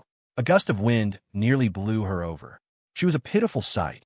One of the guards glanced at her coldly, feeling no sympathy. You reap what you sow, he thought. Atonement was just a way to soothe your own guilt after the damage was done. The wounds were already inflicted. No amount of apology could erase them. But some people will never understand that. Inside the estate, after being thoroughly loved by his wife, Jax was finally released. Lily fastened the blood jade pendant around his neck, a tangible symbol of their shared power and fortune. They emerged from the secret chamber. Remembering Jax had said he was hungry, Lily had already ordered a meal to be prepared in her private courtyard. The old estate was classically elegant, the rain turning the garden into a living poem. The guests were being entertained elsewhere. Lily led Jax by the hand through covered walkways to her personal wing. Jade Vine Court, Jax said, looking at the name carved into the entrance. That's a unique name. It had a classical, elegant feel. Susanna Jade is my mother's name, Lily explained. This courtyard was a gift from her when I was 5. She pushed open the doors. The style inside was completely different from the rest of the estate. The outside was classical, but Lily's courtyard was a modern take on traditional design, with flowing water features and a serene, beautiful layout. And it was filled with deep purple roses, a mysterious, elegant, and utterly luxurious sight. Lily, you and your mother. Jax began, then trailed off. He remembered from his past life that Lily's relationship with her mother was terrible, but she would still secretly visit her in the psychiatric hospital, never letting her mother know she was there. From Susanna's perspective, her daughter was a cold-hearted monster who didn't care if she lived or died. Mr. Sterling had been dispatched to the estate earlier to help prepare for their stay and was currently overseeing the reception in the main hall. When he heard that the young master and miss would be dining together, he had quickly prepared a meal of all Jax's favorite foods. He and Nathan were now waiting discreetly by the door. Hearing Jax so openly mention Madame Sinclair, both men's expressions darkened. But Lily was unfazed. She's sick, she said, without a hint of evasion. A mental illness. She doesn't recognize me anymore. Most of the time, she's confused. She doesn't even know how old I am. Her frankness was a relief to both Nathan and Mr. Sterling. The boss hadn't lost her mind. It seemed Jax's calming presence was working wonders. Let's eat first, Lily said. Nathan, has Madame Sinclair woken up? As they ate, Jax could see that Lily was preoccupied. This was the place she had grown up. No child could be completely detached from their mother. He and Lily were the same in that way, with no one left to rely on. His own adoptive mother, Eleanor, had chosen to abandon him. Lily's mother had simply forgotten her. She just woke up, Nathan said, touching his earpiece. She's looking for the young master and Miss Luna. She's heading toward this courtyard now. Jax looked up, surprised. Julian's fate was still uncertain, and yet it seemed his mother's relationship with him was stronger. What would happen if she found out her son was nearly killed by her daughter and son-in-law? Let her in, Lily said calmly. I'm married. She should meet my husband. Jax, do you mind that my mother has issues? Don't worry, with me here, she's guaranteed to have a breakdown. But I'll protect you. Jax was confused. Guaranteed to have a breakdown? What the hell does that mean? Soon, a tall, elegant woman was led into the room by Mr. Sterling. Her expression was aloof, her skin as pale as porcelain. Even after all these years, her beauty was undeniable. She was tastefully dressed, a string of lustrous pearls around her neck adding to her air of nobility. Jax could see where Lily got her stunning looks and her innate grace. She didn't look like she had a mental illness at all. Then the next moment, Susanna Sinclair asked her sat down in the empty chair between Jax and Lily. She reached out, grasped Jax's chin, and leaned in close, her eyes sweeping over him with a cold, critical gaze. I told you, I'm not interested in blind dates, she announced. What's so great about getting married? Although, the quality of this candidate is acceptable. He can keep me company tonight. Jax. Lily's expression darkened. She stared at her mother's hand on Jax's chin, her voice like ice. Mother, that man is mine. Susanna released him, but her words were sharp. What's yours or mine? Who gave you permission to call me mother? We're besties, don't cross the line. He's just a man. You can have him first, I don't mind. Jax? WTF? His mother-in-law's mental state was genuinely, certifiably insane. He conceded defeat. M.I.M. Please don't, Jack said, trying to find his footing. I'm your daughter's husband, your son-in-law. My name is Jax Pierce. He decided politeness was the best course of action. Despite Lily's detachment, he had seen the flicker of hope in her eyes when her mother appeared. Lily must have once been a little girl who longed for her mother's love, he thought. Enough. Don't you dare try to tarnish my bestie's innocence, you little brat. You won't get past me, Madame Sinclair declared, waving a dismissive hand. Mr. Sterling, show him out. Her unpredictable mood swings gave Jax a profound appreciation for Lily's predicament. His mother-in-law was the one who had hurt her, but she was now mentally ill. It was impossible to know whether to hate her, resent her, or pity her. I've already been thoroughly tarnished, Jax thought, and he was the one who'd been tossed around and exhausted. Bestie, it's raining outside. Why don't you stay the night? Madame Sinclair said, her mood shifting again. We can sleep together. It's been so long since we had a proper all-night chat. Her words put Nathan, Mr. Sterling, and Jax on high alert. Lily, however, seemed unfazed. She could dispose of Susanna as easily as crushing an ant. But seeing her mother's innocent expression, her mind clearly regressed to her rebellious, carefree youth, stirred something in Lily. She had never known much maternal love. What was her mother like when she was young? She was curious. Still, she wasn't used to anyone sleeping near her besides Jax. She could listen to her talk for a while, then go back to her room with Jax. All right, it's settled, Madame Sinclair announced. We sisters will sleep together tonight. As for him, have Mr.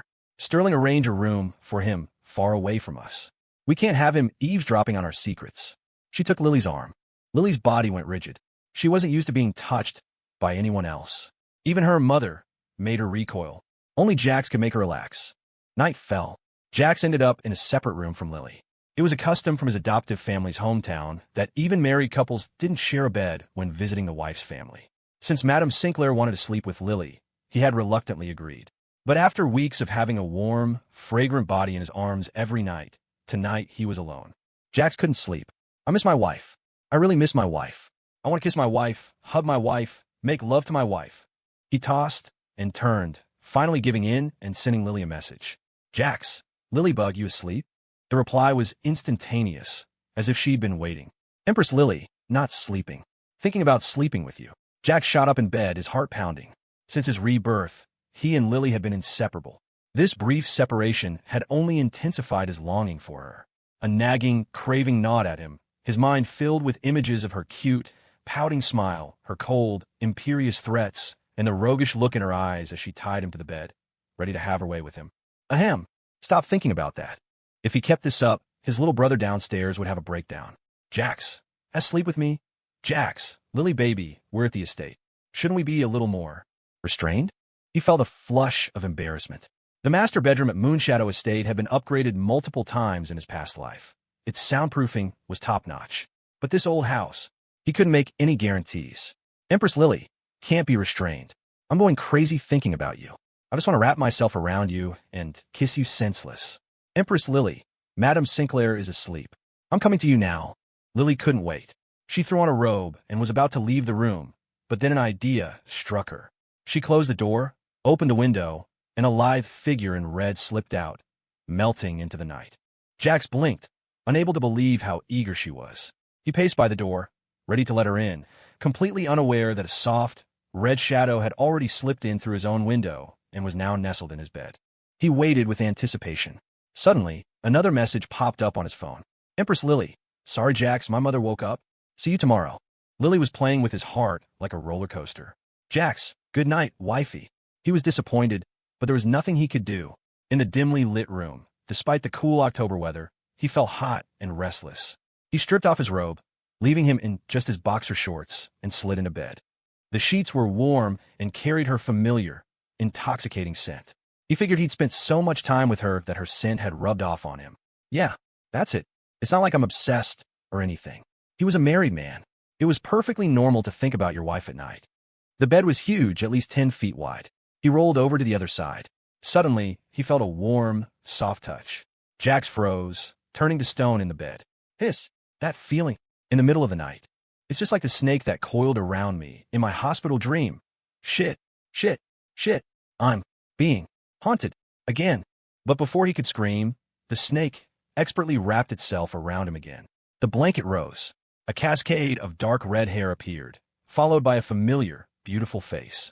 Lily kissed his neck, her laughter a low, teasing chuckle. What are you so afraid of, Jax? Besides me, what other woman would dare to climb into your bed? Jax's racing heart slowed, then nearly stopped. Wait, back then, when I was sick and at rock bottom, the one who moved me to the VIP ward, the ghost who touched me all over in the middle of the night. Was that Lily? Damn, that's intense. So our story started that long ago. But with Lily's aggressive assault, Jax couldn't think straight. He shook his head and managed to ask Lily, "You lied to me?" A smirk played on Lily's red lips. She assumed he was talking about her little game. She leaned close to his ear and kissed it. "No, I didn't lie to my Jax," she whispered. "Good boy. Lift the covers. You'll find your favorite surprise." Just as Jax was about to lift the blanket, his phone, still clutched in his hand, rang. Who would be calling at this hour? He irritably declined the call, but it immediately rang again, determined to ruin his night. Annoyed, he answered, his voice sharp. "Who is it? Don't you know people have marital duties to attend to at this hour?" The person on the other end paused, then a pitiful, tearful voice came through the speaker. "Jax, do you really not want me anymore? You love me so much. I'm your white moonlight." It was Khloe Vance. "I know I was wrong at the competition, but Caleb tricked me. The person I really care about is you." Khloe couldn't stand the whispers and stares at school anymore and had fled home. But once there, her mind was filled with images of the new Jax. Handsome, rich, powerful. He was devastatingly attractive. She felt herself falling for him. Jax loved me so much, she thought. He'll definitely come back to me. He only rejected me at the race to put on a show for my aunt, Lily. He had protected her in such a dangerous situation. How could she not be moved? "Khloe, just because you're a maggot, don't assume the whole world is a dumpster," Jax said, his voice dripping with contempt. "What makes you think I'd bother picking up someone else's worn-out, discarded trash? In my eyes, you're just a low-flying bee, a low bee. I already know you're a toad chasing a frog, ugly and playing games. So stop putting green paint on an old cucumber and pretending you're young and fresh. Get lost. If you're that bored, go find a factory and start sewing shoes."